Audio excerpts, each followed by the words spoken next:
你现在看见了，满意了？你知道又能怎么地啊？你知道他就能好得快一些吗？你当时要是不伸手去接又如何？我还能死了不成？我要是不接，你的情况只会比之前更严重，你有可能会死。最终，苏怀没再与他争辩什么。原以为你又要撒火发疯了。你知晓轻重，为我受累，难道还要找你吵一架吗？后来，苏怀就蹲在他面前，拿着他的那只手，捧着自己的脸，叫着他的名字。你就像一条发情求偶的狗。我是发情求偶的狗，我只求你。你倒是生冷不忌啊，堂堂相爷真是什么话你都敢认。也只你敢这么说。再后来，陆遥走哪儿做什么，身后都跟着苏怀这条大尾巴。但凡是陆遥需要动手的，他都来不及动手，苏怀就帮他做了，搞得姬无暇非常之郁闷。妈的臭男人，之前就已经那么缠人了，现在恨不得一天12个时辰都跟我咬儿粘在一起，狗皮膏药都没他这么来劲的。陆遥去如厕的时候，姬无暇终于抓住机会凑过来。瑶儿，我们一起。你跟什么跟？用不着你，我自会给他捞裙子脱裤子。难道我不会吗？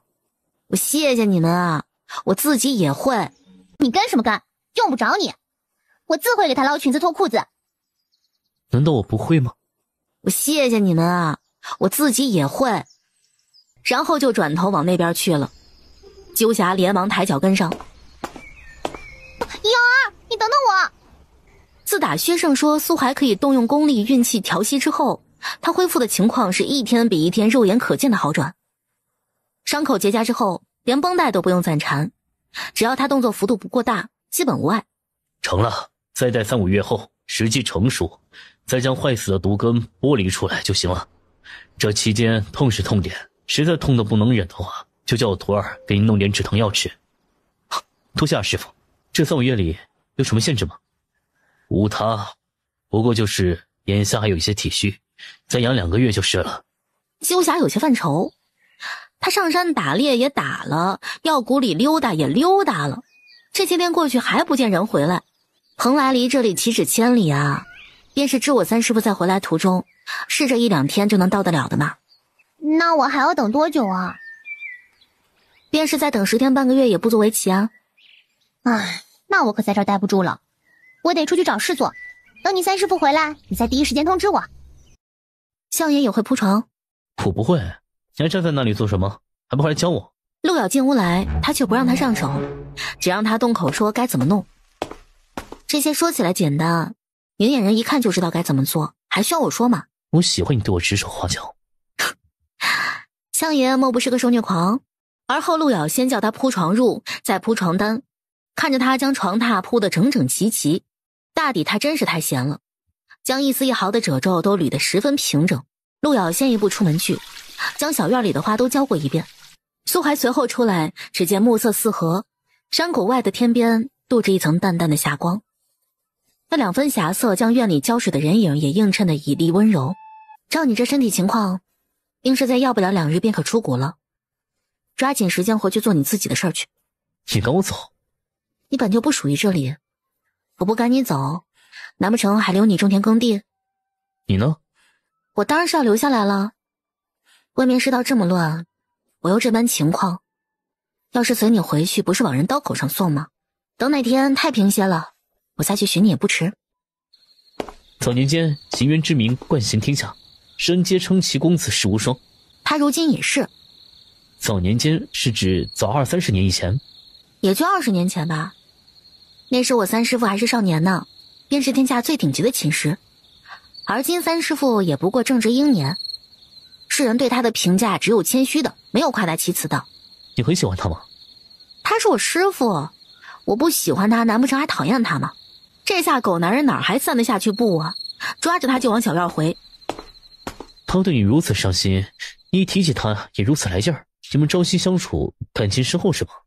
我们是师徒。狗东西，你想哪里去了？进了小院儿，男人就试图把他往房里拖。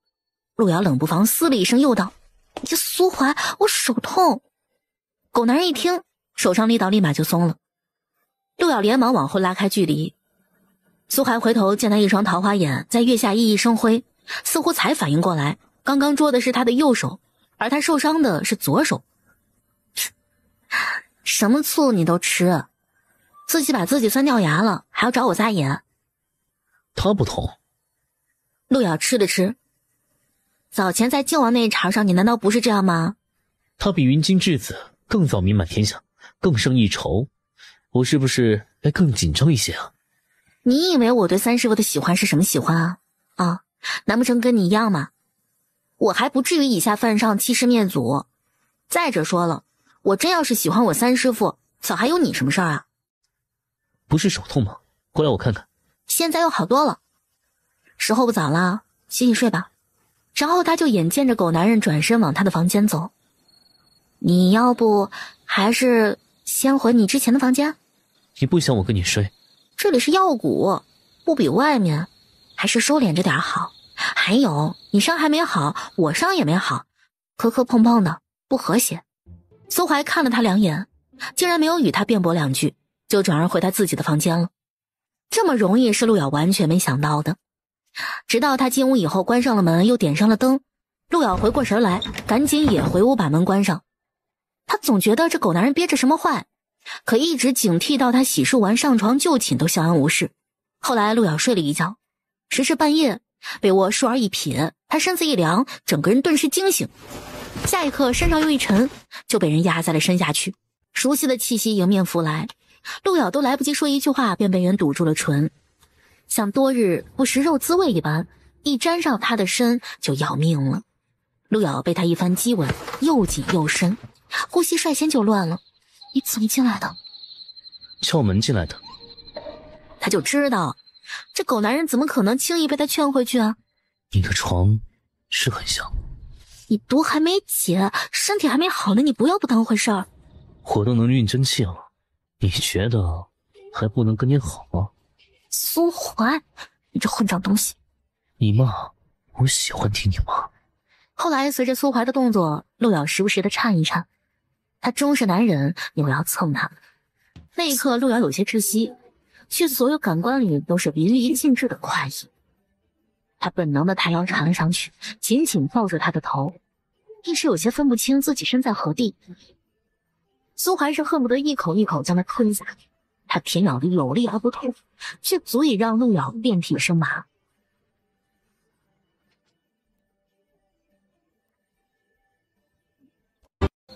转眼间2日已过，陆瑶通知姬无暇回来送苏怀出谷一趟。小童们得知姑爷要走，全都恋恋不舍。苏怀向薛胜辞行，薛胜摆摆手道：去吧，准贤婿下次有空再来啊。而后陆瑶领着苏怀往药田间的田埂上走，身后就跟了一群小尾巴。姑爷下次什么时候再来啊？端午节吧，端午节来吃粽子。要是端午节赶不上，最迟中秋节得来。好啦，他事情忙，归期未定，你们呀也别盼着了啊。春光明媚，陆瑶肤色被阳光照得雪白，光线有些睁不开眼，一双桃花眼仿佛比这人间芳菲还要1厘2分。黑虎，你吸热知不知道？别把自个儿晒糊了。等太平了，等不及你来寻我，我会来找你。解渴。加衣，我替你备。陆瑶愣了愣，转头看向远处青山，眉眼间笑意犹在。也行。走了。要我再送香叶半程吗？他既然都开了口，苏怀当然是要。要啊，我闻一下你三师傅的被子呗。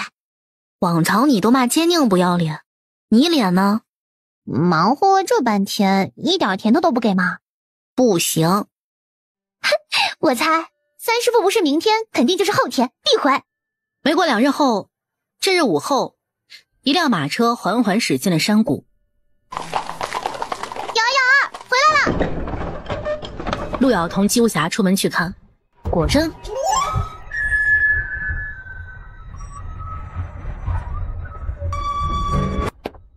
瑶儿，你走快点啊！陆瑶挑眉，你走得比我快，你先去呗。姬无暇狂挠头，我不能坏了我的形象。什么你三师傅觉得我毛毛躁躁，咋咋呼呼？可喜可贺，终于晓得注意自己形象了。公子，姑娘也已回谷了。里头传来一道清清淡淡的声音，嗯了一声。三师父。片刻，一人扶帘探身而出，踩着车凳缓步而下。陆遥不由想，姬无暇总在他面前说三师父世上无双，是最好看的男子，这话确实不假。他一回来，满山谷的春意都诧然失了颜色。他着一身竹青色衣裳，脑后挽着半髻，一切寻常，仿若他不是远道陌上缓缓归，而是一脚踏入凡尘来。一切可好？徒儿一切都好。修渊笑了笑，伸手摸摸他的头，一如从前，也是师徒许久未见的见面礼。此时姬无暇哪还有平时的半分张牙舞爪啊？他规矩的像只小鸡，还呆呆的。修渊对此也习以为常。姬无暇回过神来，紧张兮兮的跟着陆遥唤他三师父。修渊点了点头。三公子回来了。这一走就是半年多去了，总算回来了。再不回来，我还以为你要在蓬莱落地生根了。是耽搁了些时日。你家公子的屋子是我打扫的，干净吗？有劳姬姑娘，姬姑娘打扫的，可有不干净之理？那你回头隐晦的跟你家公子提一嘴吧。一定。这趟去蓬莱可有收获？你兴许感兴趣，但阿瑶不一定能用。废话这么多，快给我瞅瞅。薛胜打开盒子一看，不由叹了一声。这是什么东西啊？以前我从未见过。瑶儿，你知道这是什么吗？不知。这是银蛇花。你了解这银蛇花吗？我从古籍上了解一二，它可助练功者伐经通脉，使其功力大增；走火入魔者亦可冲平伐乱之气。只是书上有载，此药引有副作用，却未详细记载是什么副作用，只能后续观察。它虽能暂解走火入魔，却是有时效性的，你知道吗？这个确实不曾得知。此物做药引，并不能一劳永逸，而是阶段性的。它的药效仅能维持一段时间，随着药效慢慢消散，原先的情况不会有所改善，一切照旧。还有这说法？此物是蓬莱之物，蓬莱人对它的了解更为透彻详尽一些。那三师父所说的一段时间是指多久啊？长则能维系1-2月，短则只能维系半月。有1-2个月能够恢复正常，那也总比没有强啊。大不了等1-2个月后又变回原样呗，又没什么损失。诚如阿瑶所言，世上大多看似美好的东西，都不只是单纯的美好，而是都有其相应的代价。这银蛇花有毒，要是服下会怎么样？按照薛大夫的想法，他或许能暂缓走火入魔，可随着毒性入体，亦会蒙蔽人视听感官。三师父，就是会变成瞎子聋子的意思吗？或许会眼不能视，或许会耳不能听，或许两者皆有，因人而异。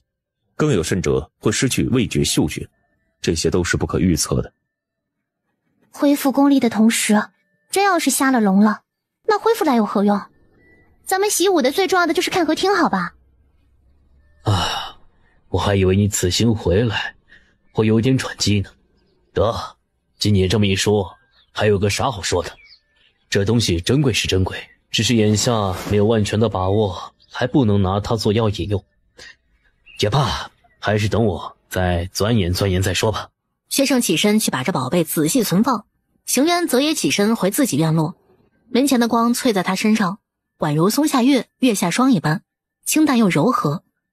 这段时日可有练乐？徒儿惭愧。随我来。姬无暇心头一喜，只要陆遥跟着去，他就有理由跟着去了。以往每回他跟在陆遥左右，邢渊见了也没说什么，算是默许了。奏曲我听。房中有2把琴，一把是邢渊的琴，一把是陆遥的。陆遥坐在琴前奏了一曲，在姬无暇听来，那曲声是赏心悦耳至极。琴声传出屋子，在药骨里绵延，所至之处犹如清冽甘泉一般沁人心脾。近来心事多了许多。姬无暇不由暗叹，这三师傅也太厉害了，光是听一段音就能听出心境，他索性停下，调整心境，而后再重新奏。最后，陆瑶在行院这里温习了2个时辰的功课，同以往的10年如一日一般。不管是习武还是习乐，都是不可荒废懈怠的。即便已得其精髓，若不勤加上手练习，时间一长也会生疏了去。这是公子带回给姑娘的礼物，可喜欢？师父所赠，自是喜欢。这是公子特意给姑娘挑的。姑娘出行在外时不宜带琴，但此物小巧，却能随身携带。多谢师父。这是给我的？不是给你的，还能是给谁的？总不能咱们2人都在，三师父备了2份礼物，却都只给我一个人吧？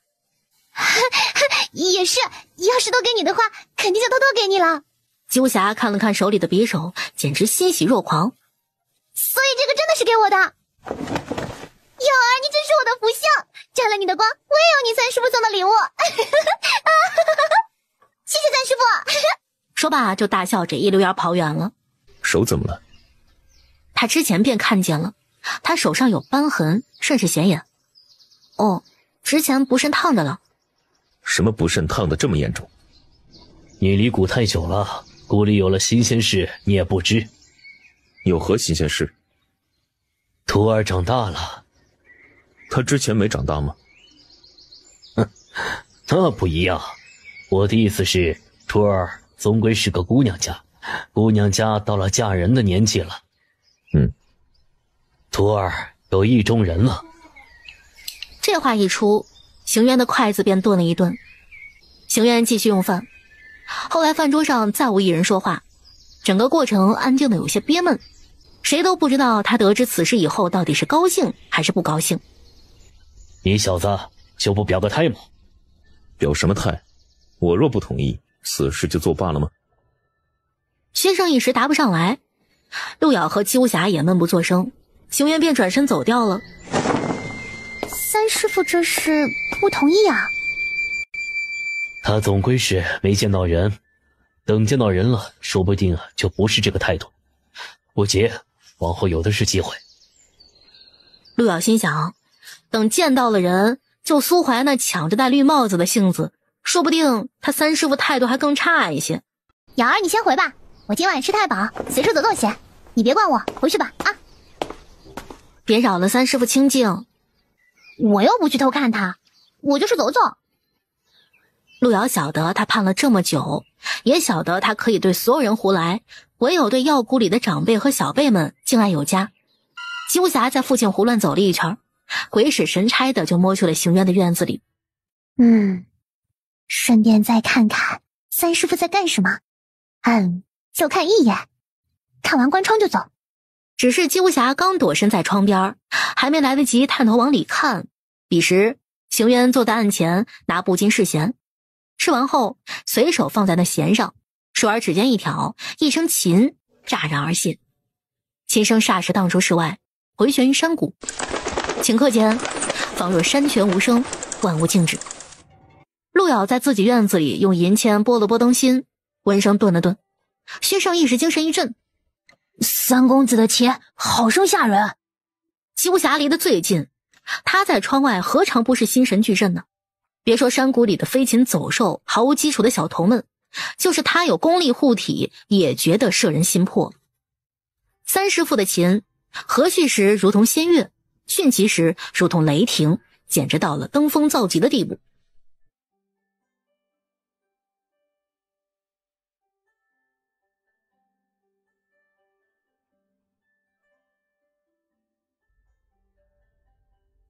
说好了只看一眼，可他看着看着什么都忘了，连眼睛都没眨一下。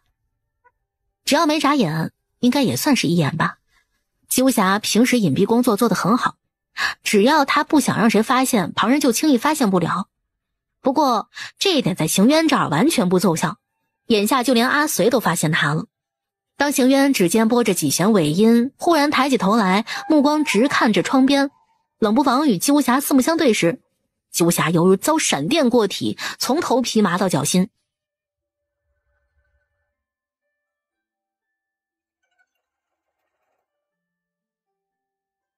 下一瞬，姬无暇脑子还没开始转，脚底就先抹油溜了。你干什么坏事了？我能干什么坏事啊？还不是见你三师傅没关窗，怕蚊虫去咬他，又怕他着凉来着，所以去帮他关窗。哪晓得被你师傅突然抬头看个正着，我这不就跑回来了。你平时不是挺机灵的吗？哎，兴奋过头了。随后两人洗漱完躺床上，姬无暇忽然说道：你三师傅那第一声琴是不是心情不好啊？路遥不言语。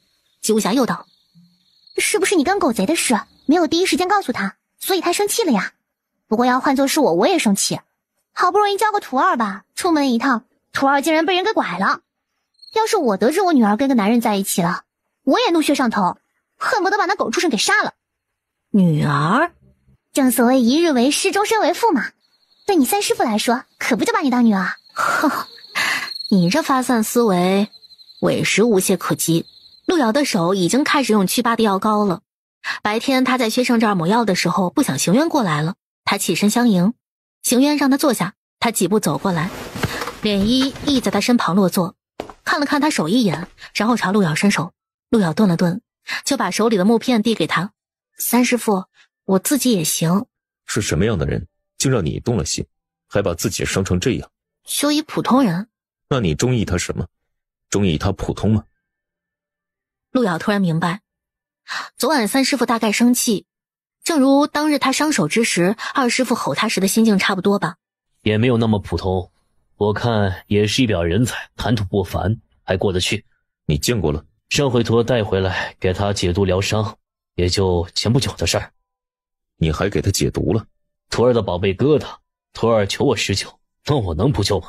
要是二师傅不绕这么一圈，他感觉三师傅都没有这么生气。他也是因为救徒儿才毒发的，徒儿不能袖手旁观，所以才请二师傅施救。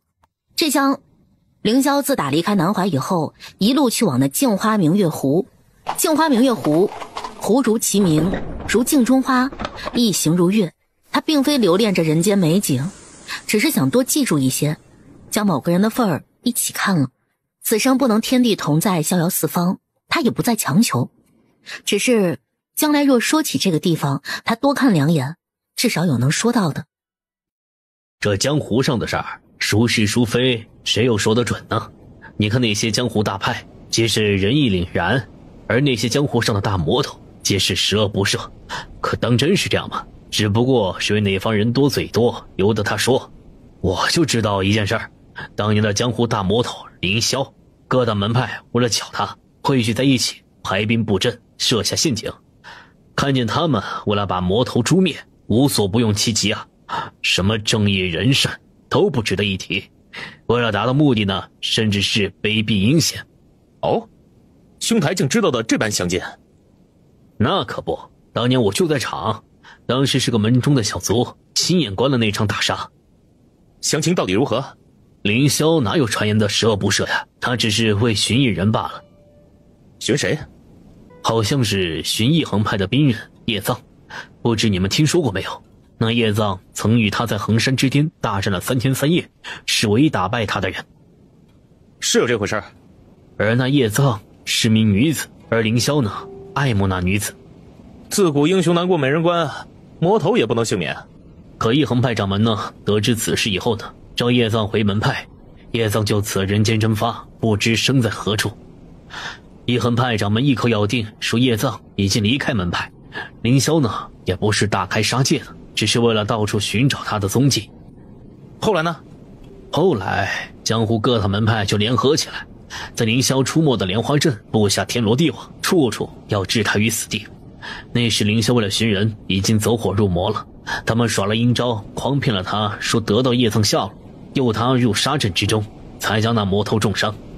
这委实卑鄙了些。毕竟是魔头，对付魔头总得用一些非常的办法，这无可厚非。可什么是魔头啊？魔头的标准是什么？又是由谁来判定呢？他杀过很多人。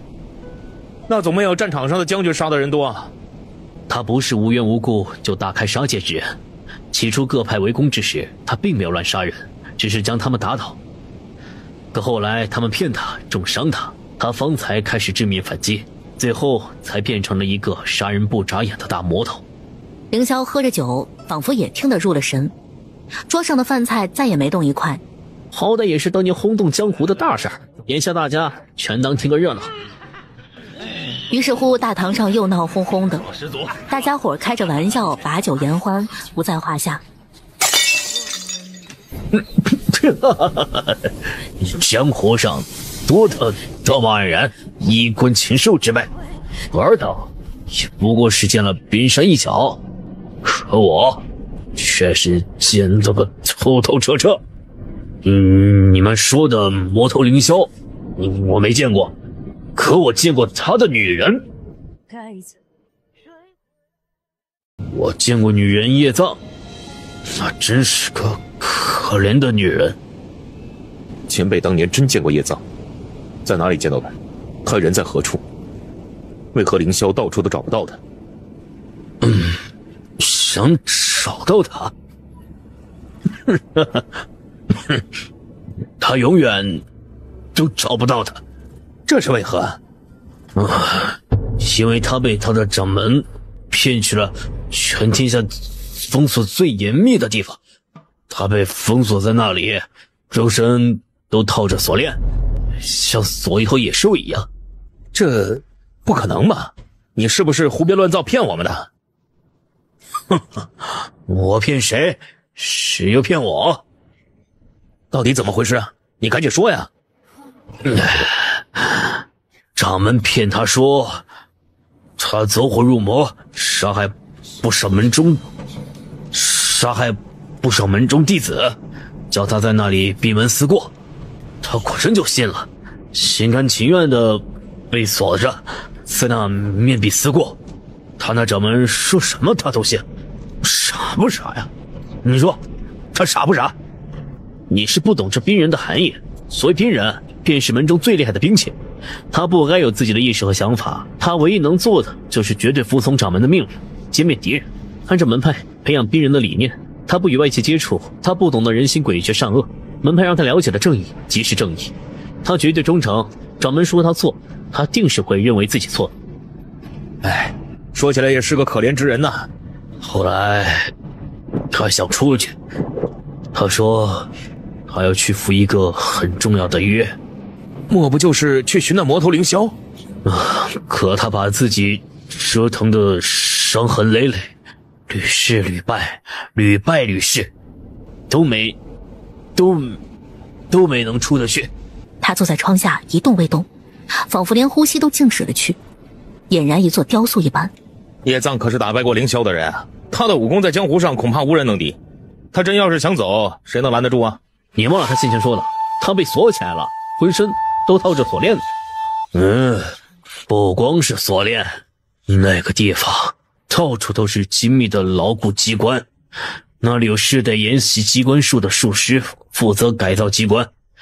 渐渐，所有的机关改造都是为他设的，就是为了让他无法脱身，要将他永远锁在里面。为此，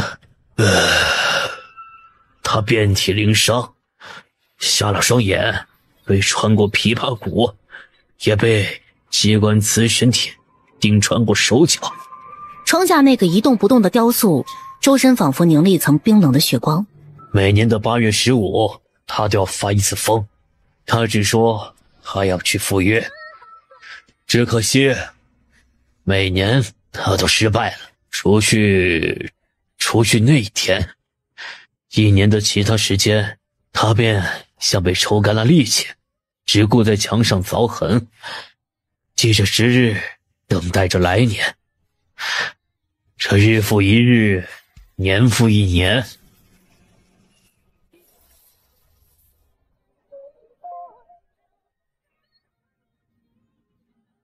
方才是你胡乱编造的一个故事，是不是？什么胡编乱造？什么故事啊？叶藏，你讲的叶藏。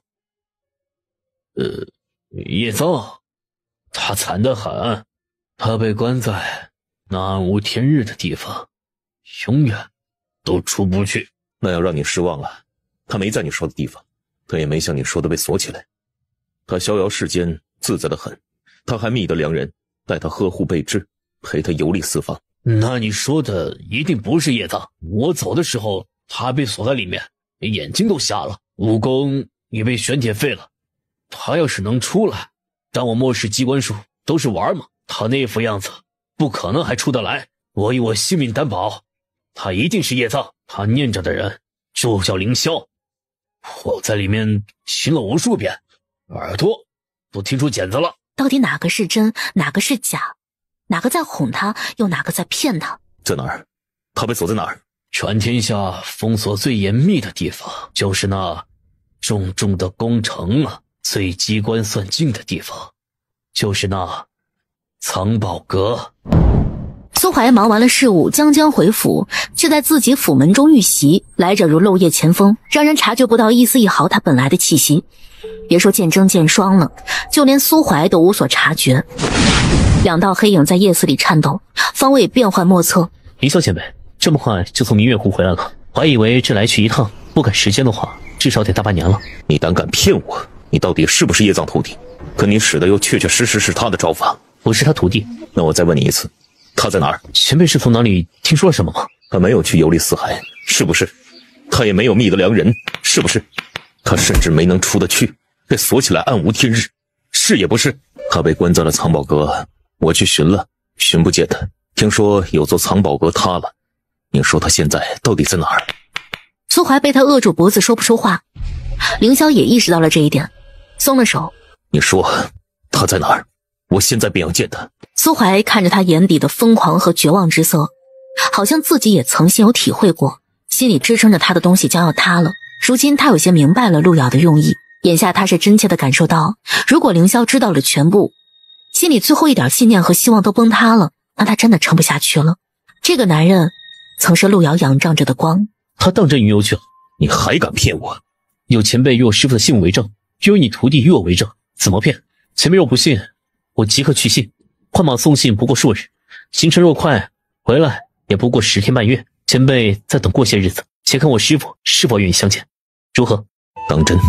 他当真在外云游？天地之广，他自由自在，无人能妨碍。当天晚上，苏怀的信就快马加鞭送了出去。他写信之时，凌霄就在旁站着看。信上大致内容是：凌霄外出一趟，听说些关于他师父业藏的事儿，怀疑师父被锁镇宫中暗无天日，遂满腹疑惑，想请他师父出面为凌霄解惑。只不过信送出城以后，却是800里加急送往药谷所在的方向。京都城800里加急送出的信件，夜以继日，马不停蹄，送到镇上果真也就花了3-5日时间。信送到了镇上的客栈，由掌柜的代为接收。掌柜的一看是药谷的信，他得收好，等姬无暇再来就交给他。可哪晓得当天晚上，客栈伙计从外边回来，把灯笼放在柜台上忘熄了，就匆忙去做其他的事儿。门外风一阵吹来，便将那灯笼给吹翻了。等伙计回来发现的时候，那柜台上都烧起火来了。隔日，掌柜的把信交给姬无暇时，战战兢兢的。这信都这样了，还怎么看？该死的伙计，昨儿个险些把我客栈烧起来，那伙计我已狠狠打过了，还请姑娘海涵。你等着吧，我回去问问，看看怎么说是你。姑娘啊，这真不是有意的，我这都多少年了，也没出过这样的岔子呀。您给行行好，说2句好话成不成？下回免你酒钱。我有你的信，好像是从京城寄来的。你是不是眼下没空啊？没空我帮你拆来念给你听啊。姬姑娘，是谁寄信给姑娘的呢？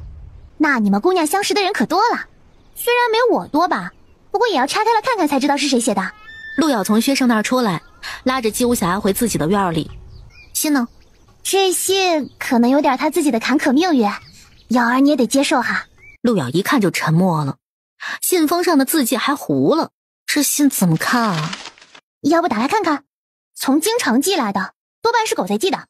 陆遥接过半只信封，打开抽出里面的半张信纸。要不咱看一半猜一半，实在不行我就去把那掌柜揍一顿，都一把年纪了还做事这么不沉稳。还好还有几个字能认，不过认了等于没认呐。光靠这几个字儿压根猜不出信上的全部内容啊。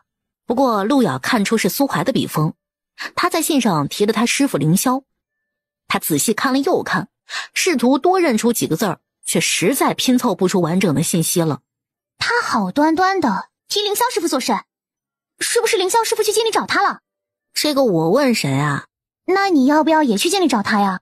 陆瑶回了房里，点了灯火，将信纸拷了一遍，又变出些个字儿。我师傅应该是去京城了，在苏怀那儿，但不知所谓何事。后来他思虑半晌，决定天亮就启程。如果他师傅真在京都，如无必要的话，苏怀不至于给他写信，必然是有什么事儿，而且是与他师傅有关的。与他师傅有关的，他最放心不下的也就那一件事儿。第二天天亮，陆瑶就去向薛胜和行辕辞行。要去京？是，大师傅似乎在那儿，我得去一趟。你大师傅多大的人了，还用得着你操心？他独自一人走遍天下都没问题，你怎么好像怕他独自进京似的？徒儿，莫非你还有什么事瞒着我们没有说？等徒儿先去把大师傅带回来，再与两位师傅详说。去吧去吧。将笛带上。陆瑶行囊简单，一身换洗衣裳，一把玉笛。转眼间，凌霄在苏怀府上也住了几日。凌霄问苏怀：给你师傅的信他收到了吗？他什么时候回来？信送出去了，理应是收到，只是他赶回来再快也需要时间。凌霄前辈，他请再等候些日子。前一刻，凌霄还与苏怀讲起他去西江沿途的景况，可怎知后一刻，他神情就倏地一变，手里拿着的酒杯随着他手指蓦地一收，碎成了几粉。电光火石之间，桌上酒菜哗啦啦碎了一地。门口的剑争剑双压根来不及反应，凌霜便已经跟苏怀动起手来。他10招之内战胜了苏怀，擒住他脖子。叶藏在哪儿？他到底在哪儿？前辈不若再等等。他在哪儿？我去寻他。我再给你最后一次机会，今日你若不说，我便杀了你。杀了我，你爱人会难过，我的爱人也会难过。他若难过，尽管来找我。可他为什么不来找我？你们从来都只顾着自己会不会难过，从来没人问过我会不会难过。他已经在路上。他在哪条路上？你到底说不说？凌霄眼露杀机，最后一点耐心都被磨了个干净。当时时，剑争剑双突然从背后发动攻击，凌霄单手单脚就把两人狠灌摔在墙上。凌霄又将苏怀压制住，嘴角鲜血淋漓。就在凌霄痛下杀手之际，剑双脸色煞白，脱口就吼道：司慕远！此声一出，屋中风雨雷霆戛然而止，取而代之的是一片死寂。下一瞬，只见房中一道影窜出，已然不见了凌霄的影子。房里的危机顿时解除，可那股子压迫感却没有消除，反而愈加令人窒息。在苏怀侧身看来之际，两人双双跪在地上。倘若凌霄那是雷霆之怒，那苏怀现在的眼神便是恶鬼之冤。转眼间，苏怀已走到剑双面前，接着苏怀抬脚一脚将他踹翻在地，脚碾在他的胸口之上。剑双仰面就见着主子低垂着的眼里满是碾死一只蝼蚁一般的无动于衷。我让你说话了吗？属下管不了那么多，能接主子之位，属下无怨无悔。恳求主子饶剑双一命。眼看着剑双命悬一线，终于苏怀还是松了脚，转身踏出了门外，徒留满是狼藉混乱。苏怀还没有走出院子，迎面便看见凌霄去而复返。不知方才走得急，忘了问墓园在何处？方才走得急，忘了问墓园在何处？在路上的又是谁？你说他在路上，那墓园里的又是谁？我可以带你去，作为条件，你须得留下，等你的徒弟来。原来你写信不是写给他，你是写给我徒儿，叫我徒儿赶着来。我可以给你讲他的事。他是谁？是我徒儿还是你师父？我师父。他有很多故事吗？有，很多。凌霄眼眶红得吓人，直直盯着苏怀。我听你讲。眨眼间，两人的身影已经消失在夜色中。彼时，凌霄站在半山腰，面对着眼前的一座坟茔，再不言语。良久，他伸手轻轻抚上那面无名碑，一遍一遍地摩挲着，仿佛抚摸着他最爱的人。猜忌了很久，怀疑了很久，当他终于站在这里，所有的疑虑都烟消云散，也没有力气再去怀疑了。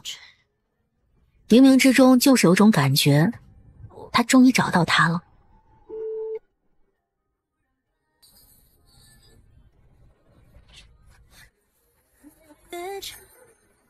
望去江河天宫楼，幻影梦黄。想我今世。一滴，2滴，3滴，凌霄缓缓弯下身，把头抵着墓碑，仿若温柔的与情人比额触碰。湿痕从下巴淌过，又在那碑面上淌过，一道又一道。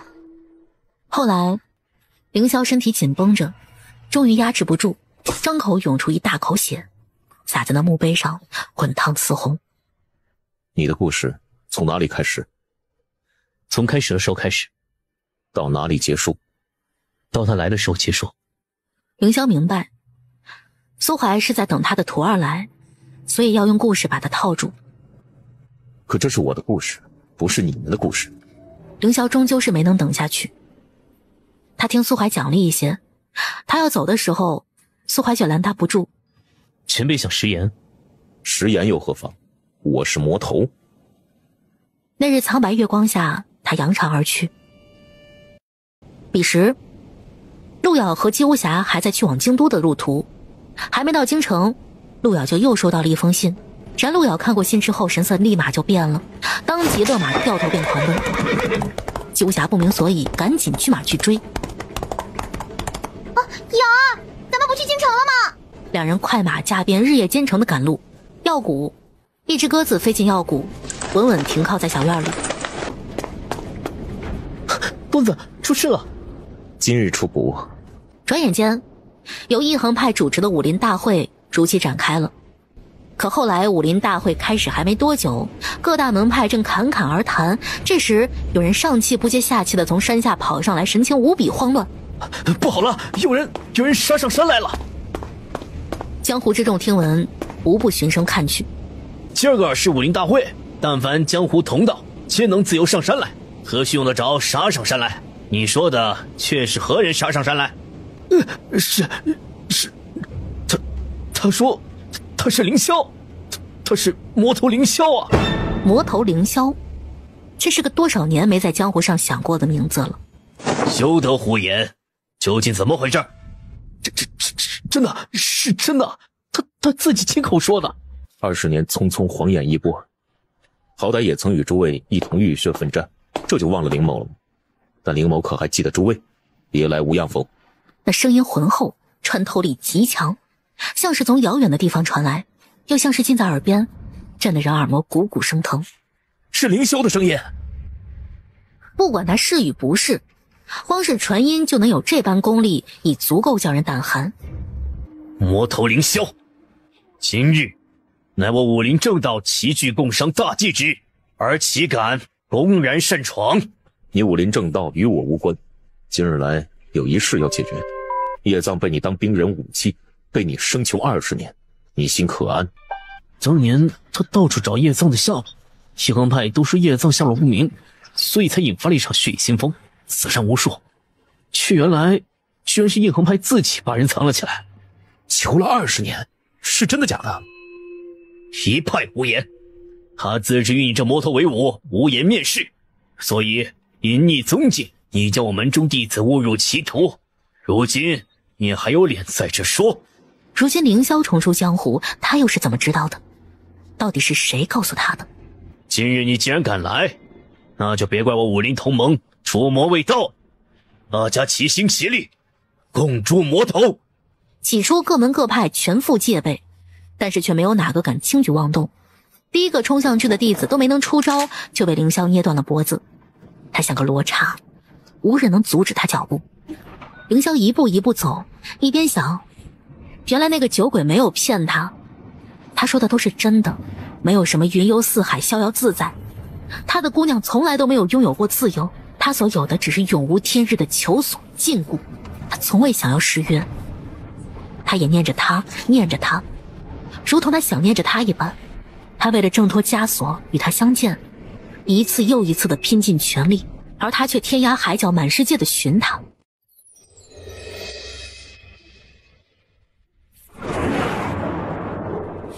雨秋常掠过。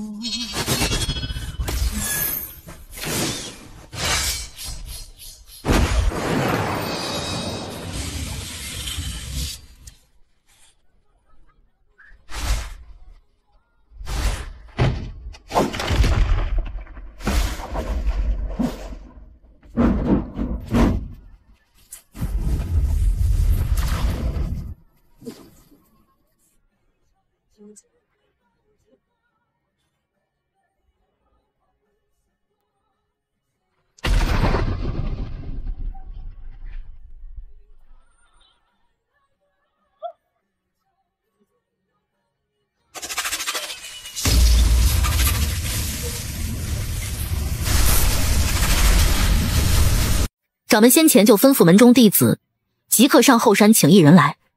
就在凌霄刚刚踏上2步，一横派掌门眼角的视线里有一道白衣惊鸿影翩翩而来。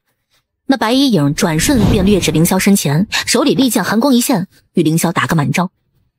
凌霄招法烈，眼下的他下手丝毫不留余地，2招便将那白衣影逼入绝境。然当他抬眼看向对方形容时，手里的动作停滞了一瞬。月子，白衣影顿了一顿。月子，你回来了。你答应他。白衣影只好冷冷淡淡的嗯了一声。顷刻间，他哪还是那个杀人不眨眼的魔头啊？他卸下了满身杀机，朝他走来。月子，月子。他的世界里一片血红，唯独那抹如霜花一样的身影那般纯净无瑕。他满心欢喜，找了他这么多年，终于夙愿得偿了。广场上那么多双眼睛都静静地看着这个疯癫入了魔的人。他不是为武入了魔，他是为情入了魔。凌霄终于走至他面前，看不清他面容，但终于看清露在面纱外的眉眼。虽然像，但却终究不是他记忆中的模样。凌霄神情一寸寸化作死灰。你不是。他只是固执地看着他，眼神灰冷。你不是他。他记得他的姑娘，面上看起来冷冷的，可心里却一片赤诚。他会因为伤了他而内疚，他舍不得杀他的。凌霄张口，鲜血大股大股地涌出来。你这魔头杀人无数，在场亡于你手的这些门派弟子何果？为了减小伤亡，将你斩于剑下，我不得不用。你此配应。一横派掌门大舒一口气，一时大喜，面上都快掩藏不住喜悦的神色。魔头已伏诛，诸位还愣着做什么？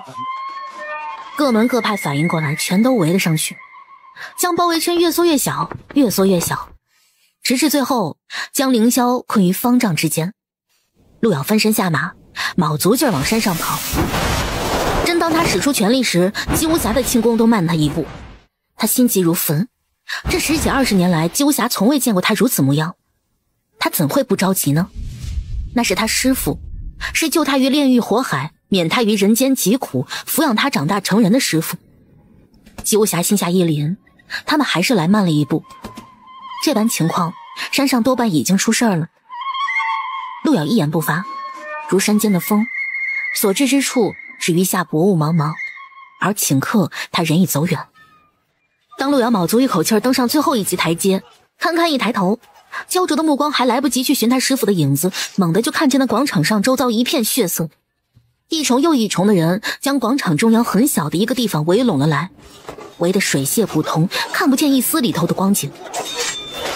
紧接着，那些围拢的各门各派又如惊弓之鸟一般迅速地弹开。陆遥终于看清楚了，那一片猩红血色中躬身立着的正是他的师父凌霄。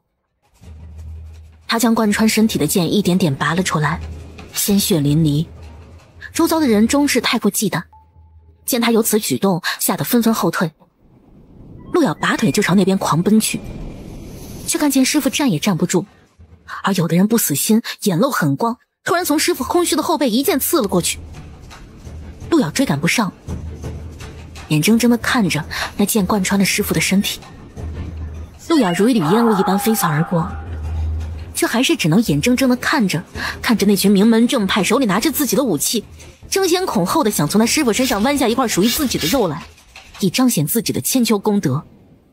广场上打得激烈，姬无暇一边大骂一边下手狠辣。陆瑶上前拖住凌霄的身体，脸色煞白：“师父，师父，是徒儿来晚了，没事的，没事的，师父，我们回药谷去。师父受多重的伤，都能治好回来的。”他不敢动插在凌霄身上的刀剑。师父，不可，不可！无妨，这玩意儿扎在为师身上也走不远。那些名门正派又岂会让他们走远？一时间，各派弟子全部举剑杀过来。姬无暇和陆瑶护着凌霄，杀得双眼通红。姬无暇时不时回头留意着陆瑶，见他同人都开始被腥烈的杀性一点点染红，心道不妙。再这样下去，他也会走火入魔的。小儿，你带着大师父先走，我来恫吓。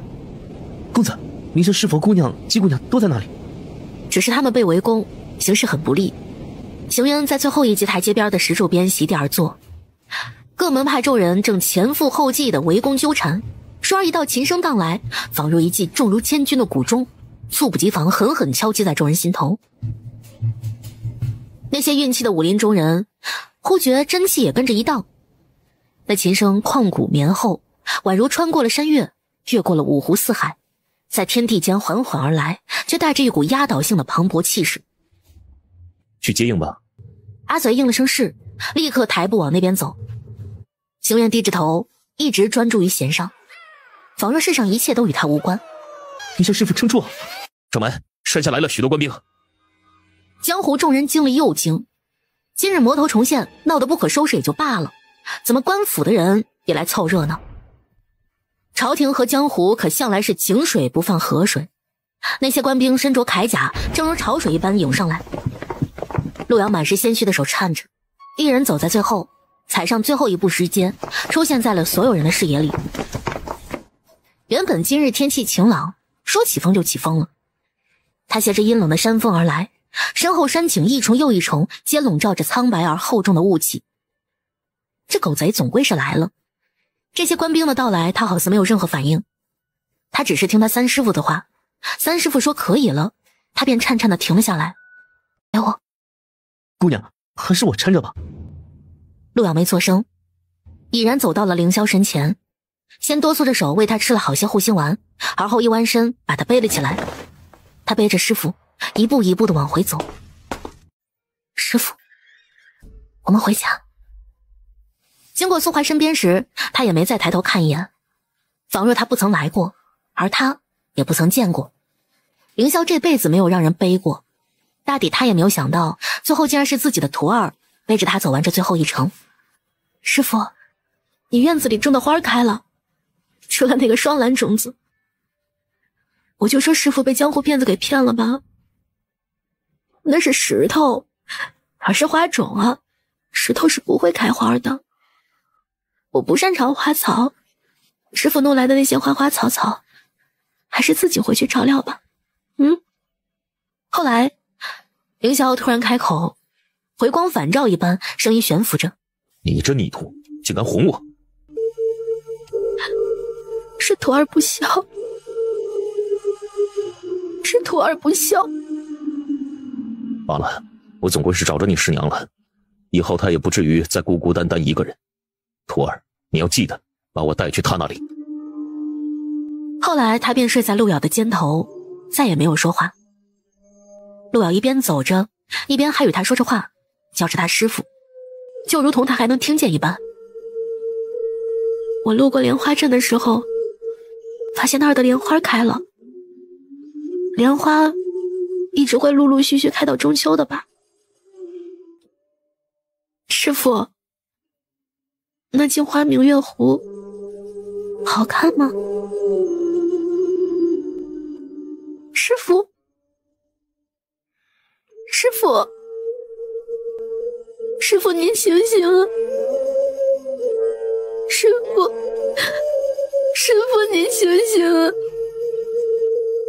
师傅，师傅，你醒醒啊！他这一生新的开始是师傅背着他走的，到如今结束的时候，他却是与师傅掉了个个儿，世界都是安静的。他背着师傅一边艰难地往山下走，一边大哭，像个被遗弃了的孩子。师傅，师傅，你醒醒啊！他们回了药谷，回了家。陆瑶带着凌霄回到小院里，陆瑶跪在床前，给师傅擦身、更衣、梳头、洗脸，帮师傅收拾得整整齐齐，一如从前模样，只不过是睡着了。薛胜在屋里没待多久，便抹着眼泪转身出去了，嘴里骂道：这群天杀的王八羔子！小童们坐在屋檐下，尽管努力忍着，还是发出了细微的呜呜声，睁着两只红红肿肿的眼泡子。阿耀，送你大师傅走吧。良久，陆瑶才似回过神来，轻飘飘地应了一声。他知道该做什么，该怎么做，他向来都知道。瑶儿，外头我准备好了。凌霄被送出来，平躺在上面。姬无暇往那树枝上泼了好几坛子酒，绷着嘴角，涩声含泪。凌霄师傅，都是好酒，您尝尝，好走。陆瑶拿着火把上前，一点即燃。很快，熊熊大火燃烧起来。他眼睁睁看着他师傅被吞没在火海里，慢慢的化作飞烟，化作灰烬。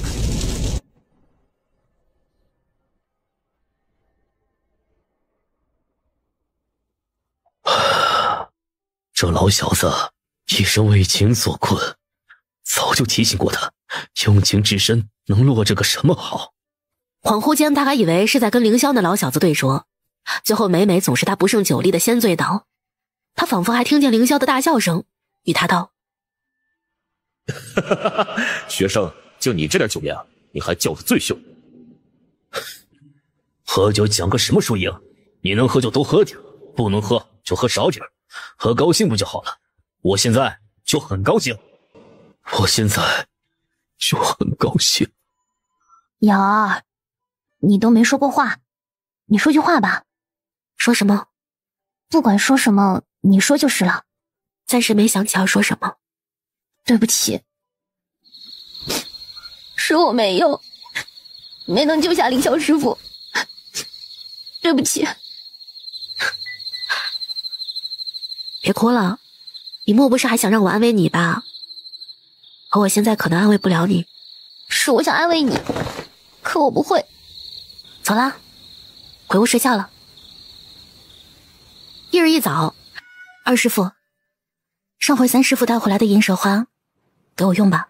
上回你三师傅说了，那副作用很强，有可能会失去视觉和听觉，后患无穷。你不是听清楚了吗？就算一段时间以后药效散去了，你受损的觉识也不一定能恢复得了。陆瑶只是看着薛胜，他什么都没有说。薛胜已然明白了他的态度，他决定要做的事儿就一定要做了。他执意如此，给他用吧。薛胜看了邢渊一眼，又气又无奈。唉，就你们一个两个，竟知道纵容着他。可嘴上这么说着，他还是去捧了装银蛇花的琉璃瓶出来，然后开始配药。谁都知道他为什么要用这药，但谁都没说。姬无暇只是陪在陆瑶身边，天涯海角，刀山火海，他都与他同去。再说朝廷的兵马，自那日上山以后，直接就驻扎上了。用朝廷的话说，当日若非有官府的兵马上山，只怕会闹得武林大乱，最后不可收场。这也是朝廷不想看见的局面。重回此地，他抬脚一步一步不慌不忙地往前走。他们是魔头凌霄的徒弟。此声一出，那些弟子纷纷惊慌后退。报掌门，那两个魔头凌霄的弟子上山来了。如此甚好，一来一双，也省得他费力去找呢。今日就将那魔头凌霄的爪牙彻底的连根拔起，永绝后患。两人一路杀上去，转眼间石阶两边散倒着的都是一横派弟子的尸体。一横派弟子无人能阻挡两人脚步，陆遥和姬无暇每往街上踏一步，那些弟子拿着剑就不得不往后退一步，直至最后两人重新回到了这片广场。掌门依然站在那高台上。尔等乃魔头凌霄之徒，杀人无数，乃江湖之害。今日我一横派就要……然话还没有说完，陆遥和姬无暇两人突然自两边分开，身形极快，手里的剑更是随着招法寒光毕现。不需废话，直接大开杀戒。是你捅了我师父。一介魔头，人人都要诛之。魔头应该是这样的，头颅滚地，快得连眼睛都没来得及闭上。一横派掌门眼看着这偌大的广场上满地血泊尸骸，而他满门弟子尽被屠戮于此。前一刻还喧嚣的一横派，转眼间一派死寂。我是妖女，你当如何？你伤天害理，你不得好死！那你来杀我呀！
当日师父所受有多没少，那一横派掌门前胸后背把把长剑贯穿，已然像个刺猬。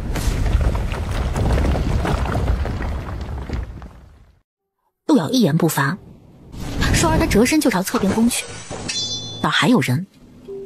他一招攻来，对方不得不接下，两人皆是气势张狂，一个往死里攻，一个狠命手，缠斗得不可开交。那攻势又猛，动作又快，就连姬无暇在旁看着都插不进手。呀！姬无暇不是狠不下心来看着陆遥杀他，他是不想陆遥在杀眼未退的情况下杀他。姬无暇只能干瞪着眼。这两人相爱的时候是真相爱，打起架来的时候也是招招要命。哪怕是陆遥方才经过2场激战，苏怀静还是打不过他。他侧目看着，他视线早已模糊不清了。那片红色里依稀有一道身影，便是不能看，他尚且还能听，还能变。是个能动物了吗？不会再走火入魔了吧？我师父，是你告诉他的吗？是他在外得知了情况。他在外得知的。你师父的死，他也是在外得知的。你师父葬在何处，他也是在外得知的。此事世人皆不知，唯你知，我知。以往不管发生什么事儿，总归是他和他之间2个人的事儿。而如今不同，他看他的眼神儿，每一个字眼里都是对他的又恨又憎。是要杀了我，为你师父报仇吗？那你来，我要死，也只死在你手上。从前你师父就不是我师父的对手，而今你能打得过我吗？说罢，他揪着苏怀便狠狠又摔在一根石柱上。苏怀再难忍住，张口溢出一大口血来。此刻我杀你，比杀条狗、宰头牛还容易。两人一个疯魔，一个癫狂。苏怀不管不顾，伸手就想拉他入怀。陆遥一掌击在他胸膛上，极快地抽身而退，将苏怀抱入个空，怀里空空如也。苏怀缓缓抬起头来，直直看着陆遥。你要么就把我杀了，否则你休息了，我就这么算了。苏怀，你再上前一步，我当真杀了你。我若做不到，我便去九泉之下面见我师父。最终，广场上萧萧风声掀起了陆瑶血红的衣摆。苏怀看着他毫不留恋的转身，刚走2步，脚下踩着了什么东西，发出清脆的碎裂声。陆瑶抬脚继续前行，而方才他踩到的正是一枚龙纹玉佩，是方才打得激烈时不慎落下的。那青透的玉身一时染了鲜血，已4分5裂。陆瑶却半分未曾停留，仿佛只是踩碎了一片瓦一块石。他踏着满地鲜血扬长而去。陆瑶洗澡时，鸠霞就枕着双手躺在床上说道：以前没能顶着凌霄师傅徒弟的名头行走江湖，没想到现如今却能借着这名头风光一把。片刻，浴桶那边传来哐当一声，鸠霞惊了惊，连忙翻身而起，几步过去一看，见陆瑶洗完澡更完衣，竟撞翻了屏风，和屏风一起倒在地上。他立马过去把人扶起来。陆瑶伸手摸摸四周，鸠霞心里极不是滋味。你跟着我走。鸠霞把陆瑶扶去了床边坐下，看了他许久，赶紧去洗了。现在已经一点都看不见了吗？原本是能见到些影的，只是房里光线暗了一些。他的视觉随着功力的恢复而迅速退化，这是必然的。在上山的时候，他尚还能视物，而今确实有些勉强了。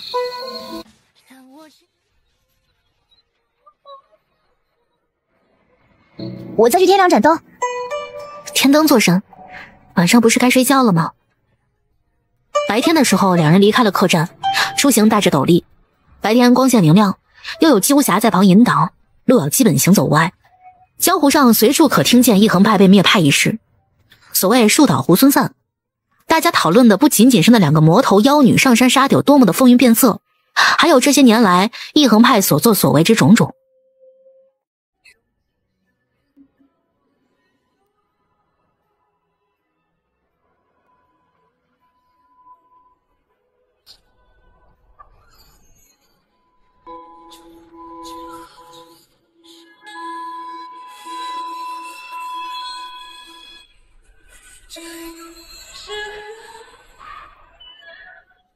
那日凌霄被一横派女兵人一剑穿身以后，第一个争着抢着从后面补上一剑的就是明安堂。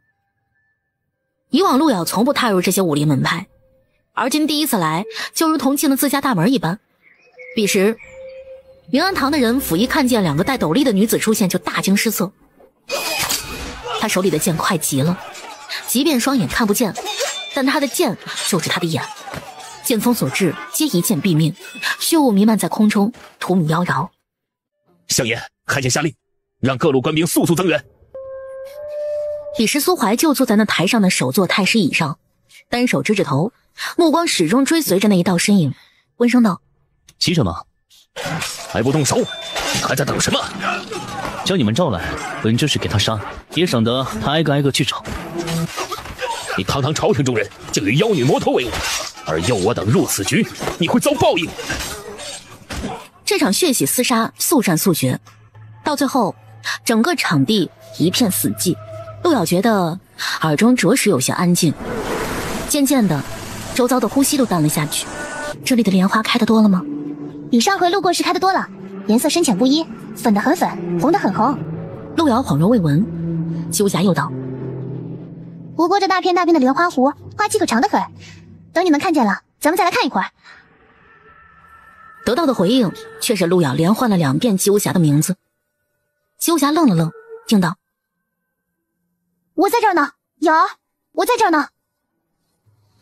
话一出口，他心里有些揪着痛，连忙抓住陆瑶的手：你是不是听不见我了？陆瑶也意识到了这一点，安静多了。姬姑娘。鸠霞抬头循声看去，见那树荫底下停靠着一辆马车，马低头吃着树脚下的青草，惬意地甩了甩马尾巴。他拉着陆瑶就往那边去，尽管陆瑶听不见，还是便道：瑶儿，阿随来接我们了。陆瑶乖乖跟着他走便是了。他打那阳光下走过，阳光落在他血气斑斑的脸上，他眼上依然还蒙着那条黑绸，苍白的肤色，艳红的血，还有纯黑的绸子，在他脸上呈现出一种别样凄惨而又绮丽的美感。阿随下车来，搀扶着陆瑶上车。三师傅也来了。邢渊点了点头。姬无暇忽然有些无所适从，他和陆瑶两个是才从人间炼狱里出来的，与他不同，他是纤尘不染的神仙一样，而他们却是满身血污狼藉，天差地别。他自惭形秽，甚至有些害怕这浑身血气会染脏了他。或许内心里更害怕的是，他会不会觉得自己很坏。怎么了？姬无暇下意识答道：你三师傅也在。而后又反应过来他听不见，便在他手心里写了。邢渊看着陆瑶：已经不能听了。姬无暇点了点头。邢渊将一个包裹递给姬无暇，姬无暇打开一看，是2身他俩的衣裳，是他从谷里带来的。随后邢渊便先出去在马车外面等。姬无暇连忙给陆瑶换好衣服，又换了自己的，才鼓起勇气道：三师傅，我们好了。邢渊重新坐进车里来，吩咐阿随：回吧。马车便缓缓地驶向那镇外青山远道处。陆瑶睁眼就看见一片血红，再感受不到光，也再看不见影，所以多数时候他都是闭着双眼。诚然，这半个月里日日奔波，未曾有片刻闲歇下来过。马车里摇摇晃晃着，没多久就将他给摇睡着了。他靠着姬无暇突然安睡。姬无暇偷偷瞟了瞟邢渊，见马车行走间窗帘轻漾，不想邢渊忽然抬眼迎上他的视线。姬无暇心头猛地跳了2下，一时间眼睛都不知道该往哪里放，傻愣愣地看着他，整个人直接就呆住了。两厢就这样安静地对视了一会儿，仿佛空气凝滞，时间静止。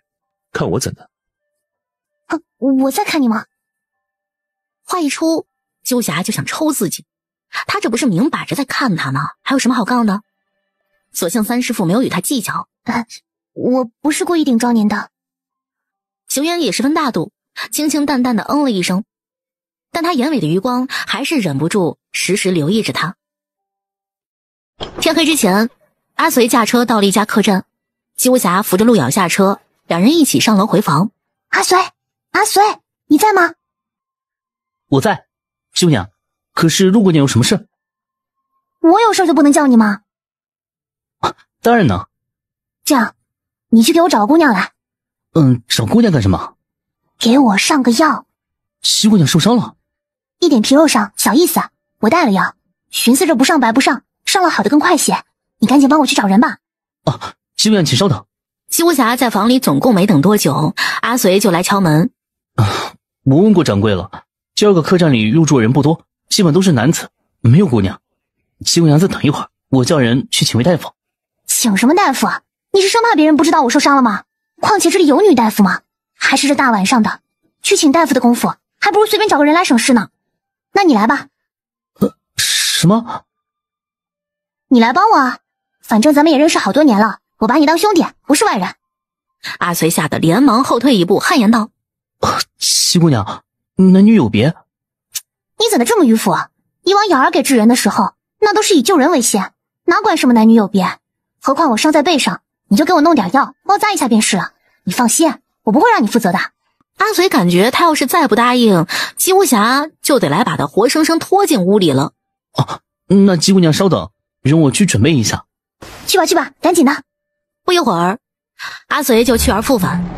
推开房门，姬无暇回头草草看了一眼，见他拿着个托盘，托盘里备了绷带、药酒之类的物事。快进来吧，记得把门关上。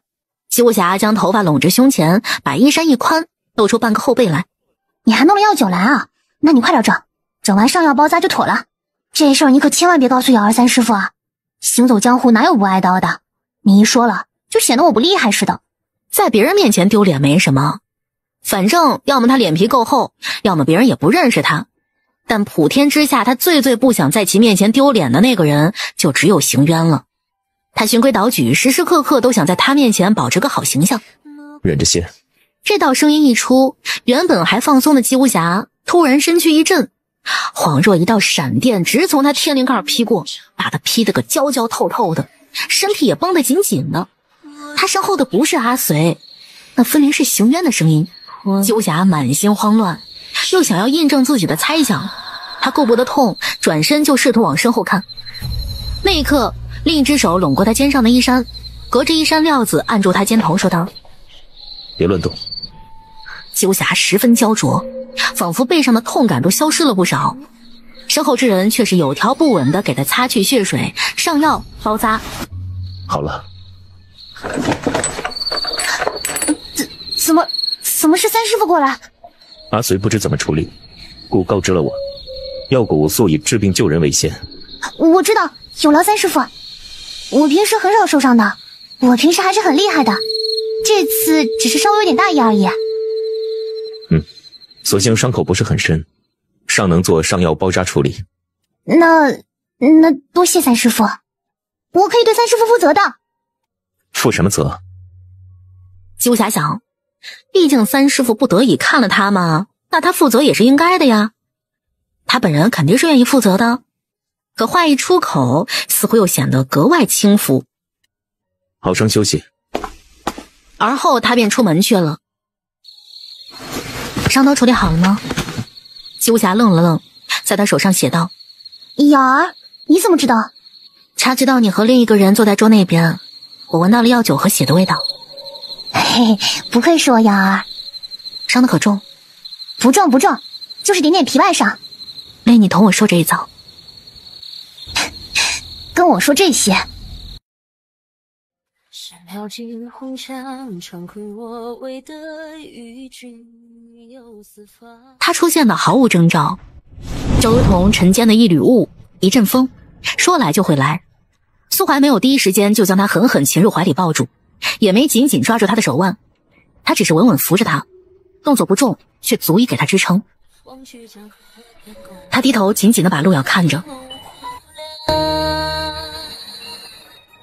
想我情深，不是不想将他据为己有，而是他但凡有一点像以往那般为所欲为，他便知道是他。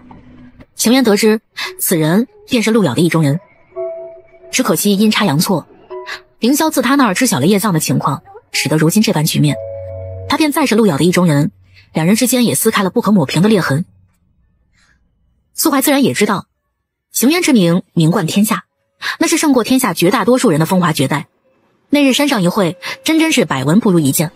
路遥有这样一位三师傅，他警惕排斥是再正常不过的。邢渊虽不喜他，但也没因此惊扰到路遥。三师傅，苏怀一面盯着邢渊，一面在他手上写道：“我送你上马车。”路遥愣了愣，大抵是觉得让三师傅照看他到如此地步实属不该。可当他想说什么时，他已经将他的脚放稳妥了，也不催促，扶着他手腕，安静地等着他登车去。邢渊公子名满天下，既是他三师傅，我便也当尽为长辈。待往后，我再正式登门拜会。他今时今日拜谁所赐？他说是我的错，那便是我的错，错了我就改。但他仍旧是我的人。他说你是个普通人，而今看来你不仅普通，还很自信。错了你就改，那你可能让他师傅死而复生，既不能，他何以原谅？不如就此作罢，也免伤人伤己。只可惜我最不会的就是就此作罢。以往他都是又野又肆无忌惮的，要多猖狂就有多猖狂。而今再看来，他只身站着青石铺就的路上，街上暂无一个行人，却显得萧索了几分。瑶儿他虽然看不见听不见，可他感觉灵敏，屋里有几个人他都能察觉到，而且嗅觉也极好，不至于将一个人的气息辨认错啊。邢渊不语，过了一会儿，他微微探身，忽然拿起路遥的手写道：“路有酒家，可有闻到酒香？”我正要说，不想三师傅就先问我了。鸠侠惊了一惊，二师傅最是喜欢，要不带下回谷里去吧。他面上滴水不漏，便是鸠侠从小与他一块长大，也看不出他神色里有一丝的异色。可是他在说谎啊，哪有酒家，哪有酒香，只不过是三师傅随口一提，他并不想让他们为他担心。他已经没有了嗅觉，难怪他会把人认错。邢渊顿了顿，在他手心又写道：“还早，等到了回谷的镇上再买个车。”都听师傅的。薛胜在药谷里左盼右盼，终于把人给盼了回来。彼时薛胜一看见路遥，见他那双眼睛，又唤他一声：“徒儿回来了，一切还顺利吗？”陆瑶没有答应，薛胜就知道他已经看不见也听不见了。手机看直播屏幕太小，可以试一下抖音电脑版，大屏看游戏直播刷抖音更爽更高清，网友互动弹幕互动更流畅，还能免费设置颜值博主专属动态壁纸，快用你的电脑下载抖音电脑版吧。薛胜痛心的叹息一声：“二师傅。”片刻后，薛胜引他在屋中坐下，又给他吃了些药丸，然后再诊。姬无暇在旁等了心焦，终于等薛胜收手之际，姬无暇忙问：“二师傅，他情况怎么样啊？”银石花在他体内发挥了几成作用，一路跟他在一处，你应该最为清楚，他的功力恢复的如何了？那是恢复了10成10，甚至比以往还要彪悍些。啊，那不就是了？功力恢复了10成10，银石花的作用也发挥了10成10，相应的毒性呢，也是10成10。那二师傅有没有什么法子给瑶儿解毒啊？这毒性与药性本是一体，与其说是毒，不如说是药性的反噬，有益即有损。眼下绝世退化，损伤已经造成，怎么能解？可银蛇花的药性已经慢慢散了呀，怎么他还不见好呢？啊，有些损伤可以通过时间慢慢恢复，而有些损伤可能无法复原。什么意思啊？意思是他复原不了了吗？这不是外伤，也不是内伤，而是他的感知出了问题。每个人不同，此前行渊也说了，有的只是丧失1种2种绝食，有的却是全部丧失，有的慢慢能恢复，有的却不能。陆瑶缝好了衣裳，打了结，低头咬断了线头，却突然手指一挑，手里的针倏儿被他弹了出去，细微的荧光一现，一下钉在身侧的木石柱上。姬无暇不明所以，连忙起身去找那根绣花针，却震惊地发现绣花针钉死了一只蚊子。小儿，连只蚊子你都能发现吗？他想，定是蚊子扇动着翅膀引起了空气的颤动，而他咬儿虽然视觉听觉暂被蒙蔽，可心细如尘，感觉异常灵敏，所以这才小小的蚊子才逃脱不了的。废话，他嗡嗡嗡的，能不发现吗？小儿，你能听见了吗？你的声音倒是比蚊子大。二师傅，薛大夫，小儿能听见了。薛胜第一时间给陆瑶检查一番，照他的话说，眼下他的绝食能恢复一样就是一样，其他的何时恢复都是没有办法预计的。你大师父终其一生都在寻找所爱，到最后他应是如愿以偿了。你给他报了仇，雪了恨，心里可痛快了？我以为我应该会感到痛快的，只是如今仇也报了，辱我师父杀我师父的人，我全都亲手将他们杀了，心里却还是觉得空荡荡的。报仇雪恨只能使你感到一时的快意，却不能驱使你往后的大半生。恩怨情仇该报时则报，该消时则消。以后的生活还要继续，师父不可能陪我走完这一生的，师父定是怨我。你怎么想？当师父的岂能不知？他怨你何？我只想他好好活着，却顾不上他心中所想。等他将来老了，我给他做饭，我给他洗衣裳，我给他养老送终。邢渊没再说什么，师徒俩只是安静地坐着。后来他拈着树叶又吹了一首曲子。陆瑶终归不如他根基深厚，最后无知无觉的就被他引入了梦去。他站起身，又探身过去将陆瑶揽过，把他抱了起来，转身以脚尖轻轻扣开房门，抱着他进了屋。姬无暇还在房里睡着，邢渊把陆瑶放在床榻外侧，随手盖好被子。略略一掀眼时，就见姬无暇正面朝外侧躺着，一张脸半埋在枕头与被角之间，与白日里的张扬不同，倒显得乖巧至极。邢渊只淡淡看了一眼，随手将他那边的被角也牵了一下，盖住他的肩膀，而后便转身去了。对了，你昨晚做梦了没有？做了，梦见这药谷里的日常。我也做了，我梦见了你三师父。你梦见三师父什么了？梦见他对我有说有笑，还会夸我，像平时摸你头一样摸我。陆瑶光听他的语气就晓得他不是一般的飘。姬无暇正飘飘然地沉浸在其中，突然身后传来一阵轻咳，姬无暇虎躯一震，回头看去，就见阿随一脸似笑非笑的模样，走在阿随后面的还有邢渊。当即姬无暇吓得差点跳起来。阿随听见了，那他后面的那位是不是也听见了？当邢渊抬眸看来之际，神色如常，但抬手点了点自己的鼻子，向他示意。可姬无暇显然是脑子不够用，手机看直播屏幕太小，可以试一下抖音电脑版，大屏看游戏直播刷抖音更爽更高清，网友互动弹幕互动更流畅，还能免费设置颜值博主专属动态壁纸，快用你的电脑下载抖音电脑版吧。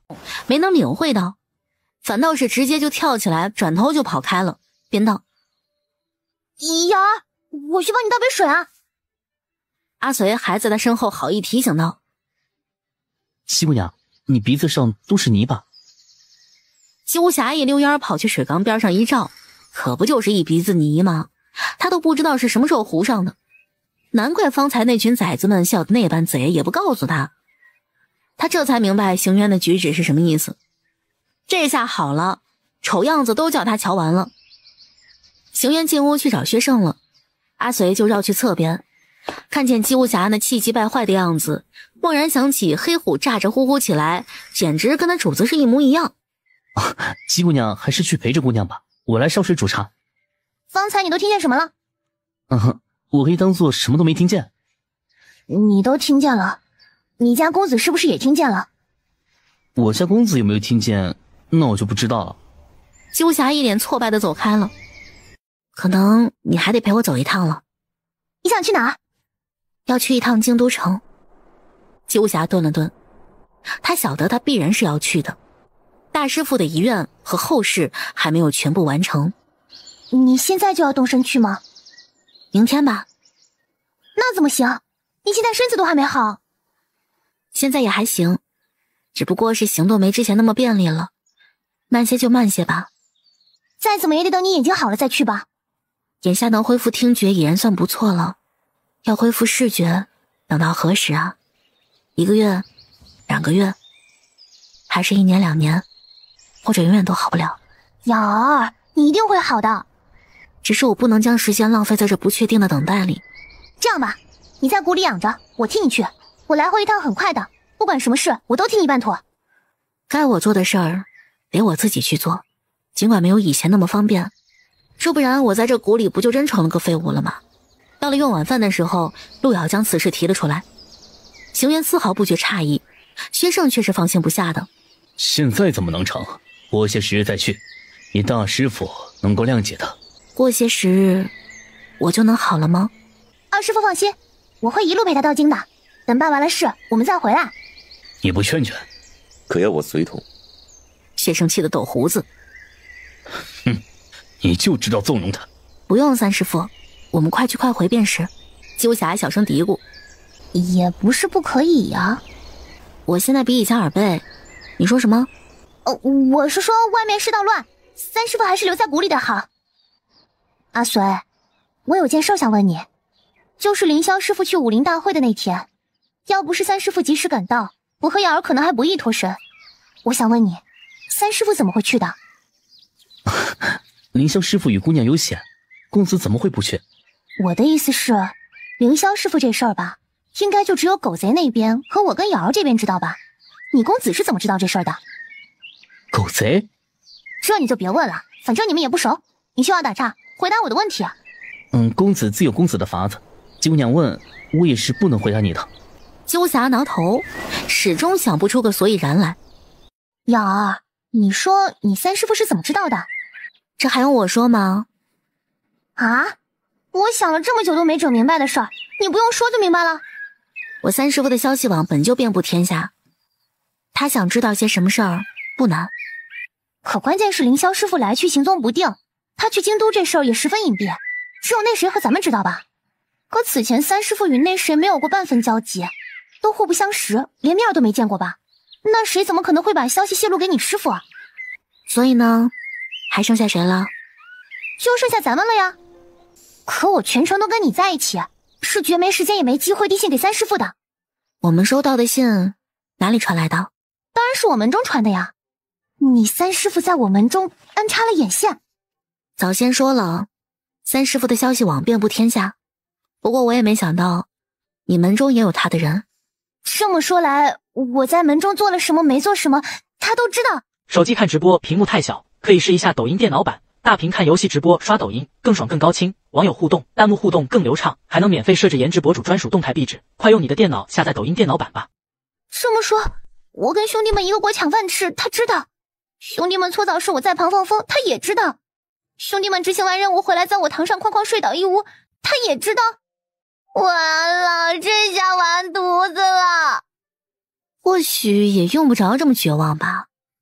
你三师傅肯定没把我当女人，我在他面前什么形象都没了，这还不够让人绝望的吗？你把你自己当成女人了吗？也是。唉，说句不见外的，可我明明想把他搞到手啊。你是不是也太不见外了？或许三师傅安插眼线也只是以备不时之需，并不会多打探你在门中过的是什么样的生活。姬无暇更哀怨了，你三师傅要是真不闻不问，说明我一丢丢机会都不会有。瑶儿，你还不如不安慰我呢。第二天一早，两人就起身。陆瑶坐进了马车里，姬无暇在前面驾着车，一路缓缓地驶出药谷。等姬无暇驾车出谷以后，还没走多远呢，就有门中小弟送信儿来了。这是客栈掌柜托属下无论如何也要把信带到给门主。谁写来的？掌柜写的。老王这是搞什么？然展开信纸一看，姬无暇表情就木了。这信上内容确实跟药谷没什么关系，纯属是掌柜的唏嘘牢骚。大抵内容是：姬姑娘，上回也就是2-3个月以前的上回，跟着你们一起住客栈的那主仆3人，眼下又住我客栈里了。他们已经一住大半个月了，一天啥事儿也不干，天天逼着我给姬姑娘写信，说是有什么事儿非要见面不可。我不写，那2个木头人就天天跟着我。我睡觉时有人杵我床头，我如厕时有人尾随而至，神出鬼没，甩都甩不掉。好几次我都差点被吓死。这不，我实在是惹不起了，只得书信一封，等姬姑娘出谷时再交由姬姑娘之手。如若此3人来路不正，心思不纯，就请姬姑娘快想办法把人打发掉吧。姬无暇看完了信，把信纸揉成一团，骂不咧咧地啐了一声：“怎么了？”“没事，就是我门中出了2个不要脸的东西，我回头就把人收拾了去。回去转告老王，多下几次就习惯了。去茅房要是有人跟，大不了就请他一起呗，这有什么？又不是娘们儿，你有我有大家有。真要是个娘们儿，那俩怂包反而还不敢呢。”“是。”姬无暇摆摆手，小弟很快就去了。他则走回到马车那边，继续驾车前行。“瑶儿，京城毕竟是那狗贼的地方，咱们去京城要跟他打照面吗？”“不用。”“可咱们要去的不是他家墓园吗？”“我知道在哪儿。”“哦，咱们是要偷偷去刨他师傅的坟，是吧？”陆瑶沉默。这厢离药谷最近的那镇上客栈里，苏怀正坐在堂上吃茶，掌柜的站在柜台后边，一边拨着算盘，一边时不时的苦哈哈的瞅2眼。自打这尊大佛来了这儿之后，真把这客栈当成他自己地盘了。外边送来的文书折子都由他的随从递到他面前去，有时候他在房里批阅，有时候直接就坐在堂上处理了。烦人的是，这不柜台边上还立着个木头人呢，也是他身边的随从之一。“这位少侠，你别这样行不行啊？这账目可都是我这客栈的机密啊。”“机密有可能一不小心就被烧个精光。”“都说了，我对天发誓，那绝对是意外，我也不想的。”原来自苏怀入住此客栈以后，就问了掌柜信件的事儿。那是他快马寄给陆瑶的信，信上原委始末都写得清楚明白。如若是他看过了信，便是怨他憎他，至少也不该是眼下这番局面。结果一盘问，果不其然，信送到客栈的当天晚上就遭火烧去了一半，又遭水泡得个湿透。这信嘛，最后虽然是成功送去了药谷，可还有个什么看头啊？于是乎，苏怀就住在这客栈，见证见双就轮流逼着掌柜往药谷送信的同时，又时时刻刻守着他，直到他崩溃为止。正这当口，见证大步从外面跨了进来，径直走去苏怀身边，翻身在他耳边细细禀报了几句。苏怀放下茶盏，起身离开了客栈。他是进不了药谷，他也不会擅闯，他还不能原地等他们出来吗？掌柜的也没想到，紧接着主仆三人就退了房，离开客栈了。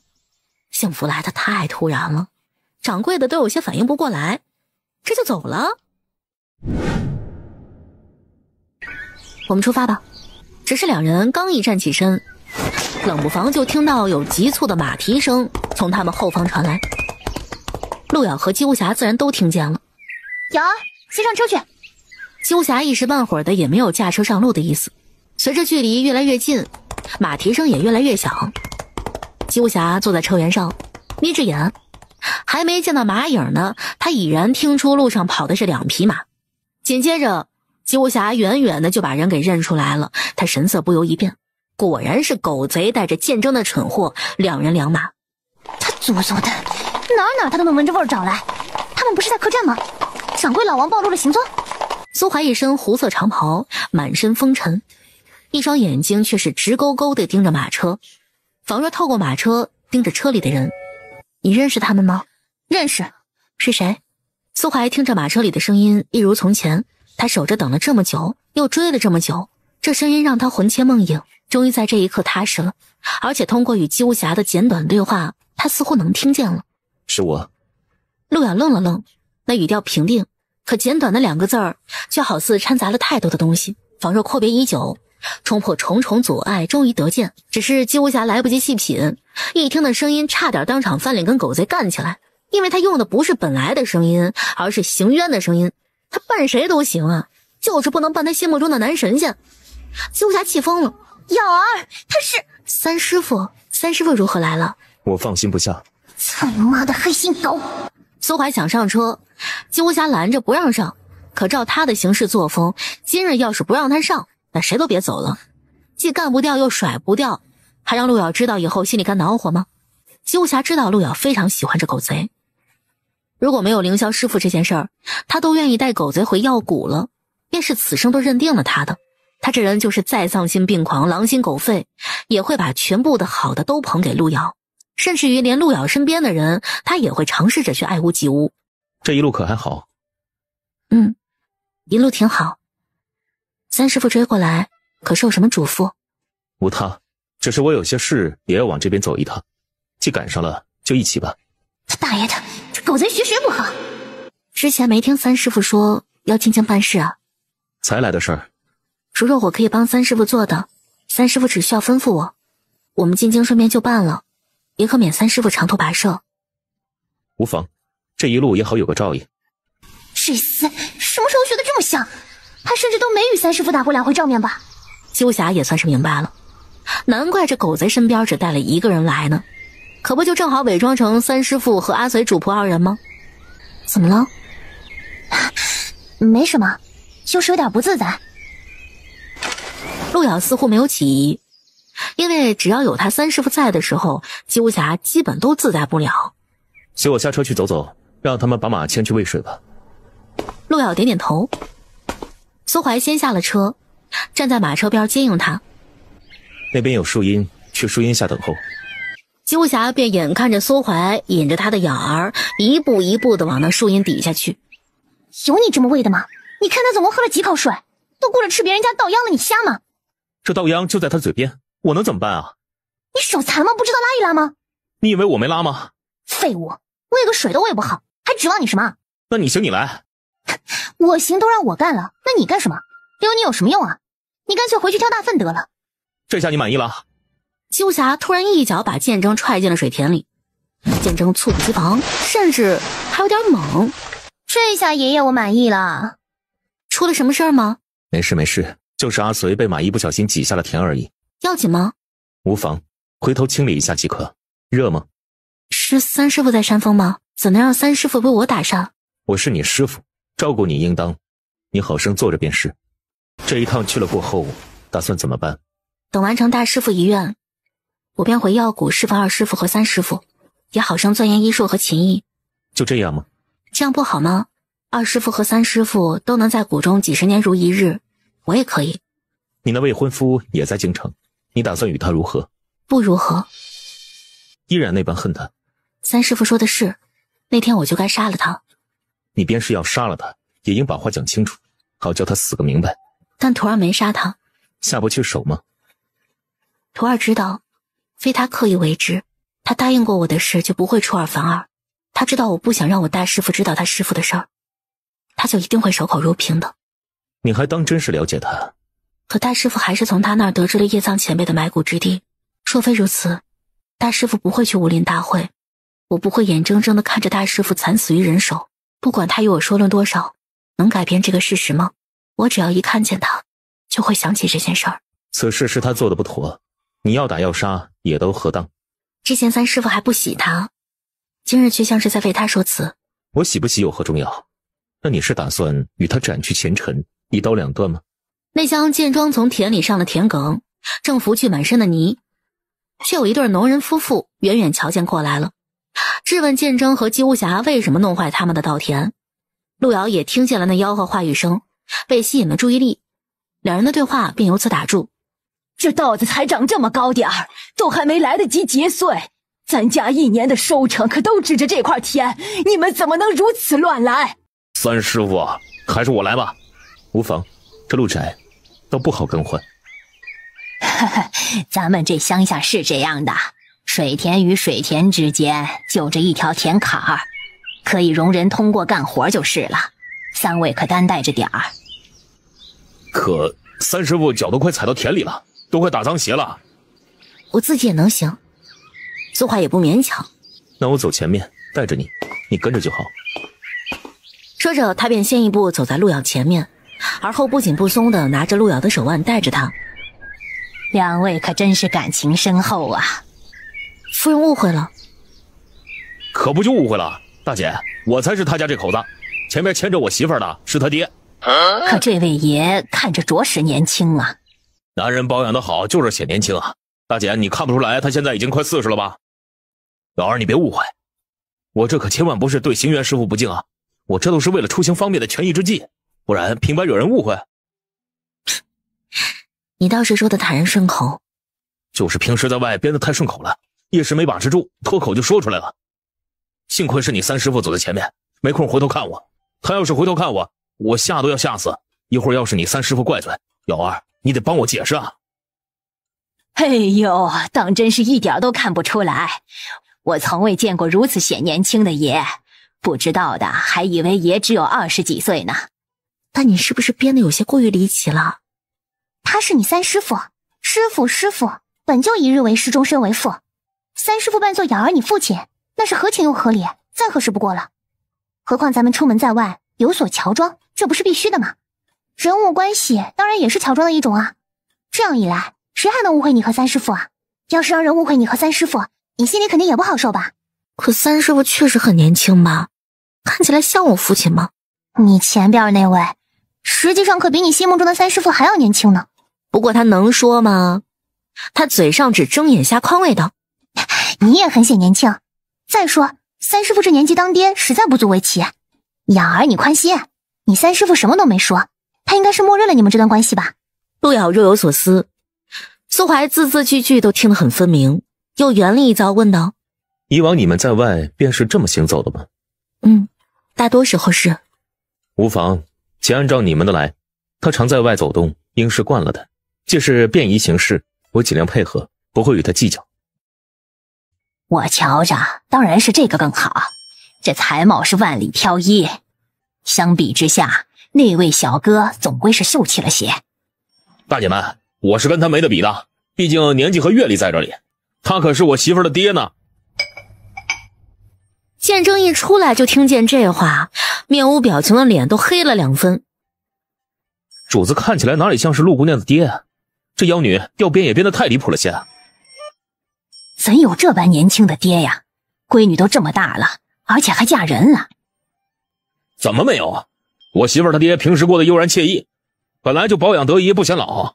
你们不知道，城里有些男人保养起来啊，那叫一个驻颜有术，40几岁还擦这抹粉呢，看起来就跟20出头似的。那岂不是比女人还能捯饬？男人爱美，驻颜起来啊，可比女人精致多了。大姐们要是不信，回头去那大城市里溜一圈就知道了。再加上早年得女，这实属平常，在大城市里这都不稀奇。真是啊，这么离奇又离谱的一件事儿，从姬无暇嘴里说出来，就莫名的变得有凭有据的，还有几分可信性。那得多早啊！哎呦，我看怕是10几岁就当爹了吧？怕是12、13岁的时候就有那事儿了。也不是没有12、13岁就当爹的，这要懂得早，那茬也就会了。男人哪别的学不会，就学这学的最快的，有的还无师自通呢。那也得他够厉害，才能让这姑娘他娘给怀上啊！乡里不比城里，少了许多遮掩，说话也更直白。好了好了，大姐们讨论这些也不害臊。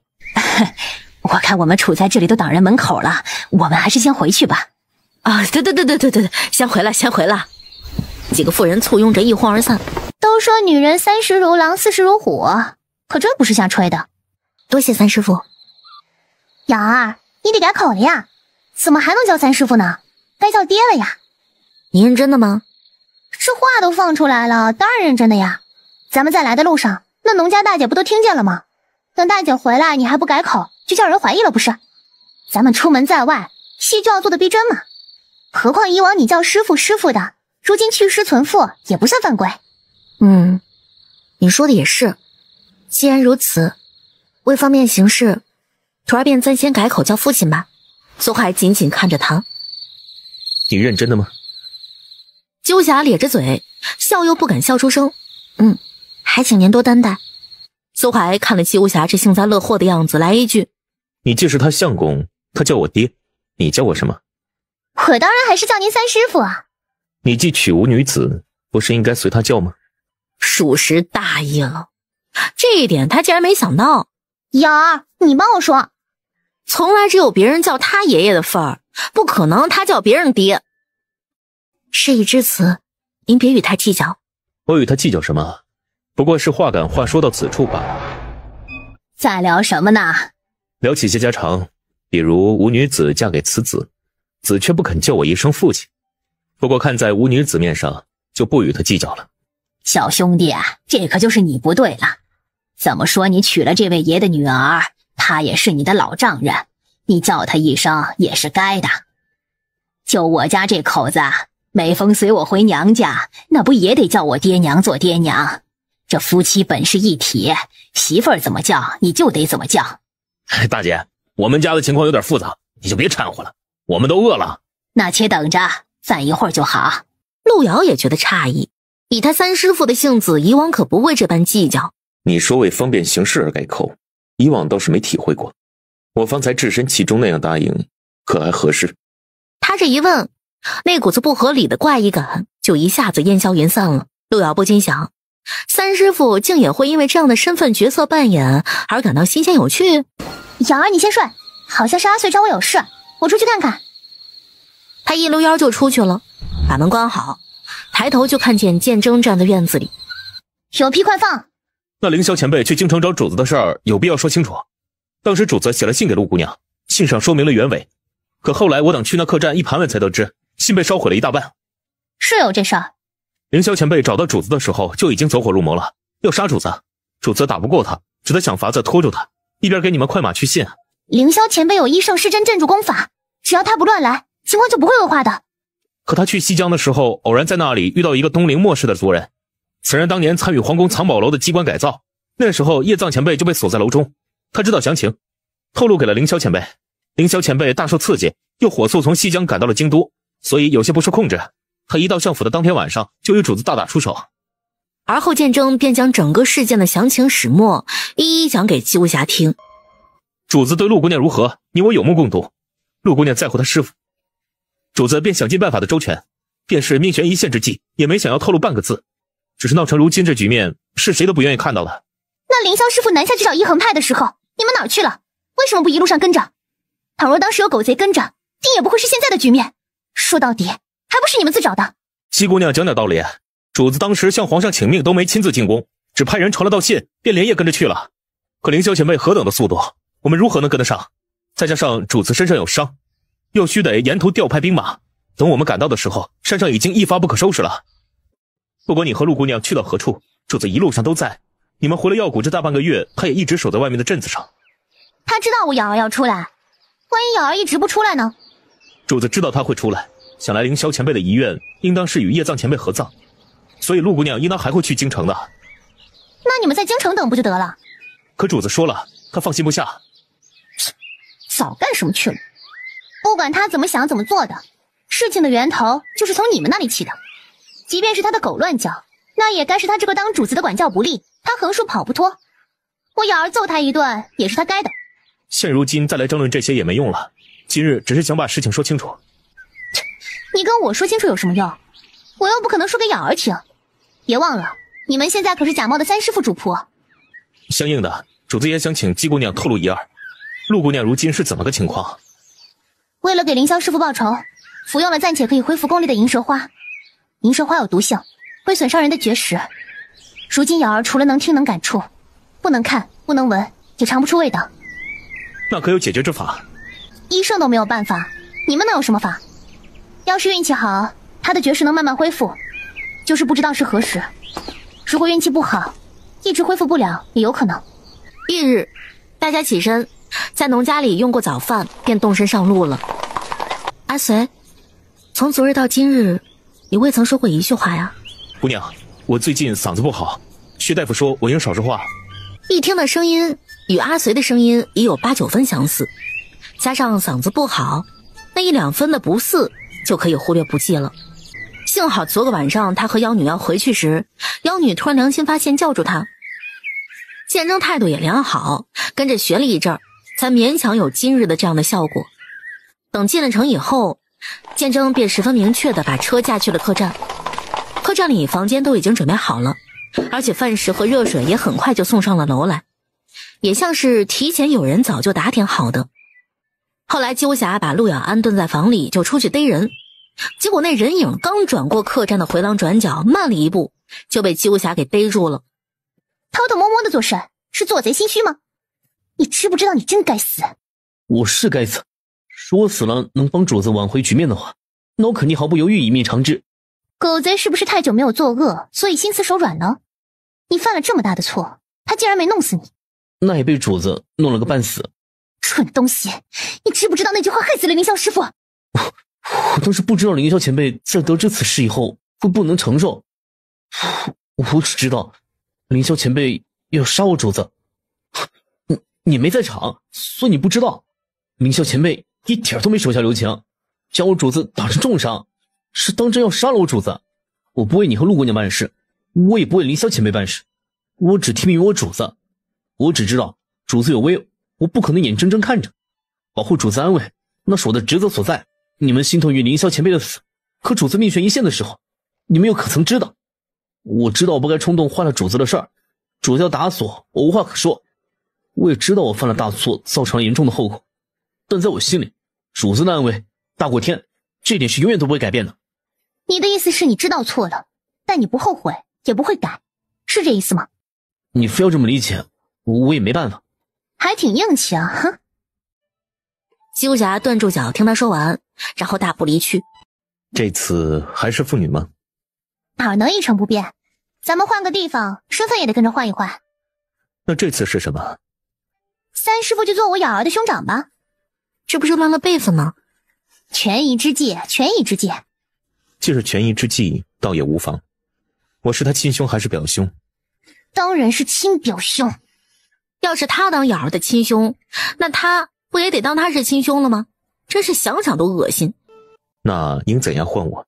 是换我哥哥吗？看样子你这三师傅这是有些扮上瘾了。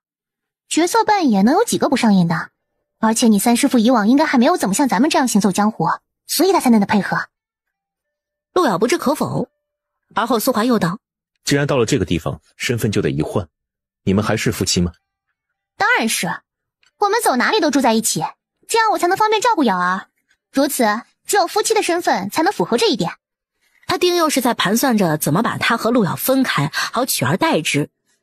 别忘了，你现在可是瑶儿的三师傅，就算我跟他不在一起，也绝轮不到你们在一起。这样也好。姬无暇也没兴冲冲地给陆瑶盛饭夹菜，苏怀坐在他身边帮他布置。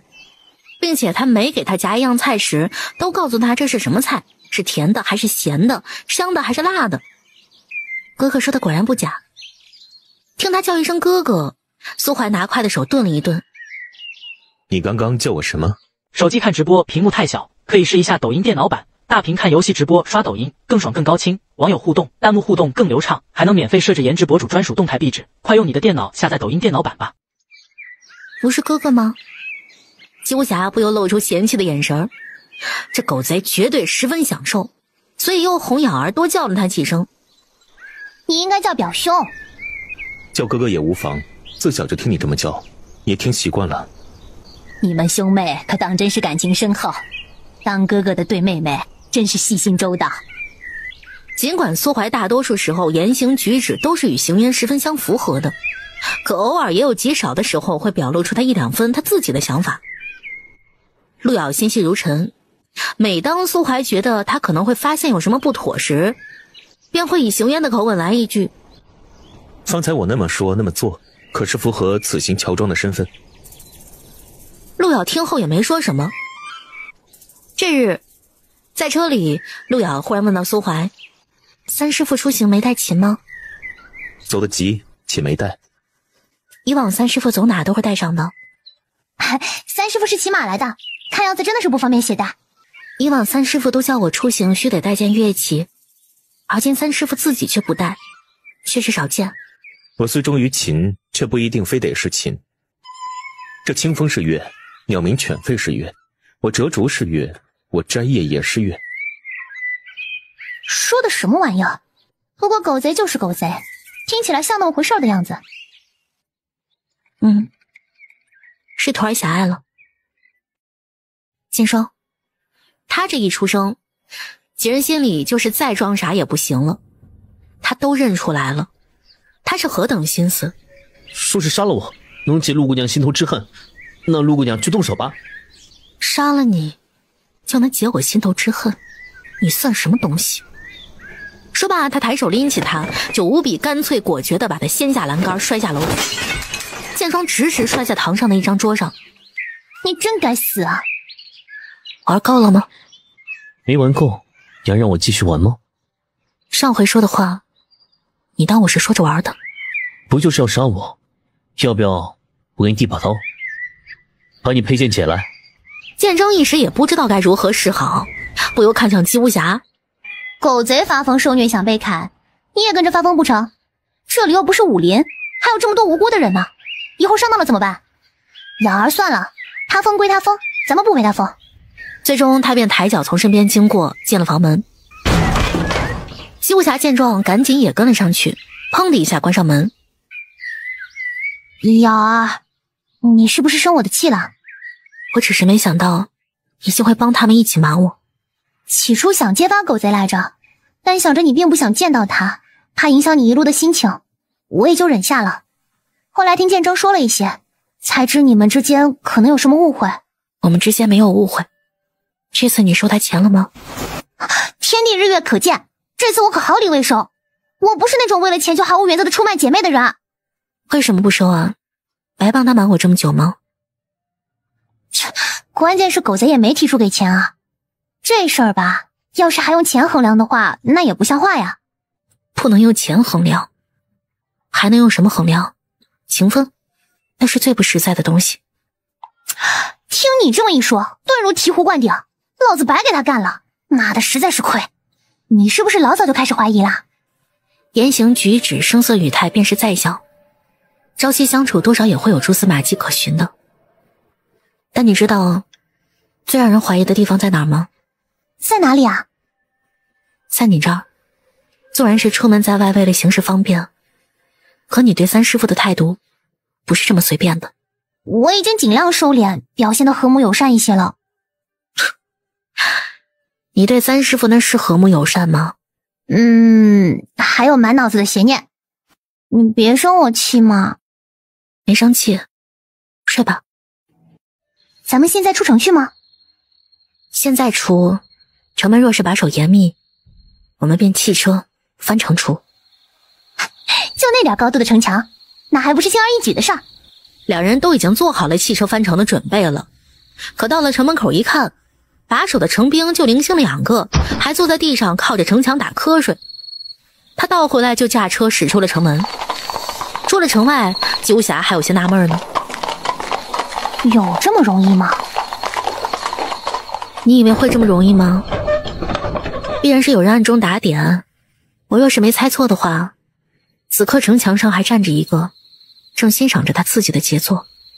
只见那月下确实有人临风而立。鸠侠不由唏嘘道：瑶儿，你还真说准了，有个人。用脚趾头都能想到那人是谁。苏怀站在城墙上，一直目视着马车走远。咱们是直接去刨狗贼家的坟，还是先进城准备准备？直接去墓地须得穿城而过，顺便买2把铁锹。既然都遇上了，那这事儿还需要知会狗贼一声吗？何须多此一举？他要是不知道，也不会早早就在药谷外面等着。你再睡会儿，咱们趁着晚上凉快多赶着路，等天亮了日头晒了，再找个好地儿停靠休息。这会儿睡不着了。反正睡不着，不如你听我说说话呗。其实吧，建州与我说了挺多的，这也是我愿意配合他们的原因之一吧。我估摸着，不管你们能不能和解，有没有误会，你都应该知道。这还得从寄到客栈的那封被烧个乱七八糟的信说起。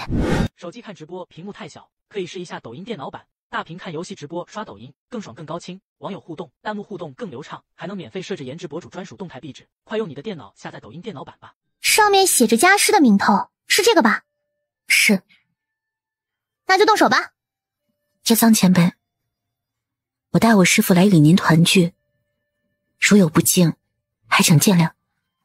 这事儿我也是第一次干，该从哪里下手好啊？从坟尾开始吧。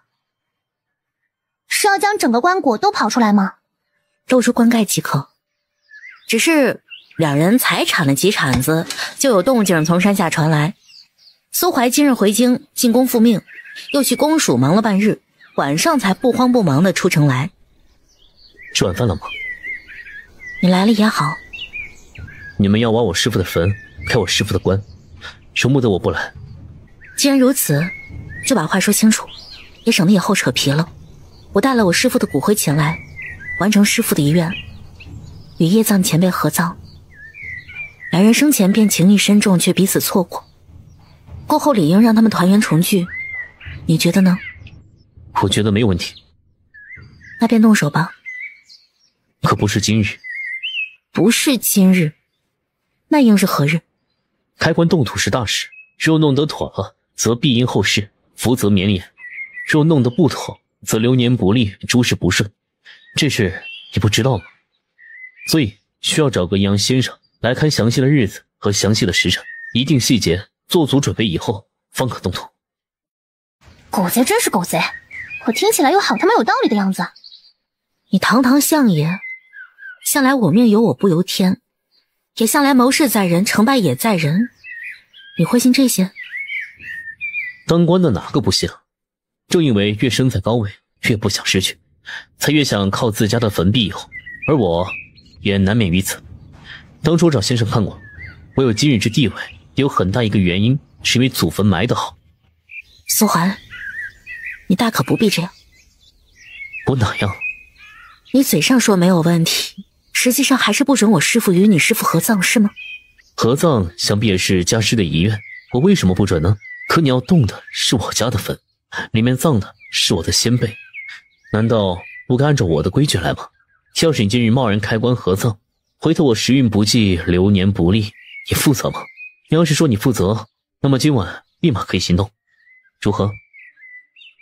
说是说不过他的，这狗东西以前就狗，现如今只会变本加厉。那何时请阴阳先生看？今日我便去打听打听，请全京城最好的阴阳先生来看。何时能看好？这就要问阴阳先生。手机看直播屏幕太小，可以试一下抖音电脑版。大屏看游戏直播刷抖音更爽更高清，网友互动弹幕互动更流畅，还能免费设置颜值博主专属动态壁纸。快用你的电脑下载抖音电脑版吧。那好，就如你所言，这日子要是耽搁太久，你就是个横插2位师父姻缘的不孝徒，师父泉下有知定要找你算账的。最后，陆遥和姬无暇放了铁锹，把带来的纸烛和酒肉在坟前和凌霄师傅的骨灰盒前祭奠了。家里准备了晚饭，回去吃饭吧。那相爷就早些回，免得误了饭点。等相爷找好阴阳先生，调好时日，再派人知会我一下就可。我希望尽快。你知道我是吗？没有人提醒我的话，我忙起来经常人冤枉事儿。你让我找好人，定好时间再知会你，那你就慢慢等着吧。你这不仁不孝的狗东西！苏怀也不躲，一脚上登时就是个脚印子。小儿，你还是腿脚下留情些。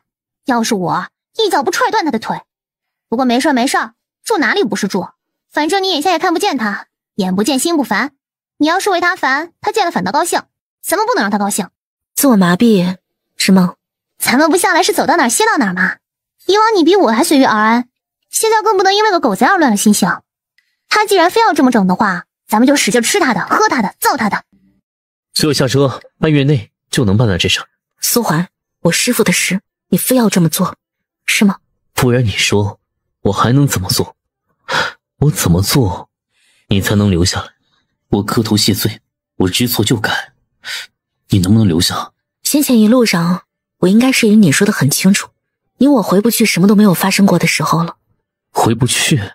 你没试试，怎么知道回不去？怎么是让死人复生吗？你以为磕头谢罪知错就改就能把一切抹平吗？苏怀，我告诉过你，我们没有误会，我也知你是个怎样的人，但我师父之死，我不能当作没有发生过。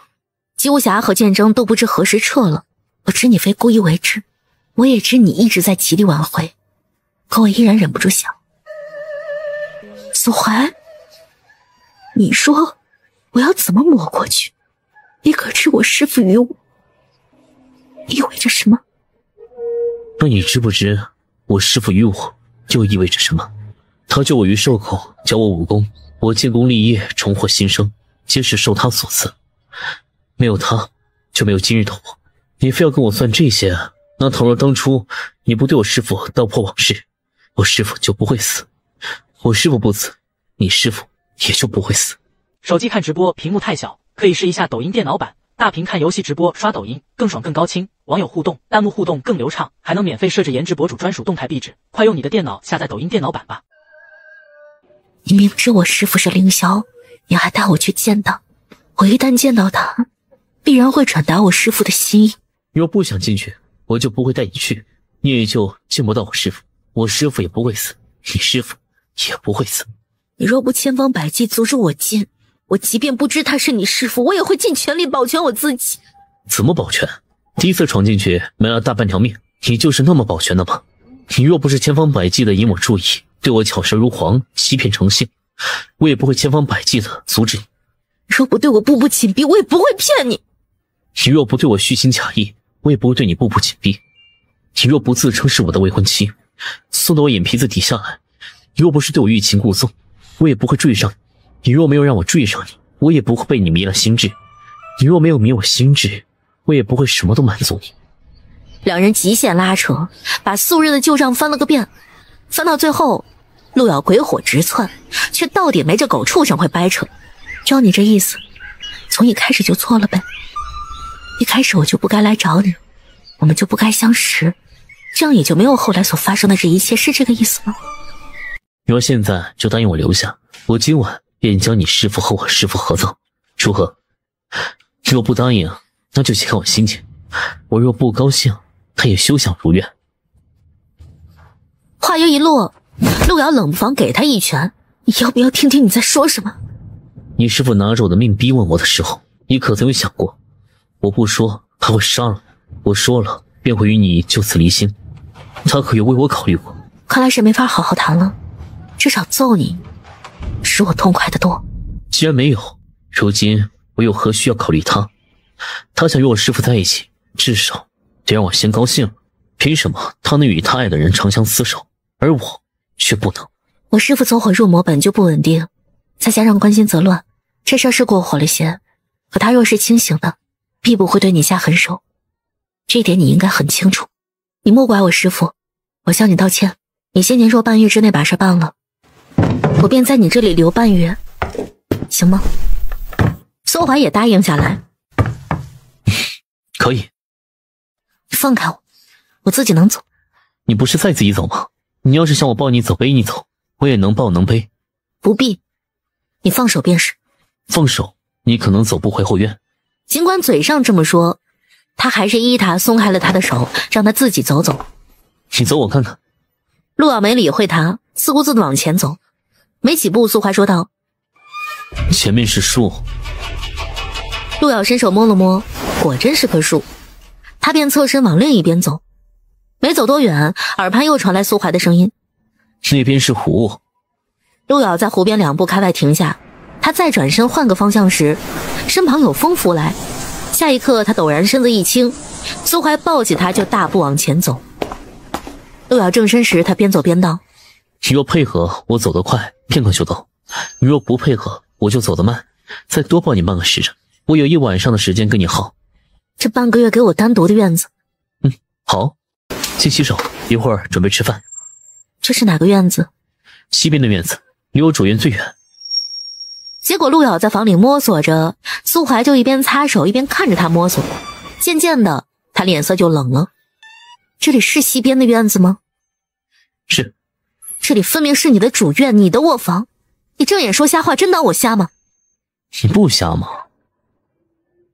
也只有他敢把这话直拉拉的从他的狗嘴里吐出来。陆瑶气的脸都青了。你有什么证据证明这是我的主院？这房中摆设陈列，还用我说吗？这西院房中摆设陈列与我主院房中一模一样，有什么不同吗？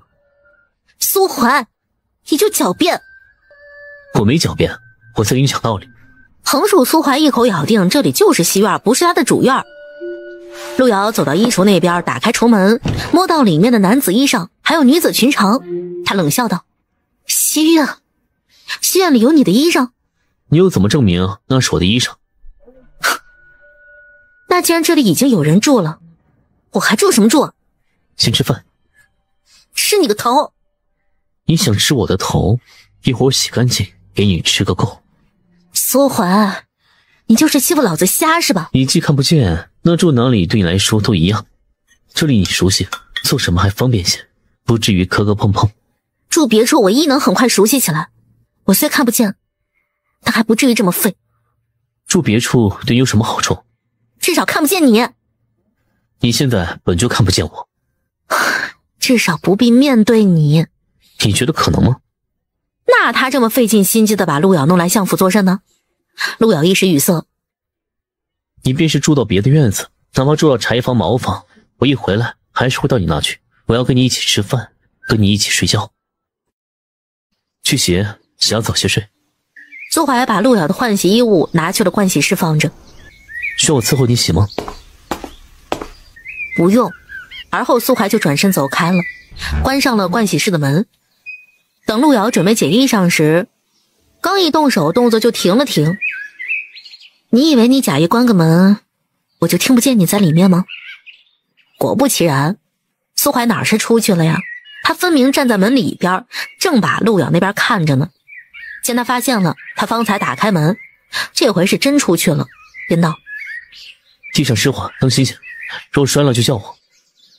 陆瑶摸索着洗完，擦干了头发，便回房休息去了。等苏怀洗完出来，想进他的卧室时，一推门发现门已经被拴死了，而后里头的灯火也毫不留情的呲溜一下熄灭了去。这时节天色早早的就亮开，苏怀起身拿了片薄刃，把厨房的门栓给拨开了，堂而皇之的走进去。他动静极小，进房更衣着官袍。他穿上衣裳，一步几步走到床边，一边系腰带一边看了看床上的人。他见陆瑶睡容安然，只不过还不等他多看两眼，床上的人就一脸平静的转身面朝里，背对着他去了。今日看，今日便定下个准确时候。瑶儿，你跟狗贼把话说清楚了？说清楚了。你俩和好了？在他找到阴阳先生定好时日之前，我们先在这里住下，等事情办完了再离开。昨晚你睡得还好吗？他想着两人要是没彻底解决矛盾，就又同床共枕的话，估计得一肚子气。昨晚我睡这屋，他睡的书房，倒是你一进那大门就没影了。那不是见着你们有事要解决吗？我也不能那么煞风景啊。不过住在这里也好，换个地儿我还不习惯。这里的厨子手艺是真不错，还不用花钱。他和黑虎在这偌大的相府里，就跟自己的地盘似的，吃饱了随处溜达，横着走都没人管。大时这半下午，苏怀就回来了。这会儿就回来了。这会儿我不能回来吗？你不是忙吗？哦，我中暑了。主子稍作休息，属下这就去准备解暑汤。今日去请益阳先生了吗？没有。没有？你好意思回来这么早吗？说了，我中暑了。你把手伸来。陆遥摸索到他的手，不慎碰到了他的手指。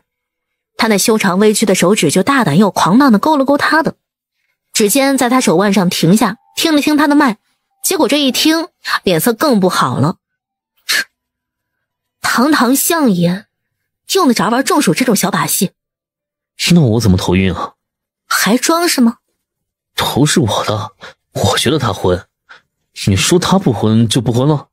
这狗玩意儿何时变得如此强词夺理且不可理喻的？你主子说他中暑头昏，这点解暑汤怕是不够用的，还得再给他煮个3、4壶来。还不快去！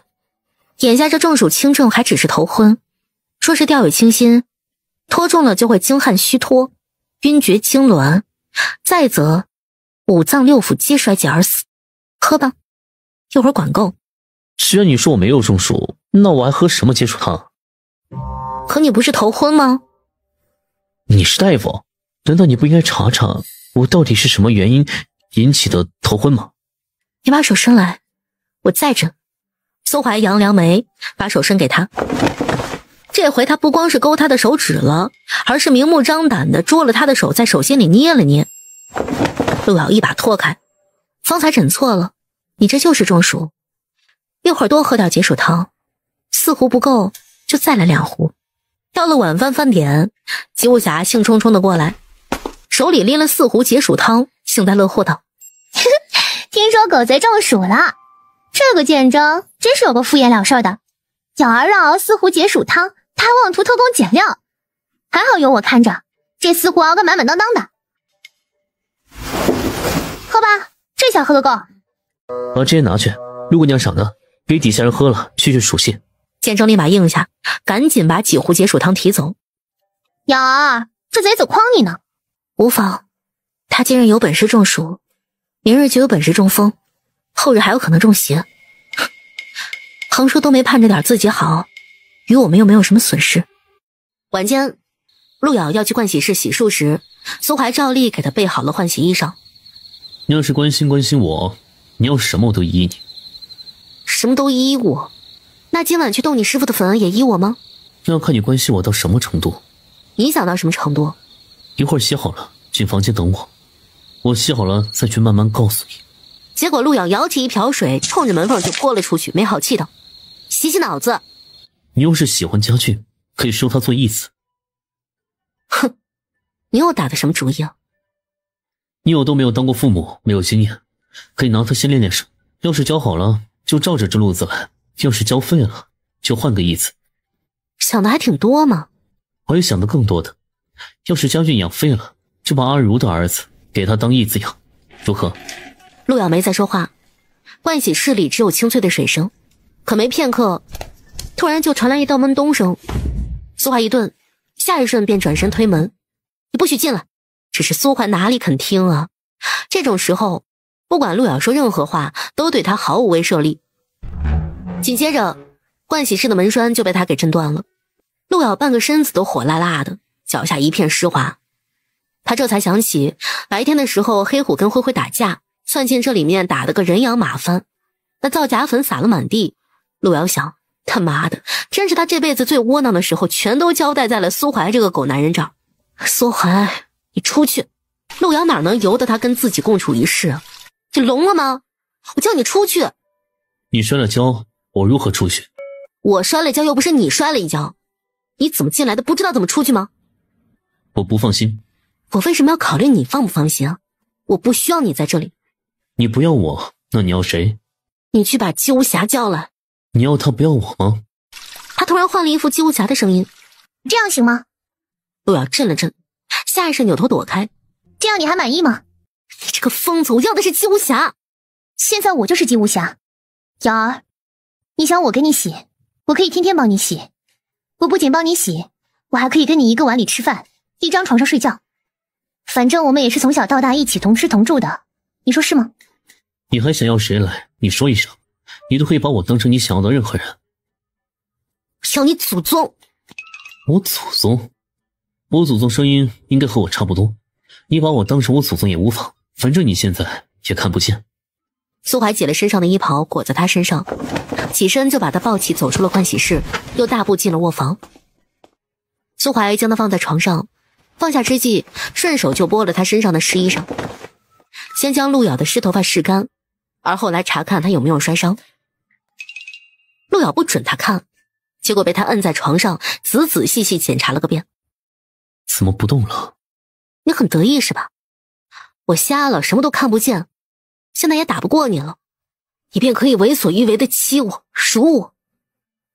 苏怀见着他半边身子都被摔磨得红了，手肘腿上还有些地方破了皮，尤其是脚踝。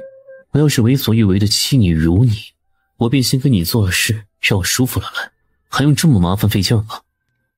现在我这般横说逃不出你的手掌心，你不光扮三师傅骗我，你还满口谎言骗我，你怕是恨不得我永远这般窝囊下去，才好将你掌控，是吗？苏怀没再说话，他给陆瑶破皮的地方抹药时，还给他轻轻吹了吹。看不见只是暂时的，以后定会好，不仅眼睛能好，鼻子也能好，等去银金拿到灵犀角，你的身子也能全好。陆瑶微微怔了怔，你就不怕我好了以后，要是想打杀你，就能轻而易举了？要是想打杀我，且等你好了以后再说。陆瑶不再说话，也没有任何动作。有时候不是我非要打你，而是你自己讨打。你打一巴掌给我摸一下吗？他要是答应，他能再给他多扇几巴掌。你觉得我会陪你发疯吗？手打得痛吗？要不要我给你上点药？不必，这点痛算什么？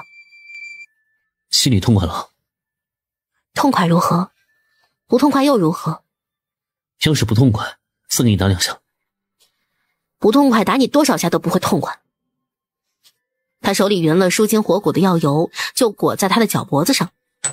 可是揉着揉着，陆瑶就觉得不对味儿了。你在干什么？我在给你揉药。你揉药揉到我脚背上吗？这狗东西得寸进尺，分明揉他脚脖子，揉着揉着就开始摸他的脚了。不行吗？他把玩着有些爱不释手。你堂堂相爷偷摸人脚，恶不恶心啊？恶心。没等陆瑶说话，下一刻他便明显感觉到有温热的触感落在他脚背上。苏怀，你有病吧？你是1天2天才知道我有病吗？你浑身上下我都亲过舔过。今时不同往日，你到底是有多不要脸才能说出这样的话？你觉得不同，但我觉得没什么不同呢，我还是同往日一般爱你。哼，也不知道朝堂文武百官还有天下人知道堂堂一代奸相竟做这等下作之事，会是个什么反应？还能是什么反应啊？用脚趾头想也能知道。要是外面的人见到狗相竟亲吻一个女人的脚背，肯定嫌弃到又不可思议。咦，没想到他居然是这种人。要是想邀请他们来看，也不是不可。你气我亲你，还是气我做下作之事？你但凡要是做个人，我们都能有话好好说，有事好好谈。我做个人，你就愿意跟着我吗？瑶儿，你这是怎么搞的？怎么还伤了脚呢？你来的正好，今晚我搬去和你住吧。瑶儿，是不是狗贼欺负你啊？看来我住在这儿才是诸顺不顺。你以前也住这儿，那时候怎么顺？现在不顺了，不可以吗？你去了他那里就能顺了。你扶我过去。瑶儿，你别急啊，这到底是什么不顺呢？该不会是黑虎和灰灰白天在里头打架的时候搞了一地吧？属下今晚送水进去时，里面确实东倒西歪，一片凌乱。肯定是他俩。瑶儿，要不把那2只东西拎过来打一顿，给你出出气。算了，横叔已经这样了，打一顿又能如何？瑶儿，我住那院离这里可有点远呢，你要好生休息2天，这只脚万不能使力。那你背我过去吧。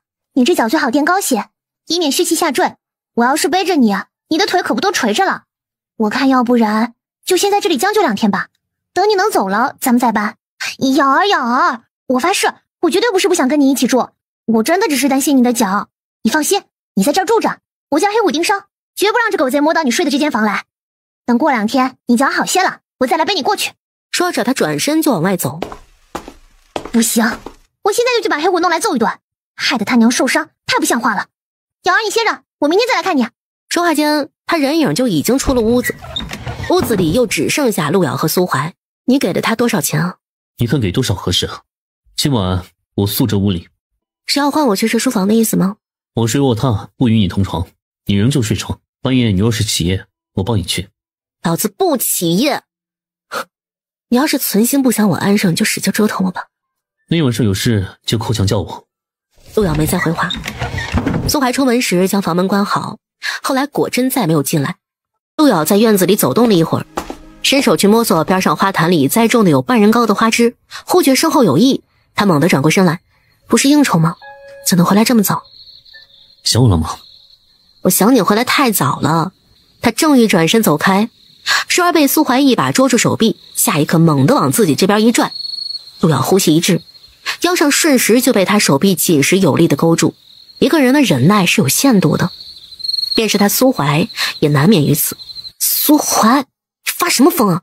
我醉了。你醉个鬼！只有装醉的人才说自己醉了。那我没醉，我就是喝了许多酒而已。你堂堂相爷，向来众人皆醉你独醒，你会喝那么多酒？我情场失意，我不能喝那么多酒吗？你既情场失意，那必然官场得意，你就该一鼓作气把那些人全部干翻。把他们干翻了以后，你就回到我身边吗？奈何苏怀身体的重量都往陆瑶身上压，他只得后退，不知不觉竟退回了屋檐下。苏怀欺着他就进了屋子，最后将他压倒在那坐榻上。你少在这借酒发疯，你要是醉了，我跟你姓。叫苏路瑶吗？你入了我的族谱，便是我的人，理应冠我的姓。我真的是醉了，今夜被灌了许多酒，我的头好晕啊！只是可惜你看不见我醉了，也闻不到我身上的酒气否则你定会相信我是醉了。外面街道我金屋藏娇，路遥啊路遥，若造作金屋，能否请你给我藏一藏？陆遥无言。我想藏的也就你一人。我错了，你原谅我好不好？我从未想过让你为难。路遥，我会好好爱你，我真的爱极你了，你信我好不好？陆遥终是颤了颤眼帘。苏怀，你是相爷，你权倾朝野，万人之上，不必这样。不必哪样？我说过，只要你肯重新与我好，我会给你磕头认错。我不要你磕头认错。你舍不得吗？陆遥动了动喉，不答。我一人之下，万人之上。陆遥，我只需你一人之下。我错了，只要你肯回心转意，我什么都依你。窗外清风颤颤，虫鸣蝉叫，他一声声一句句却尽是往他耳中钻。苏怀，你知道你自己都说了些什么吗？他知道苏怀向来如此，外人不敢犯他，他也从不低声下气的求谁，却只有在他面前，他毫无下限，什么样的话他都说得出来，哪怕再卑微的话，他也能张口即来。我何须去想我说了些什么？我只知道我要你跟我好，你要是不跟我了，我要怎么办才好？我要怎么办才好？你原谅我吧，我错了，你原谅我好不好？可你没错，错的是我，我不知道这一定会造就这果。陆瑶，你还爱我吗？陆瑶没有回答。你还爱我，对吗？听起来似糊里糊涂患得患失，可他埋头在陆瑶肩窝里蹭着他的头发，他那张脸那张眼自始至终都清醒得很，哪有半分醉意。他也知道陆瑶已经对他一人心软了，他心里若是不爱着他，早就杀了他了。苏寒，你住口！怎么住口？我就是要叫你，叫到你答应我为止。你压痛我了。哪里痛？我给你捶捶。我有些喘不上气。你骗我，以往压你一晚上都没事儿。你抱得太紧了。你便是想我松开，然后你好逃走。你看得我这么紧，我怎么逃啊？等你眼睛好了，你是不是就会想着逃？我不信你，除非你抱我，我就相信你。两人谁都没有动作，一谁都没有说话，就这样僵持了许久，久到苏怀都放缓了呼吸。陆瑶都以为他已经安然地睡了过去，可他却没法入睡，心口积压着的东西比他的身体更重，才是真正让他喘不过气的原因。已经不爱他了吗？怎么可能？他爱呀，不管苏怀是什么样子，不管他有错没错，也不管他做过些什么没做过什么，他都爱啊。只是他没有苏怀这般行事张狂无所顾忌，相反他思虑的太多。苏怀已经睡着了，这样想着，陆瑶终是没忍住，动了动手，一点点抬起来，在他腰侧还没有碰到的时候，蓦地又停顿下来。他又停顿了一会儿，伸手抱上他腰的那刻，他闭上了眼，眼角顷刻染上动人的飞印。他的手环着苏怀的腰，攀上他的后背，可还不待他的手安抚性的轻拍拍他，却在他抱上他之际，苏怀亦是猛地收紧手臂，将他狠狠往怀里收。他的怀抱紧热又有力。苏怀，你果真在骗我，你根本就没有罪。你为什么这么说？你刚才闭眼的时候，睫毛都扫在我颈上了。陆瑶，你再抱抱我。你起来。苏怀没起，陆瑶便一边试图脱身，一边来气的抬脚蹬他。你动，我也动。陆瑶闻言顿时停住了，这狗东西能吐出什么好话来？他太了解他了，他说的动，那绝对不是简单的动。不是热吗？热。要脱吗？老子要被你给压死了。陆瑶本以为照他的狗性定然不为所动，以至于后来他突然将他揽身而起的时候，陆瑶猝不及防掐着他的腰，让他坐在他腰上了。陆瑶霎时便又扭身试图挣脱苏怀，结果狗男人把着他的腰肢重重往下压，与他隔着衣料接触。老色狗！我已经很久没跟你好了，我很想，这不是很正常的吗？我等你像从前一样没有顾虑的与我厮混，我才跟你好。只是我忍得辛苦，你坐在我身上的时候，不要乱扭乱动的勾引我。有本事你放开我，你看我会不会坐在你身上乱扭乱动。后来苏怀抱着陆瑶没放，陆瑶也安静的再没有任何动作。也不知过了多久，更不知深夜到什么时候，陆瑶闭着眼趴在他怀里，抵不住困意来袭，最后睡了过去。他睡着以后没有了满身刺，特别乖顺。出其意外的，陆瑶在他的怀里反而睡得更沉，之前屋里有点动静他就会醒，而眼下苏怀动作轻缓地盘着他，他却没有醒。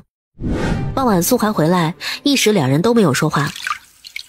苏怀洗手更衣，而后见蒸送了果子来，他剥了皮，一半一半地捏着喂他嘴里。昨晚睡得好吗？昨晚喝了多少酒？不记得了。你若不来烦我，我睡得更好。彼此都知道这话是口是心非，只是没有拆穿。吃这些与喝白水无异，有什么可吃的？人光吃这些死不了，但光喝白水能活吗？怎么叫无益啊？你倒是会偷换概念。我是一天到晚的光喝白水了吗？他刚一说完，苏怀便将果肉堵进他嘴里。甜的。陆遥摸了摸，还是嚼了2下。我又吃不出来。慢慢会吃出来的。檐下的风轻轻流转着，苏怀有一块没一块的喂进陆遥嘴里，不知不觉就吃去了一半。你们相府是不是有个账房？在哪里？带我去。你找账房干什么？除了之前，你觉得我还能干什么？你现在吃喝住都在相府，你还想去账房之前？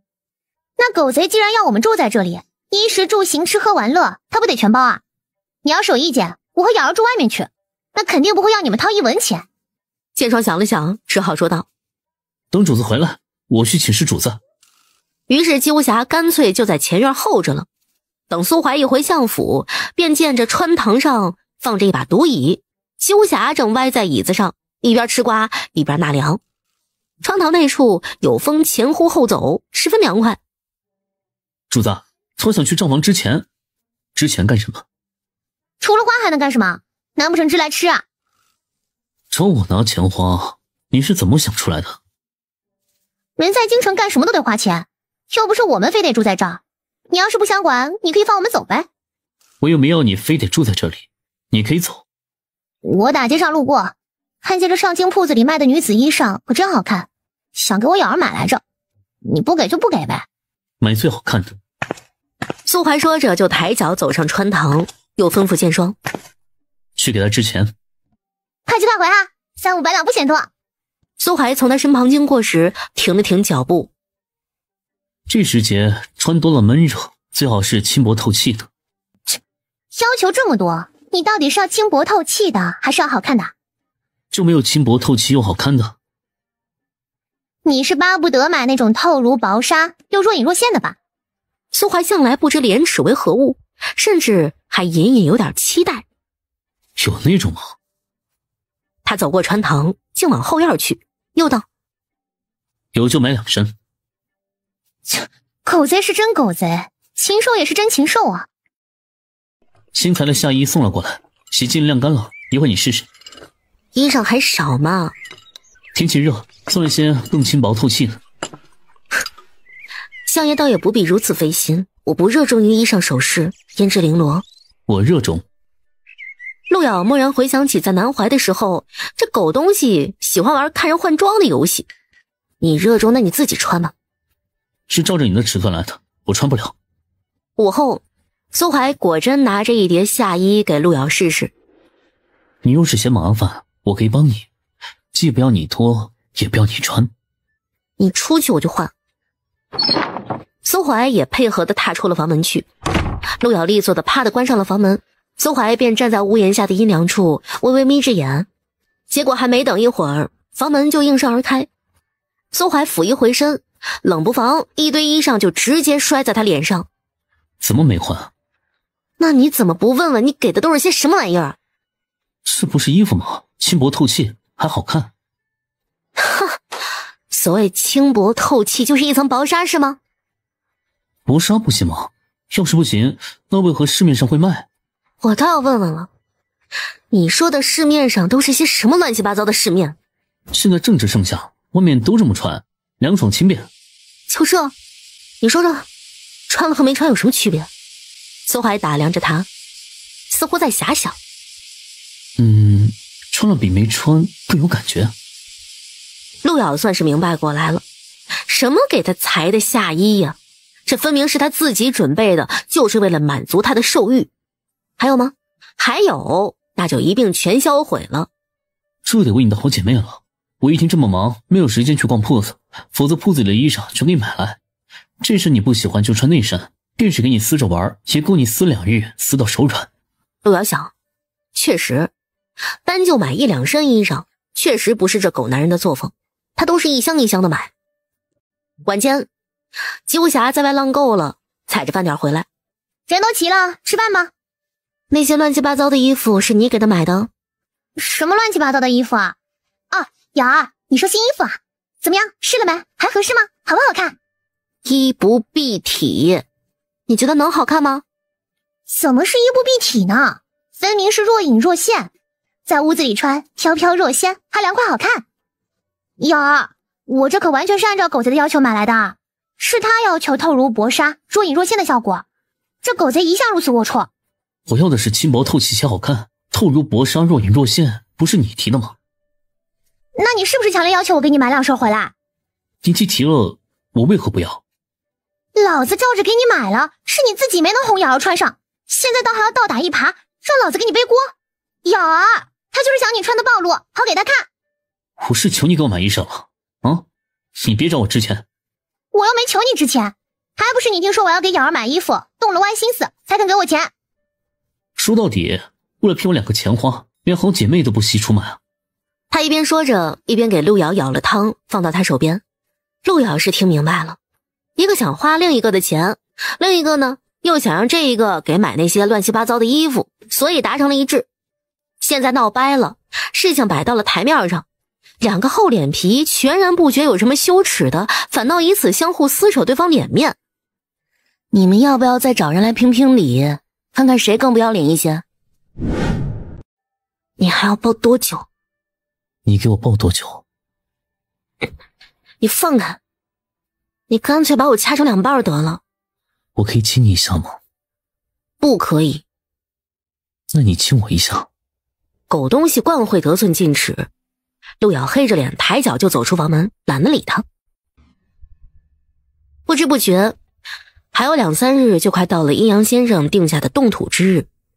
阴阳先生要的东西，剑庄也都一丝不苟地去准备齐当。等过2天把凌霄师傅的事儿一办妥，我和瑶儿就要离开京城了。在此之前，麻烦你先把账结一下。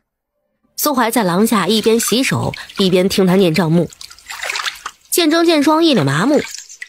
你真当主子是开钱庄的，有取之不尽用之不竭的钱是吗？难道他不是开钱庄的吗？那要不要我送个钱庄给你？当真？你进来。吉无暇以为这狗贼又在耍什么花样，可是当剑争把一只沉甸甸的盒子交到他手上时，他还以为是银票呢。什么玩意儿？这是万顺钱庄的庄契和印章。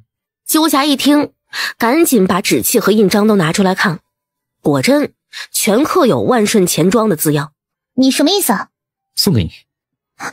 真送我了？随你怎么打理。真的随我？你不想要？不想要就放下。吉无暇把盒子抱在怀里，死死的。但凡到了他手里的东西，哪是说放就放的？何况这他妈还是整整一个钱庄啊！狗贼，你不会是给我挖坑吧？是不是钱庄里的钱已经被你掏空了？你留个空壳子给我。账簿在钱庄里，近些年一直都是盈利的。你若不信，自己去查查账簿便是。真的给我？这庄契和印章都已经在你手上了。带他去钱庄交接一下。啊，是。你到底还有几个钱庄啊？你还想要几个？吉无暇也晓得，一个钱庄算是这狗贼的极限了。现在就带我去瞅瞅那万顺钱庄，要是敢弄个亏空的窟窿壳子来糊弄我，过2天我就带着瑶儿远走高飞，让你们一根头发丝都找不到。瑶儿，你家狗贼果真送了我一个钱庄。我去看了，那门面是气派，迎来送往的，看起来生意不差。他这个时候送你一个钱庄？今儿下午我是来找他结账的，你知道吧？可我也没想到，这狗贼这回居然出手如此阔绰，居然拿个钱庄砸我。妈的，狗贼真是太有钱了。事出反常必有妖，你不知道吗？我当然知道啊，我都怀疑他是不是提前把那钱庄掏空了，拿个空壳子来糊弄我。于是我就赶着去视察钱庄了。我去看了，那库里可都是钱，所以我已经跟他们做好交接了，正式接手了万顺钱庄。哈哈，从今天起我就是他们东家了。我看钱庄经营的挺好的，各地方也都有分号，我要是把钱搬空了，就不能钱生钱了，所以还得继续经营着走。你会经营吗？不就是做生意嘛，谁还不会了？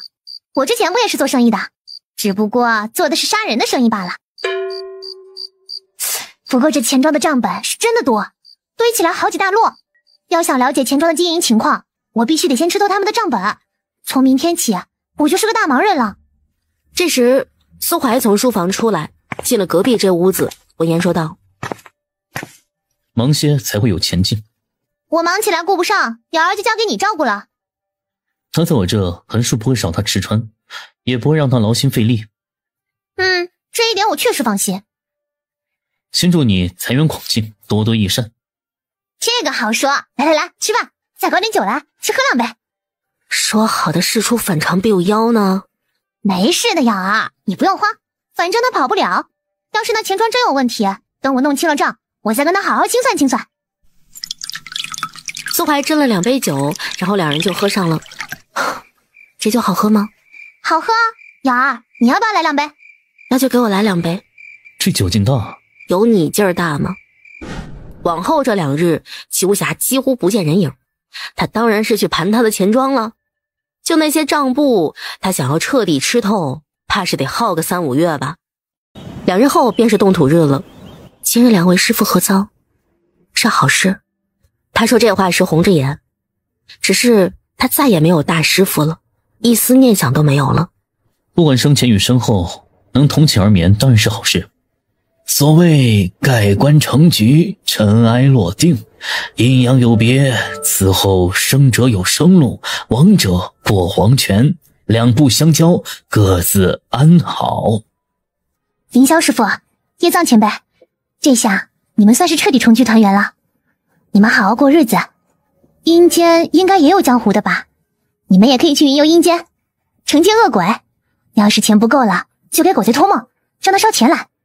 等做完了这些，坟前还燃着香烛没灭，大家伙就坐下来歇口气儿，等明火燃完以后再行下山。瑶儿，要不你再在这里住些时日，等我把我那钱庄的账理清楚，咱们再走成不？好。瑶儿，你不会生我气吧？不会，旁人处心积虑也不是你能抵挡得了的，只能说这钱庄来的是时候。齐无暇去了眼苏怀，就是要气也是气那个旁人，钱庄是无辜的呀，他既然凭着缘分到来了，总不能不要他吧？人怎么能为了点坚持操守连钱都不要了呢？你说是不是？所以齐无暇想得开，陆咬也想得开。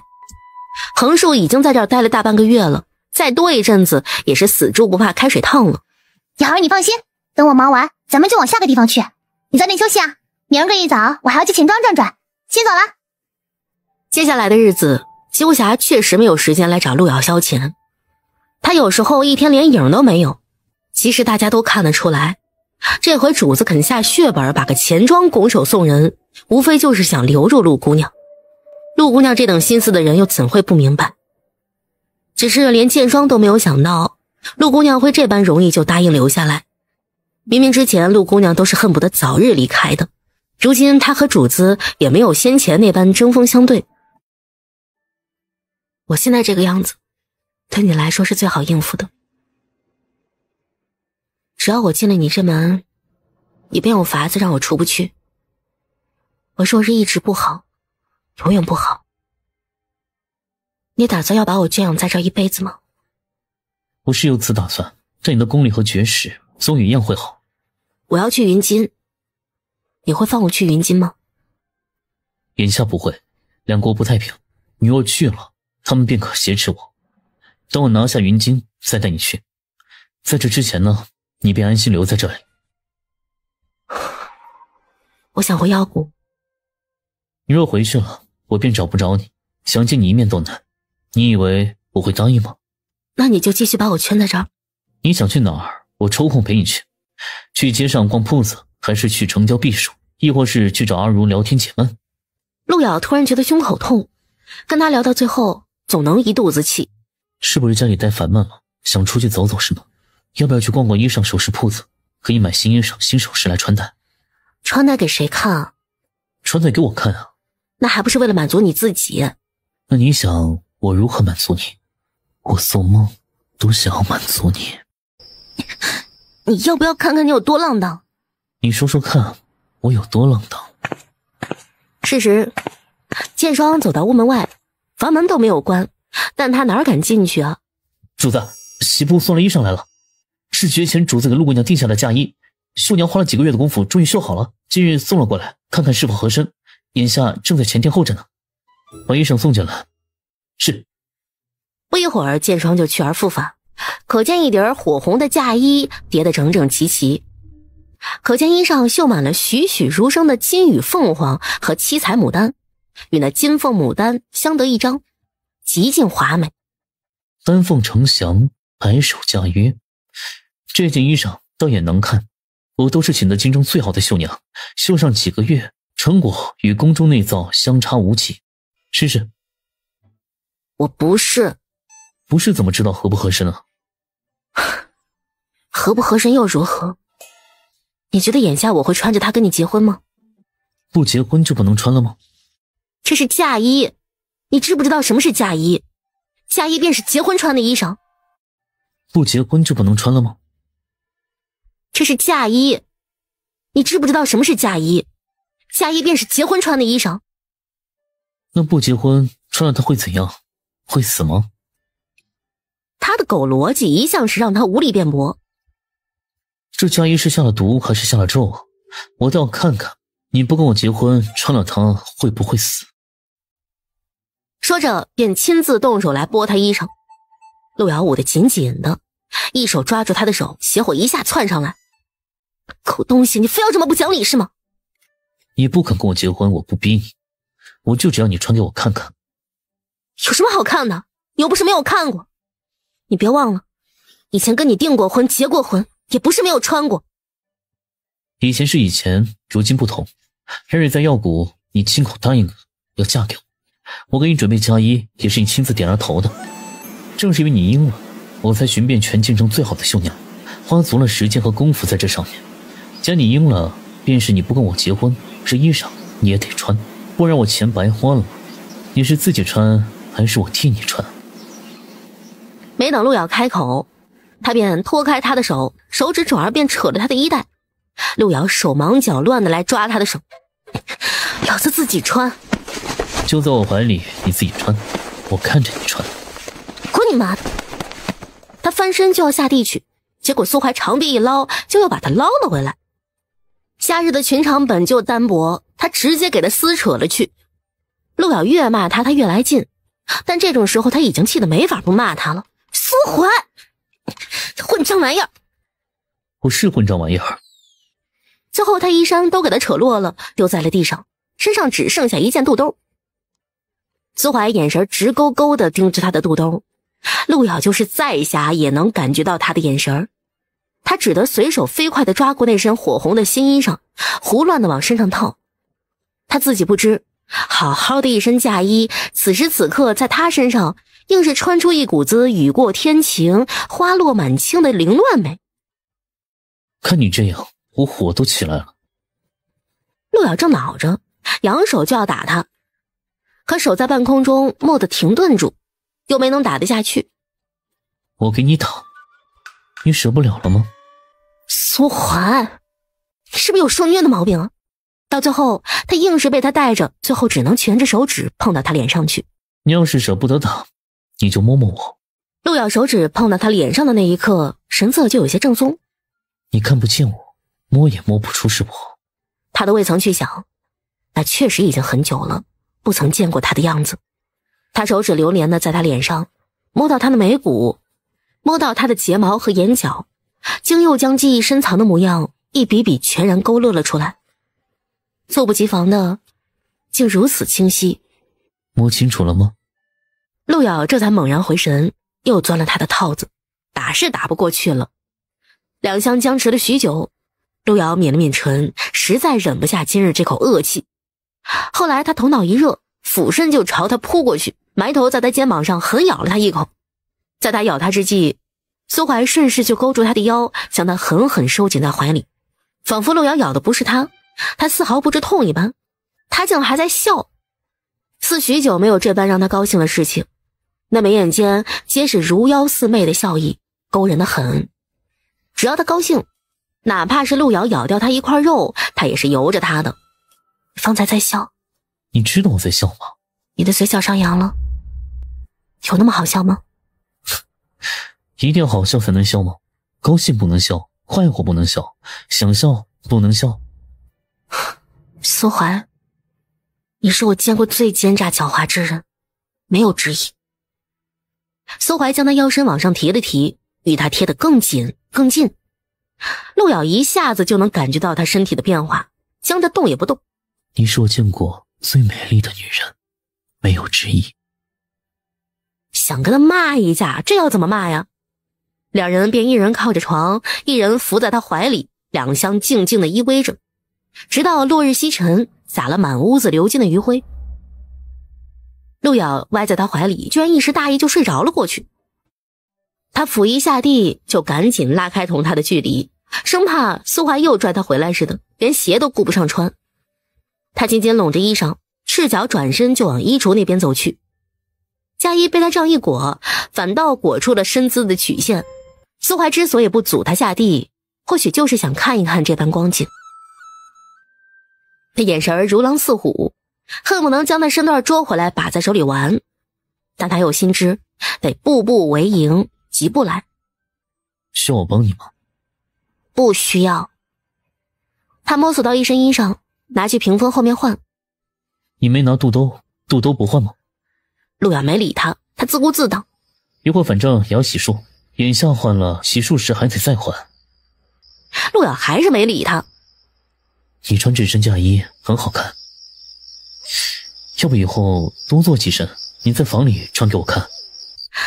在房里换着嫁衣给你看，香烟可真是会想，夜夜都娶新娘子吗？那我夜夜都入洞房，你胸口没以前那么鼓了，是吃的少的缘故吗？口东西，你闭嘴！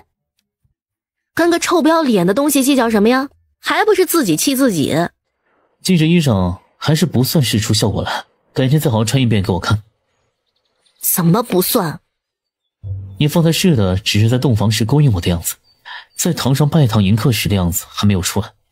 难不成你打算跟我拜堂迎客时也穿着件肚兜套件嫁衣吗？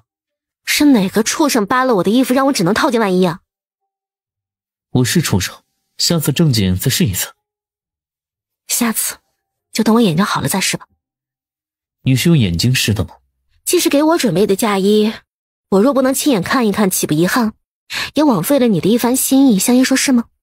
只是穿在你身上就不算浪费我的心意。你想亲眼看一看，往后再找人治，你不光能日日看，还能日日穿。治的再多，嫁衣也始终是与婚姻相系的，这难道不是两个人的事吗？要是相爷一个人看了就作数，那你自己跟自己结婚去吧。只要你肯结，等你能见了再试也无妨。陆瑶愣了愣，只顾着跟他争辩，一时话没有多想。听狗男人这么一说，他蓦地才反应过来，他答应了要试，在他的理解上便是没有反悔与他的婚事了。陆瑶还想说什么，一时半会儿却说不出来。这些都是什么时候的账本？说是从去年开始的账，钱庄账房那里还没搬完呢。听掌柜说，钱庄去年进行了一次革新，要想要了解到钱庄切实的经营情况，还得从去年开始看。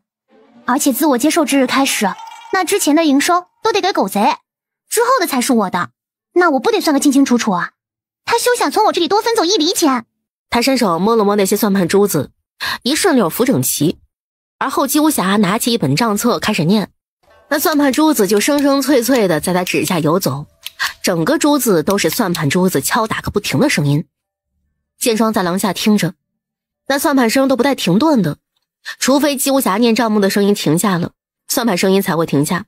唉，瑶儿，我得花1-2个时辰才能理清的一本，你这才花多久啊？两个人便是两双手，自是比你一个人又看又算的强。有陆瑶相帮，快得多了。陆瑶负责算，姬无暇负责念和计数核对。苏怀站在门边看了一会儿他拨算盘的模样，才徐徐出声道：算盘打得不错，我方才一进院里就听见了。你的算盘也打得不错，算盘珠子都快崩人脸上了。还从去年的账开始算，就凭姬无暇这骂骂咧咧毛躁掀桌的性子，怕是他算到年底都算不完。你俩能不能别出声打岔？他妈的，老子又不知道刚刚念到哪儿了。还是陆瑶给他提了个数，他才找到方才念断的地方。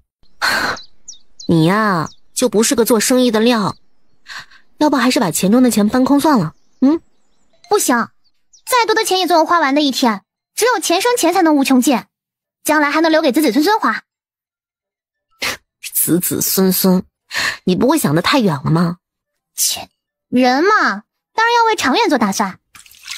苏怀站在木架子旁洗手，蓦然来一句：“不妨先想想，谁会愿意跟你生儿子？”哼，与其来担心我，还是不妨先担心你自己吧。你问问瑶儿，她愿意跟你生儿子吗？那你问问那位，他愿意跟你生儿子吗？哪位？非要我指名道姓？狗贼！我要你狗命！姬无暇直接在屋里就跟他干起来了。桌上的账本也不分是整理过的还是没整理过的，一时间乱作一气。就连陆瑶手里的算盘也被姬无暇拿去，算盘珠子一颗颗抠来当暗器，射他狗日！你敢侮辱他，看我不杀了你！你们俩要不要出去打个鱼死网破，斗个你死我活呀？瑶儿，你头痛吗？换你来试试看痛不痛啊？是不是刚刚被算盘珠子给崩到了呀？他有说是谁吗？你就这么火急火燎的？都是这狗贼，他狂妄至极，目无尊长。尊长，原间还存有这般念想？你放屁！你再说一句，老子跟你没完！苏怀也不再激他了，施施然走出了房门。诚然，苏怀之前好歹也扮演了一路的行冤，照他那洞察力，要是看不出姬无暇那点心思，才奇了怪了。陆姑娘，阿如，许久不见。是许久不见了。之前相爷说你不在京，眼下总算得以再与姑娘相见。阿如心思细腻，很快便发觉陆瑶有些不同寻常。相爷，我能请陆姑娘屋中叙话吗？苏怀点了点头。陆姑娘，我们屋里说话。陆姑娘，姑娘的眼睛无甚大碍，之前施了一种药，眼下这是后遗症，暂时无法施物，过阵子就好了。那就好。你呢？一切可好？我也一切都好。那日我还以为是陆姑娘找来了，结果一开门才发现竟是相爷找来了。我以为我和孩子这下都保不住了，结果相爷只是把我转移了个地方，却没有伤害我和我肚里的孩子。他如何舍得伤你肚子里的孩子呀？以前阿汝不懂得那些利害关系，如今他却是再明白不过了。而今他和相爷是一条船上的，一荣俱荣，一损俱损。对不住啊，原计划让你和孩子远走高飞，离开这个是非之地，而今却深陷其中，难以脱身了。这关姑娘什么事呢？姑娘已经帮了我许多了，若非姑娘，我与我儿早已一尸两命了，又哪有我们今日？如今我也想明白了，那终究是皇嗣，不是普通百姓家的孩子。他能得相爷庇佑，至少能够安安稳稳的长大成人。不然若是换个人来，我们娘俩没有依仗，恐怕早就没有活头了。你能这样想也好，现在这样已经很好了。只要我的孩子能够健健康康、安安稳稳的活着，只不过唯一的遗憾是，我不能随时随地见到他，抱抱他。孩子一出生便被抱走了吗？原是一出生，相爷就叫人来抱走的。后来我苦苦哀求，相爷才答应让我自己养了1月。相爷也答应我，他会护孩子周全，将来如若我愿意进宫陪伴孩子，他也会给我设法。我相信相爷一诺千金，一定会说到做到，否则他何须答应我呢？我一介无足轻重之人，对他来说，留着我还有可能会使事情暴露，杀了我才能永绝后患。他之所以留下我，还答应我，我想应该是看在姑娘的面上吧。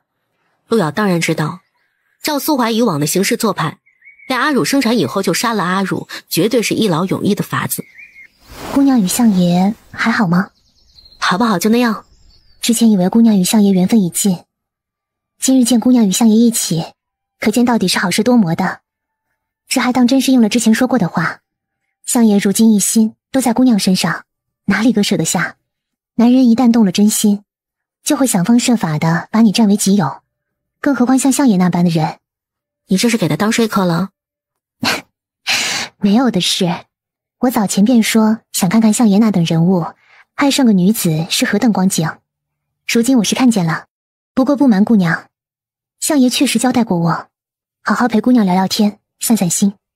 不知不觉时间就渐晚，两人坐在马车里，马车行走于熙熙攘攘的街上。这京都城里的夜市是灯火如昼，行人如潮。要不要下去走走？有什么可走的？我又看不见。街边有美食，要不要尝尝？有什么可尝的？我又吃不出。那你想听什么？听戏还是听曲？你唱给我听。我说给你听，我说的比唱的好听。这话确实不假。你想听什么我说什么，是我跟你的感情呢，还是说我跟你的感情啊？你不尴尬吗？我不尴尬。敢问相爷可在车里？主子，是阮侍郎。何事？这阮侍郎一见苏怀，不由满脸唏嘘。终于得见相爷了。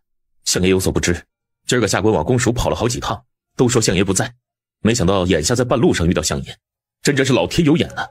相爷明鉴，下官也不敢扰了相爷休沐，只是当下着实有些紧急要务，得需相爷处理。若是没有相爷示下，我等不敢擅作主张啊，还望相爷恕罪，恕罪。这事儿耽搁下去，下官也怕皇上若是追责起来，我等吃罪不起啊。街上人来人往，人声鼎沸，行人们也不知道阮侍郎在说些什么。苏怀接了文书，吩咐见证。走。就在窗帘落下之际，他鬼使神差地往车里瞅了一眼。这一瞅，好像除了相爷，马车里还另有其人呢。只不过这里面光线昏暗，看不真切，只隐隐看见个身形轮廓。等马车都走远了，侍郎边往回走边回味着，随之扶着心灵脚下一顿，自言自语道：那好像是个女子啊。他再一回想，越加笃定，没错，那分明就是个女子轮廓。相爷车里怎么会有女子？于是乎没过2日，这风就私底下传开了。15月圆夜，相爷竟携神秘女子游街赏灯。他不爱吃这个，这么久了，你连他爱吃什么都不知道。你是在喂猪吗？这么多，他吃得完吗？陆瑶拿筷子碰了碰，碗里果真已经堆起了一个小山丘，只不过他已经见怪不怪了。吉无暇不在时，基本上每顿都是这样的，但他嘴皮子都说破了，已经懒得再说了。喂猪至少还知道长2两肉，你见他长了吗？吉无暇瞅了瞅陆瑶，确实不见长。后来苏怀又给陆瑶舀了一碗汤。多喝。喝那么多酸笋汤干什么？苏怀闻言，拿着汤勺的手顿了一顿。开胃，碗里的能吃完就吃完。你觉得我是有多大个胃啊？还开胃？要不要我开膛把胃切开，或许更直接一些啊？他能吃2碗饭，你不能吃。正在干第2碗饭的姬无暇从碗里抬起头来，咽了嘴里的饭。狗贼，你什么意思啊？老子是干力气活的，吃2碗饭怎么了？你要不要也干点力气活？你想他干什么力气活啊？吃你的饭吧。吃着吃着，姬无暇突然又猛地从碗里抬起头来问：瑶儿，你怎么知道这是酸笋汤？你告诉他这是酸笋汤了吗？苏怀没有答，姬无暇这才反应过来，突然回想起方才他听陆瑶说这酸笋汤时停顿的动作，就晓得他当时就明白了，只是他后知后觉。姬无暇顿时大喜过望。瑶儿，你能吃出味道了。这汤酸。酸笋汤不酸，难道还要辣吗？喝这么多酸汤，让我晚上煲酸水吗？开胃多吃饭，好长点肉。说着眼神就肆无忌惮地往他胸口看了一眼。姬无暇瞅见了，传授经验似的来一句：你想他那儿长肉，光吃怎么行？光吃都是长其他地方的好吧，得多揉才能长肉。是男人一双手，可是世上最好的催长法子。你哪来的这些歪理邪说呀？真少刘寡妇说的，这怎么能是歪理邪说呀？都是他亲身经历的好吧？我看他整日容光焕发的，别提多滋润了。这饭还能好好吃吗？随后姬无暇继续干饭，酒足饭饱以后，他就美滋滋的回去了。你要睡了吗？你没见我熄灯了吗？你熄不熄灯有什么区别啊？吃宵夜吗？晚饭没吃多少，我让做了夜宵，有酸的、甜的、咸的、辣的，你想吃哪样？我不吃。嘴里这么久没味道，而今能吃出味了，不尝尝吗？我陪你一块吃，挨个尝一口便是。陆瑶本没有宵夜的习惯，相持了一会儿，他终于还是就着他的手张口咬了一小口。味道如何？甜的。苏怀又喂给他一个煎小包，一口酒酿元宵，咸香的味道和一口淡淡甜酒味儿在口里流转，确实是已经很久没有过的滋味了。好吃吗？好不好吃你自己吃吃不就知道了。今天晚上他一次性把之前欠下的各种味道都找补回来了，便是以往他也甚少一次性有这么丰富的味觉体验。最后陆瑶硬是给他携着每样都尝了一点，他也不能自己一个人撑啊，于是把剩下的都塞给苏怀，两个不好吃的人全给分食了个干净。以至于到了该就寝的时间，陆瑶睡不着，他不得不跟苏怀在院子里走动走动消消食。托你的福，要不是你，此刻我应该已经睡下了。偶尔一次睡晚一些也无妨，之前不是也熬过夜吗？有时候熬到天亮将明时才睡。我有味觉了，你便恨不得一次性撑死我，等我有嗅觉了，你是不是也打算一次性熏死我？药材库里有诸多药材，等你能闻到了，都弄来给你闻一闻。那要是我能看见了，你又打算怎么？在你面前让你睁眼闭眼都能看见我，看我个3天3夜。这种事儿狗男人还真做得出来。怎么让我张眼睛怎么来是吗？我总不能让你去看别的男人吧。消食完后又草草地洗漱了一遍，陆瑶才回房上床睡觉。可是他刚一躺下，冷不防身子一僵，蹙了蹙眉头，吁了口气。陆瑶下意识侧了侧身，苏怀就摸到了2颗圆溜溜的算盘珠子。便是苏怀没说，他也晓得是算盘珠子，毕竟白天的时候那玩意儿满屋子乱飞。你们干的好事儿。苏怀将他揽过来，我看看。你看什么看啊，睡觉。结果狗男人硬是固执他身子，一手解了他衣带，将一段腰肢露了出来。轻了，过2日就好了。苏怀见着那细腰在他眼皮子底下轻扭，他嘴上荤素无忌。素在床上睡的时候，你这腰一动能缠走我的命。陆瑶黑着脸不再动了。苏怀一手圈着陆瑶，一手打开床头边的抽屉，取出药油来匀在掌心，而后附在他的淤青处。那药油凉凉的，顿时便能消痛。随着他手指缓缓地打着转，还泛着丝丝痒意，脑子也似开始跟着打转，有了些舒缓的倦意。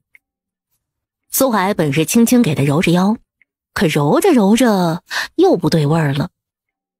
狗男人目光略略上移，还是不满足，手又顺着衣底往上去，果真还往上游走2分，立马被陆瑶按住了手。不是睡着了吗？你觉得我能安心睡着吗？说着就将他的狗爪子从衣裳底下扯了出来。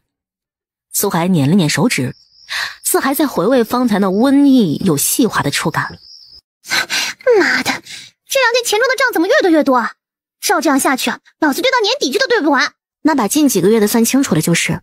近几个月的我昨儿才弄清楚，这东家可真不是人当的。剩下的等我回来再有时间弄。你要走？我收到门中消息，说是晋兰镇上出了一批来路不明的陌生人，似在打探咱们的药谷所在。是冲着二师父去的？不是，好像是冲着你3师父去的。是江湖中人吗？听我的人说，那些人不属于江湖任意门派，也没有江湖气，不像是江湖人。不管是什么人，3师父已经许多年未曾在江湖上留名，能打探到镇上，并且得知3师父与药谷的关系者，确实不简单。所以我是来跟你辞行的。无论如何，我得回去一趟，看看到底怎么回事。去吧，不必担心我，我暂留此地不会怎么样的。他心知，要是这个时候跟着姬无暇回去，反倒还拖他后腿，拉慢行程。也好，反正你在这里，我也放心。你要记得，凡事莫冲动。回去以后有什么情况，第一时间传信给我。还有，见到我3师父以后，这事你可以先跟他说，他让你怎么做，你便听他的。放心吧，平时你3师父说什么，在我这里那就是圣旨啊。那我一会儿就动身走了，你在这里好生照顾你自己。姬无暇，一切当心。妥得很，你安心在这儿养着，一切交给我。苏怀回来时已经知道了姬无暇离京的消息了。需要我派人过去吗？暂时不用，先等消息。他想着药谷的事儿，尤其是他与3师父相关的事儿，苏怀不易插手进来。苏怀便没再提。回头他进了书房，将剑征召进书房里。将人去到镇上，非必要不必露面动手，先摸清楚那伙人的来历。是。行渊师父，那些人是不是来追债的？何以见得？你上回不是带了很多银蛇花回来吗？他们是不是因为这个才来找你的呀？行渊师父，我还有些积蓄。然后呢？我可以去给行渊师傅解决那银蛇花的事。你那点积蓄可能不足以让他们满意，那我就使些江湖手段。你那点江湖手段也不足以让他们知难而退。这次行渊师傅惹了个很大的麻烦吗？我惹了个很大的麻烦啊，那瑶儿也叮嘱我了，叫我凡事都听三师傅你的。三师傅说这事要怎么弄，我去弄就是，绝对不让三师傅把麻烦惹上身。先静观其变。反正有我在，是不会让那些人欺负到行渊师傅头上的。经理一切还顺利吗？顺利啊，在我回来之前，凌霄师傅已经与叶藏前辈葬在一处了。那为何迟迟不归？他那未婚夫不放人，天天变着法子留他在那里休养。这里无事，你不如去京一趟，把他接了回来。其实除了凌霄师傅的死这件事，瑶儿有些难以释怀以外，他那未婚夫别的也都挺好的。其实那件事儿也不能全怪他，瑶儿最是通情达理了，他心里比谁都明白。他是朝中人。行渊师傅，朝中人不好吗？他在朝一日，阿瑶与他在一起，可有安生之日？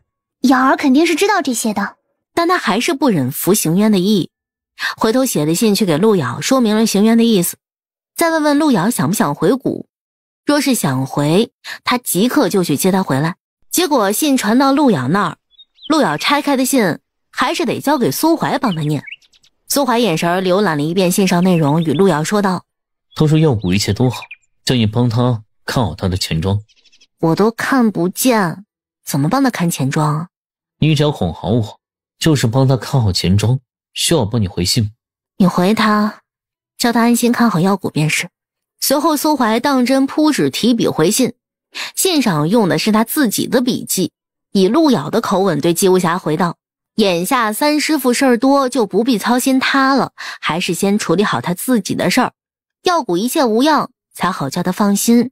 姬无暇收到信以后，一看是这么回事儿，赶紧就拿去给行渊看了。他哪里懂字里行间的阴阳怪气啊？行渊师傅，我就说瑶儿有他自己的考虑吧，等耀谷的事处理好，我再去接他吧。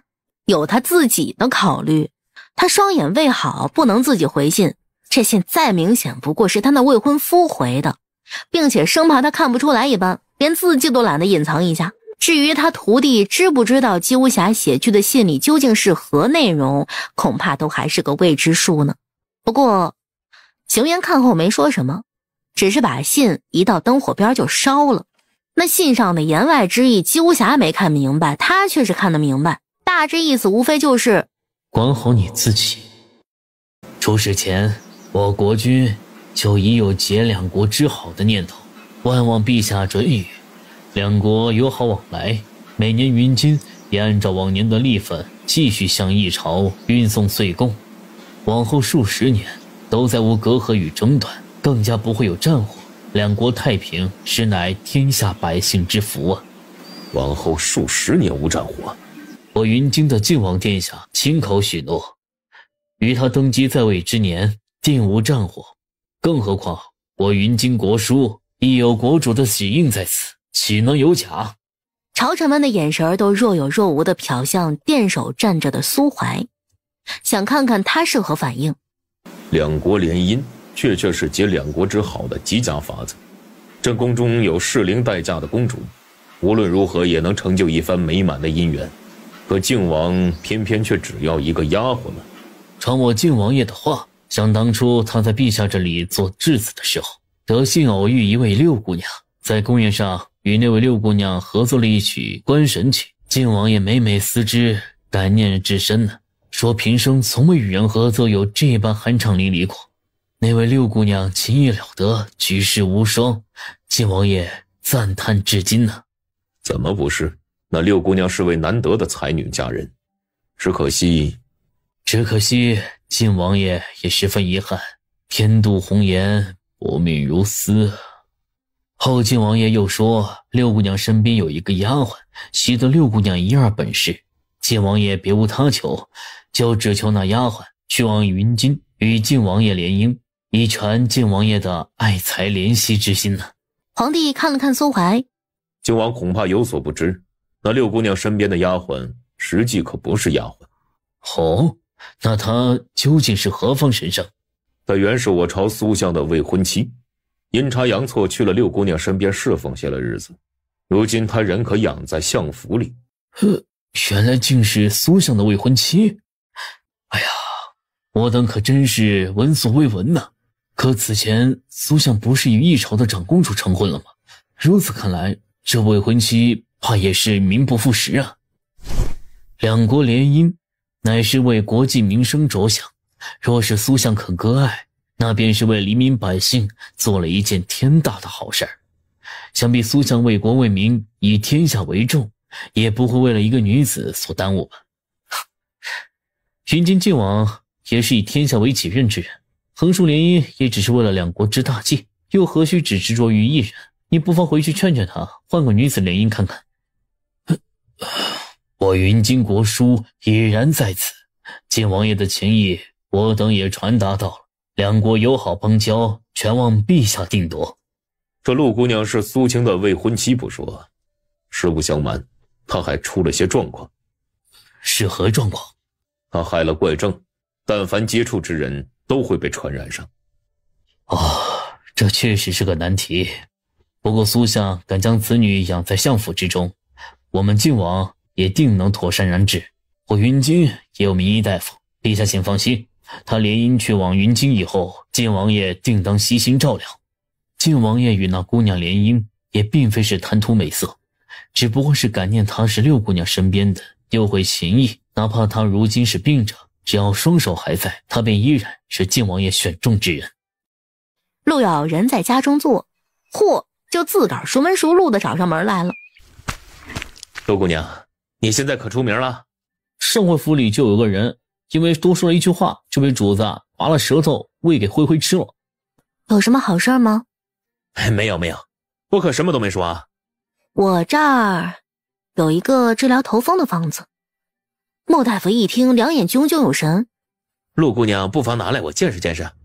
哎呀，算了，当我什么都没说吧。陆姑娘，回头相爷要是拔我舌头，你可得保我呀。放心，他要是不想让我知道，这院里连只苍蝇都飞不进来，更别说你了。云津来使臣下国书了，说是靖王要娶陆姑娘你。谁要娶谁？云津的靖王要娶你。他倒还敢来。现在外面人尽皆知，聘礼都送到宫里去了。聘礼要送也是该送到这里来吧。现在外面人都在说相爷应以大局为重，把陆姑娘你嫁过去。主子是绝对不会同意的。这左手相爷右手靖王的，基本上走上人生巅峰了。听你这么说，我还怪心动的嘞。也不怪陆姑娘心动，满京城的女子们哪个不心动啊？莫大夫慎言，这话要是主子听到了，恐怕你得吃不了兜着走。不过相爷这人，想必陆姑娘比我更清楚，要么你就别招惹他，要么你招惹了就别想中途换人，否则他发起狂来，大家都得死，一死死一霸。敢叫主子墙角，还没有能活到过年的。所以这看起来虽像是冲着我来的，实则没我什么事儿，无非就是两条狗打架，一个呢拼命想激怒另一个，另一个呢正准备逮住机会一口咬死这一个，有他什么事儿啊？他只是个站在一旁看热闹的好吧。经陆遥这一点，莫大夫和剑霜顿如醍醐灌顶，居然好像是这么回事啊。晚上苏怀回来，一进门开口就道：听说靖王想娶你，你有点心动。听谁说的？剑霜说的吗？剑霜在门外立马回道：天地良心，日月可见，属下一个字都没有说过。我也没说过，不知道是哪个进的谗言啊，真该拖出来打一顿的。苏怀就吩咐剑霜，真让人把人弄去打一顿了。主子让打你一顿。我错哪儿了？陆姑娘说你进谗言。我没有啊，我都是实话实说。影卫被锤的时候十分迷茫，听话要挨打，不听话也要挨打，那应该怎么办呢？听陆姑娘的就不会被挨打。你不在外面跟他们狗咬狗，回来这么早做什么？他有钱，不出意外将来还会是云津的皇帝，又弹得一手好琴，可以密作知音，现在对你念念不忘，还想娶你，所以你有想法了吗？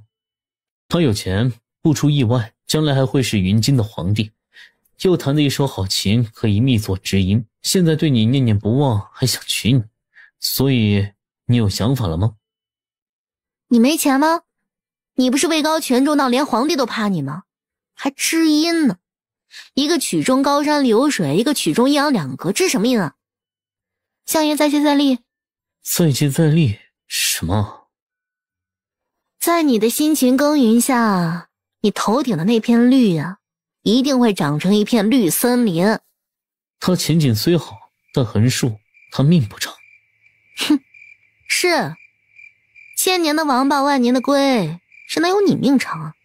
想娶她的不止那靖王一个，他早晚都是要归到他房中的。敢来撬他的墙角，命都不会太长。我可能等不了你收复云姬那么久了。苏怀不应他，又顺着他的颈项一路亲吻他。陆瑶手抵着他的肩膀推他，被他舔着颈子又一路往上。他不由得仰着头，抑着微乱的呼吸，被他亲着下巴，将原本白皙细腻的皮肤都磨得有2分绯红。苏青啊，也不是朕要强人所难，而是他云金就认定了苏姑娘一人。苏姑娘身染怪疾，实非良配，而苏青又是朝之栋梁，以国家天下为己任。现如今宫里宫外都盼着苏青顾全大局，这也着实是难办得很呢。圣上为国为民，无可挑剔。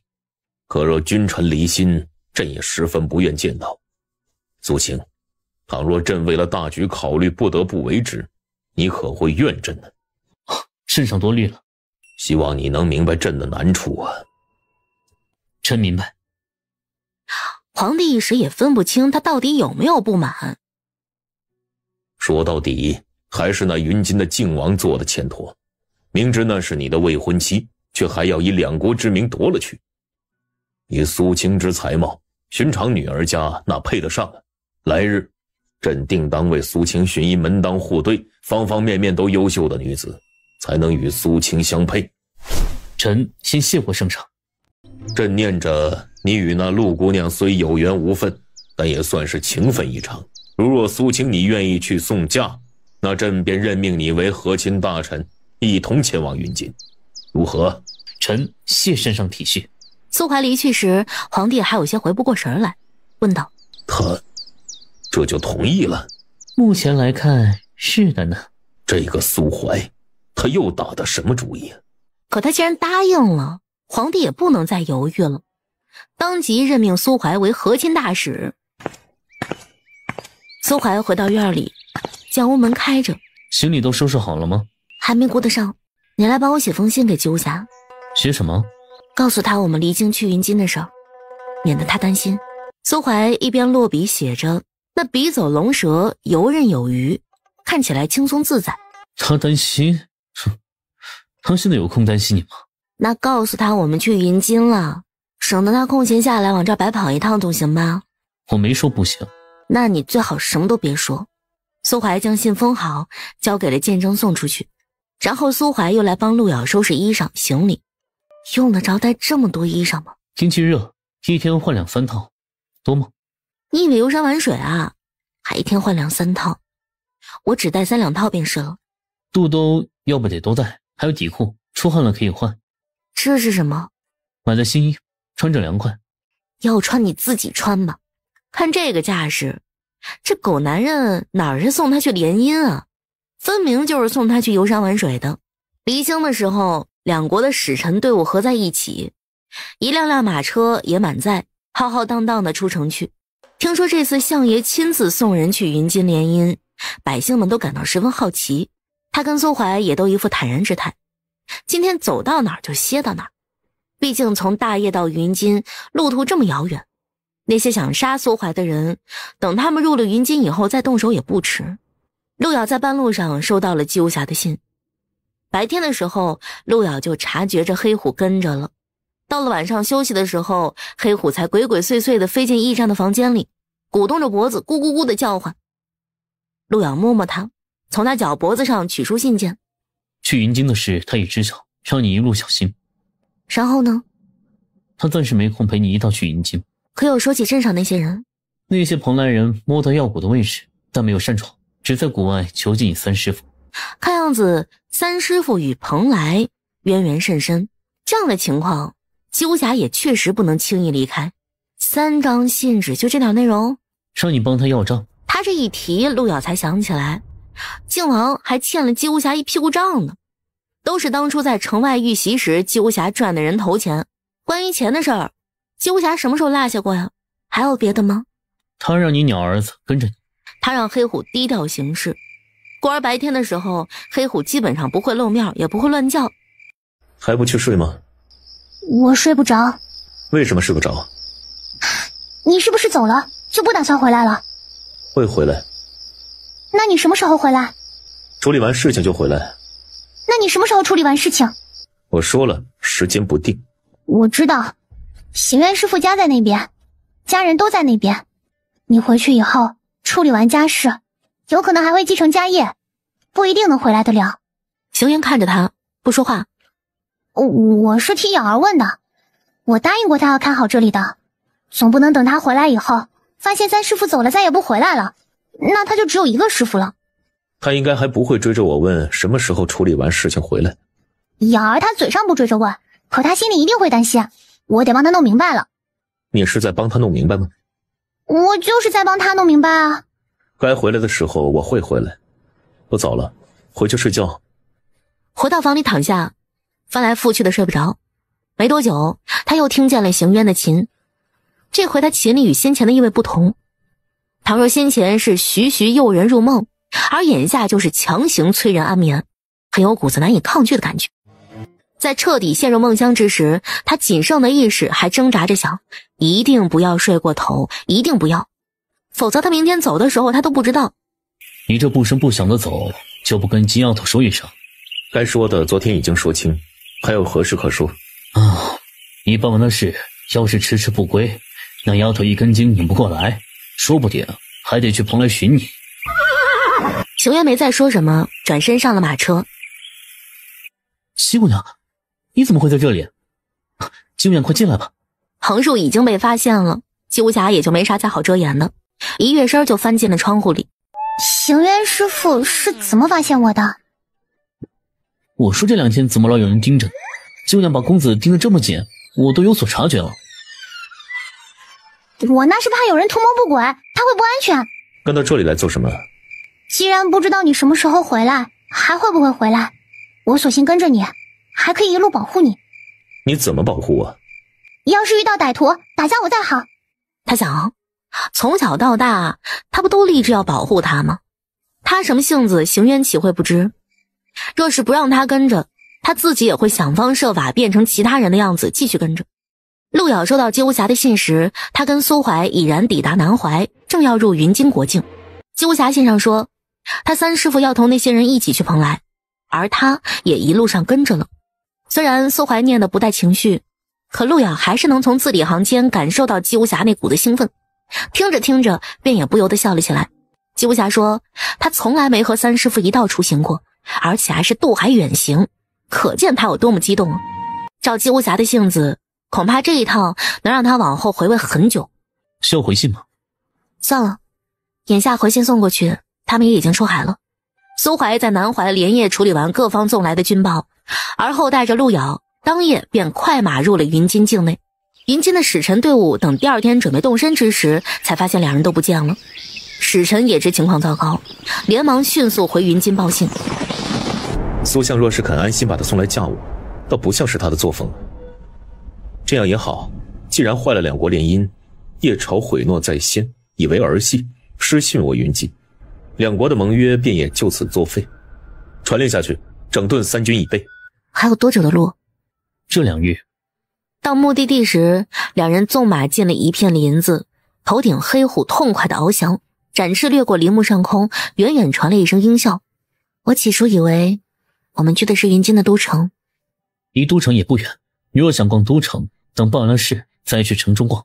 现在满天下的人都在追杀你，我们来取灵犀角也就罢了，还有那闲情逸致去贼窝里逛，你胆子不要太大。那这是哪儿？皇陵。把守的人可多？靖王养的那头灵犀就放在这老林子里吗？皇宫和他的府邸里都没有，灵犀又系山林之地，离京最近的便是这里。临近的皇宫和靖王的府邸，你还都去查了？花了几个月的时间，总要探出点眉目。当初他确实收养一头灵犀幼崽，小时候养在他身边，大了些以后呢，就送走了。后来每一年里，他会以尽孝之名去皇陵数次。你能想到这个地方，靖王必定也能猜到你会想到这个地方。他若确定我们要来，会不会提前转移了？那他更应该把灵犀放在这里，否则我也不会来。我们动作快些，兴许能在他赶来之前得手。明知这是靖王做的一个局，你竟还来？局中有我要的东西，来一趟又何妨？苏怀，你疯了吗？不管我们得手与否，靖王一旦把这个地方围起来，势必是不会让你全身而退的。方圆数百里之地，要想全部围住，得数万兵力。难道他京中没有区数万兵力？那京畿数位无论如何都有这个数的。你这是在担心我吗？你个疯子！你送上门来给靖王杀，可老子还想活。他不会杀你，要杀只杀我。你既然知道，我们先出去，等他带人来把这地儿搜了个空之后，我们再下手也不迟啊。我没那么多的时间。我是着急要那东西，但既然已经开战了，也不过就是再多等几个月的时间而已。那我大老远来一趟，是来玩的吗？不先弄到灵犀角，在他手上就是筹码。他知道我一定要那东西，便是开战，我也得受他2分挟制。你的身体是我唯一的后顾之忧。我也就为你一人冒这样的险。黑虎，这地方大，须得靠你帮忙看看，有什么异常就来告知我。这事儿以往黑虎也常做，以前在药谷里时，路遥上山采药时会带他，他就负责在上空巡逻。这里有灵犀的图像。你什么时候准备的图？路上有空的时候画的。看来在路上就盘算着让黑虎帮他看图找物了。你觉得以黑虎的脑子能看懂吗？争宠偷吃他这么在行，结果办事不行，那养他来干什么？说着，他就将画纸拈到了黑虎面前，让他辨认。果真，黑虎把头都看歪了，也一副懵懵懂懂的样子。照这画上东西，看明白了吗？去吧。他振翅就往上空飞了去。他大概晓得他是要去找某个东西的。路遥也不指望一时半会儿就能有消息。他和苏怀在林中辗转了半日。到下半日的时候，路遥就听见黑虎的笑声了。他应该是有发现了。两人循着黑虎的声音走，又靠着笑声与黑虎联络。你这么快就找到了？找到了，带我们去。于是乎，黑虎不大意的在前面引着路，路遥和苏怀则跟在他身后。路遥虽看不见周遭景致，可在林中的久了，那朦朦胧胧昏昏暗暗的天光像是正极力穿破重重迷雾和阴霾，总有那么一丝丝从目之所及的缝隙里照透了进来。当真有灵犀？说真的，这话问出口时，连他自己都充满了怀疑。费了这么多周折和力气，居然这么轻易就找到了吗？还灵犀，你养了个好大儿啊！路遥人都麻了，太阳穴突突的跳，对上方的黑虎道：“这就是你乐呵呵找到的东西？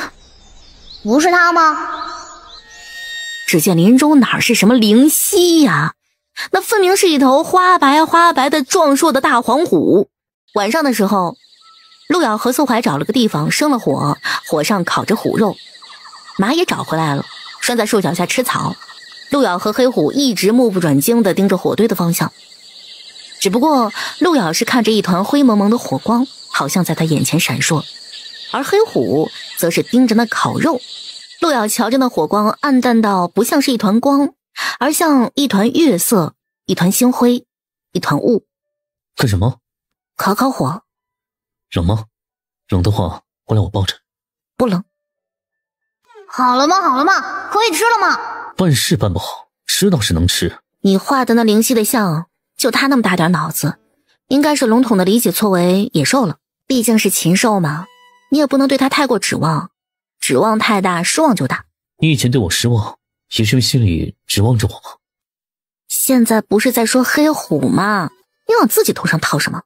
不是在说禽兽吗？往后不要对他太好，最好摸都不要摸他，更别让他沾你的身。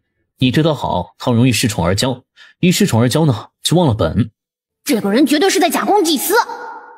天色已晚，今天又走了一天，陆瑶靠着树脚便睡了去。苏怀直到等他睡了，方才动了动身，解了一边衣裳，露出肩膀和一方胸背。他侧头看了一眼，只见肩头有2、3道血痕，从他肩上直往后背延伸了几许。苏怀这才收回眼神儿，看了看手里的烧火棍，而后竟用那通红的部分往自己的伤处捞去。只是那火棍还没来得及挨到他的身，苏怀的手冷不防就被抓住了。你在干什么？烧火。你受伤了？受伤了如何？没受伤又如何？他二话不说，伸手就来抓那烧火棍。苏怀不可能让那烧火棍伤到他，抬臂便躲开，让他抓了个空。你瞎就不要乱碰。别以为我眼下看不见，鼻子闻不到，就察觉不到。你果然受伤了。伤哪了？他顺着苏怀光着的胸膛往上摸。苏怀道：你把我摸出火来了。苏怀，你不说混账话你就不得劲儿是不是？你到底伤哪了？你自己摸，摸到哪儿就伤哪儿。陆瑶没空与他吵嘴，摸到他肩头时才知道他伤处。陆瑶从自己的里衣袖口扯下一块布料，到溪边浸湿了水，而后回来给他清理伤处。他极力想看清楚他的伤，睁眼闭眼了好几次，可眼前仿若还是蒙着一层雾气一般。痛吗？你亲我一下就不痛。这2日都没有水源，眼下有了溪水，两人便先就水草草洗漱了一番。要不是碍着有苏怀在旁，他都想解了衣裳泡水里去洗一洗了。苏怀默然又道：你虽然没有再离开我，一直留在我身边，却再也没有亲过我，你心里并未真的放下过，也未曾真的原谅我。陆瑶一眼不眨地盯着溪水，听他说道：要怎么样才让你真的释怀？怎样才能让你待我如从前呢？是不是倘若我死了，最后你我落得像你师父同我师父那般的结局，你方才满意？陆瑶闭眼又睁开眼，看见了下巴的水滴滴在溪水里溅开的极小的涟漪，却转瞬即逝，恍若只是他眼花了一般。这回他清晰地看见了，他甚至看见溪面上倒映着2个人的影子。陆瑶终于抬起头来，缓缓转过去，看向身侧的苏怀。他先看见他的手，看见他微低的衣角，再顺着一点点往上，看见他下巴同样有水滴，下巴再往上，最终看清了他的模样。与这段时日以来脑海中的他汇聚重合。你要不要听听你在说什么混账话？你会死吗？我怎么不会死啊？前天我要是慢了一步，那虎爪抓穿我的心肺，我就会死。今日我要是慢了一步，那野猪獠牙将我拱穿，我会死。那残枝断树将我扎穿，我也会死。到明日指不定。苏怀直直看着他，见他眼里泛起了涟漪，再不似先前那般风过无痕。说是你师父还在，他应该是乐意见到你跟我好的，不然要像他们那样的过往，最后像他们那样的结局，再来后悔吗？陆瑶缓缓垂下头，又看着溪水里浮动着的自己。他从小听着师父的故事长大，在那20年的错过里惋惜着，遗憾着。今日听他这么说，原来在他看来，他们正在走着师父们的老路吗？你哪只眼睛看见我们像他们那样的过往，又凭什么会断定会像他们那样的结局？两相对视，苏怀渐渐察觉到了什么，叫他清晰地看见他眼里有波动。我不亲近你，是因为我放不下，我释怀不了，我没法原谅。你是不是就满意了？但有没有可能，大部分原因是因为我看不见？说罢，他歪头就亲到了他的唇上。在碰到他嘴唇的那一刻，柔软的触感，他温热的气息，还有他看他的眼神，都勾得陆瑶心口发酥发麻。苏怀，但我现在能看见你了。他只感觉自己浑身的骨头都要被他亲得酥软了，苏桓。他恍惚间似有些意乱情迷的含糊呢喃着他的名字。后来他便被苏怀一反身就按在了溪边草地上激吻。他并没有因为苏怀这般又狂又野的架势而懊恼，反倒是轻轻勾了勾嘴角。那抹弧度真是明艳芳菲。两人都试图把这么久以来空缺下的全都找补上。苏怀一遍一遍吻着他。你看见的我是什么样的？你还有伤。他将陆瑶狠狠压着，又要开始动手动脚。别忘了还有正事。白天干白天的正事，晚上干晚上的正事。眼下是在深山老林里，条件十分有限。他伤的虽然不重，但也不轻。陆瑶哪能让他胡来啊？光会得寸进尺是不是？那下次你想都不要想我会像今天这么对你。还有下次吗？你别乱来。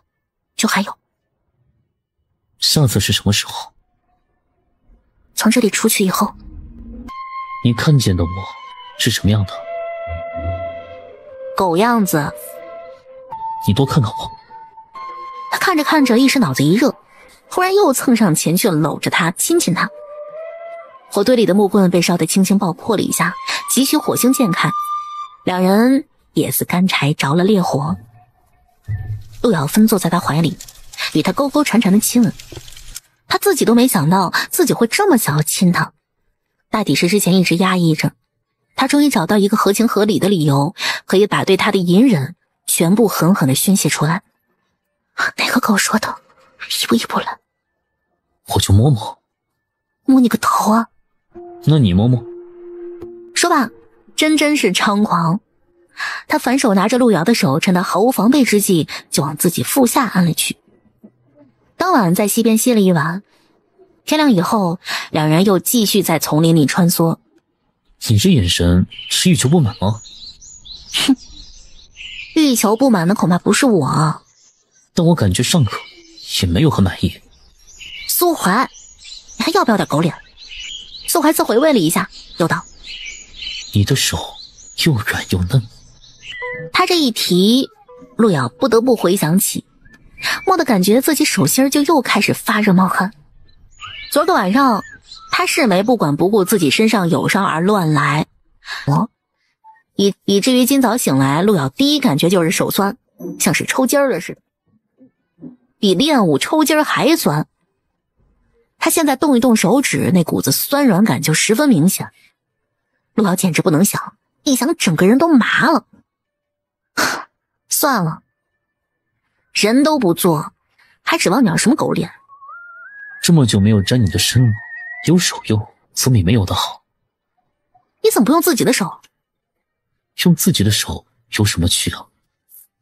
哼，堂堂相爷，运筹帷幄，翻云覆雨，以天下为局的相爷，竟是这么个色欲熏心、浪起来没边的狗东西。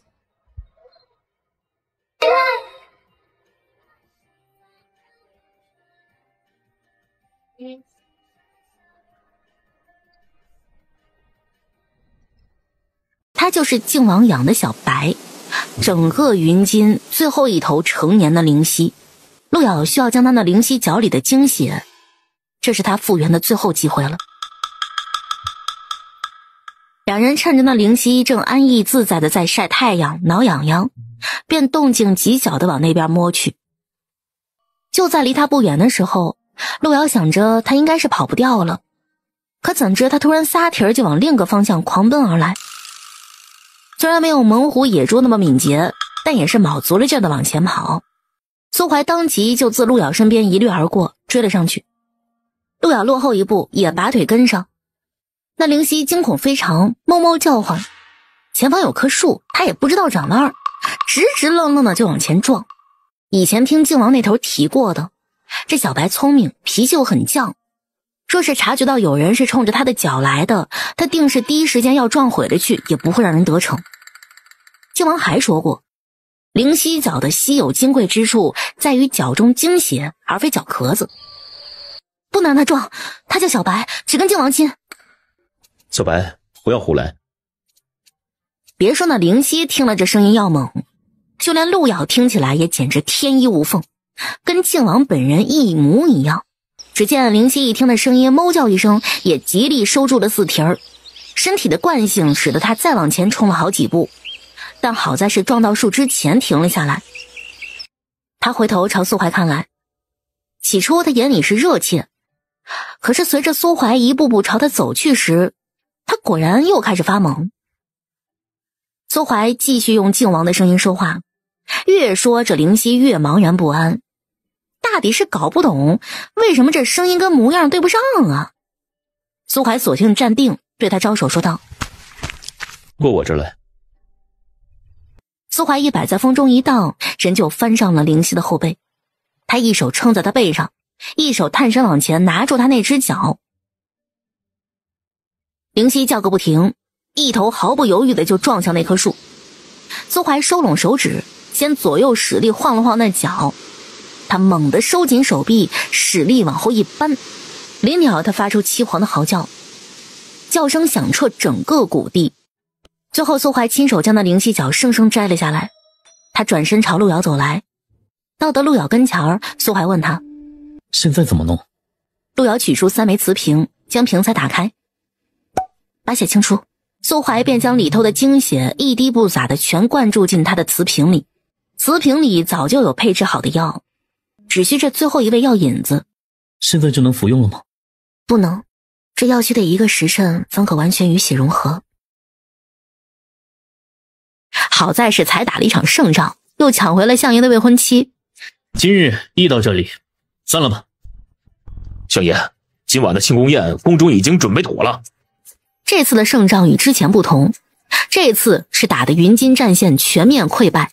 我有事，你们请。相爷不跟我们一起吗？瞧我这嘴，末将岂能耽误相爷忙正事啊？正是，相爷忙着，我等这便去营中看看。姑娘正在房中烘头发。苏怀到盥洗室里冲洗了一番，换了身衣服，擦了2把头发，推门进了屋子。屋里烧着炉子，颇有几分暖和。你不去那庆功宴吗？他们去他们的，我来赴我的宴。他眼神太过直白，从不掩饰对他的想法。还有什么可说的呀？苏怀过来抱他，正好现成的炉子，把你头发先烘一烘。这狗男人哪儿听啊？抱着他便往他脖颈耳边嗅，先烘你狗毛。烘哪处？头上这处。哪个头？这狗东西太恬不知耻了。路遥不再跟他废话，苏怀进来小巧的耳朵，手里也不闲着，将他揉揉捏捏，他又亲他舔他。路遥被他舔的身子骨都软了。苏怀垮开他的衣襟，长着他的腰一路吮咬。路遥眉心轻攒，双腿便紧紧缠住他。贱人，先把头发弄干。苏怀来得更凶了。你弄你的，我干我的。苏怀，很舒服吗？欲仙欲死的舒服，以后我死也要死在你身上。路遥眼角飞然，笑道：只怕那时候你都已经老得不行了。狗男人也得发疯。路遥晃晃荡荡，依稀听苏怀咬着他耳朵说道：我不行吗？哪里不行啊？怎么不行？我有说你不行吗？我是说你老得不行，别咬着半截就跑。那我行不行？行不行？你行，你天下第一行。路遥听着那摇晃的床榻之声，感觉这床也不禁这狗男人造的。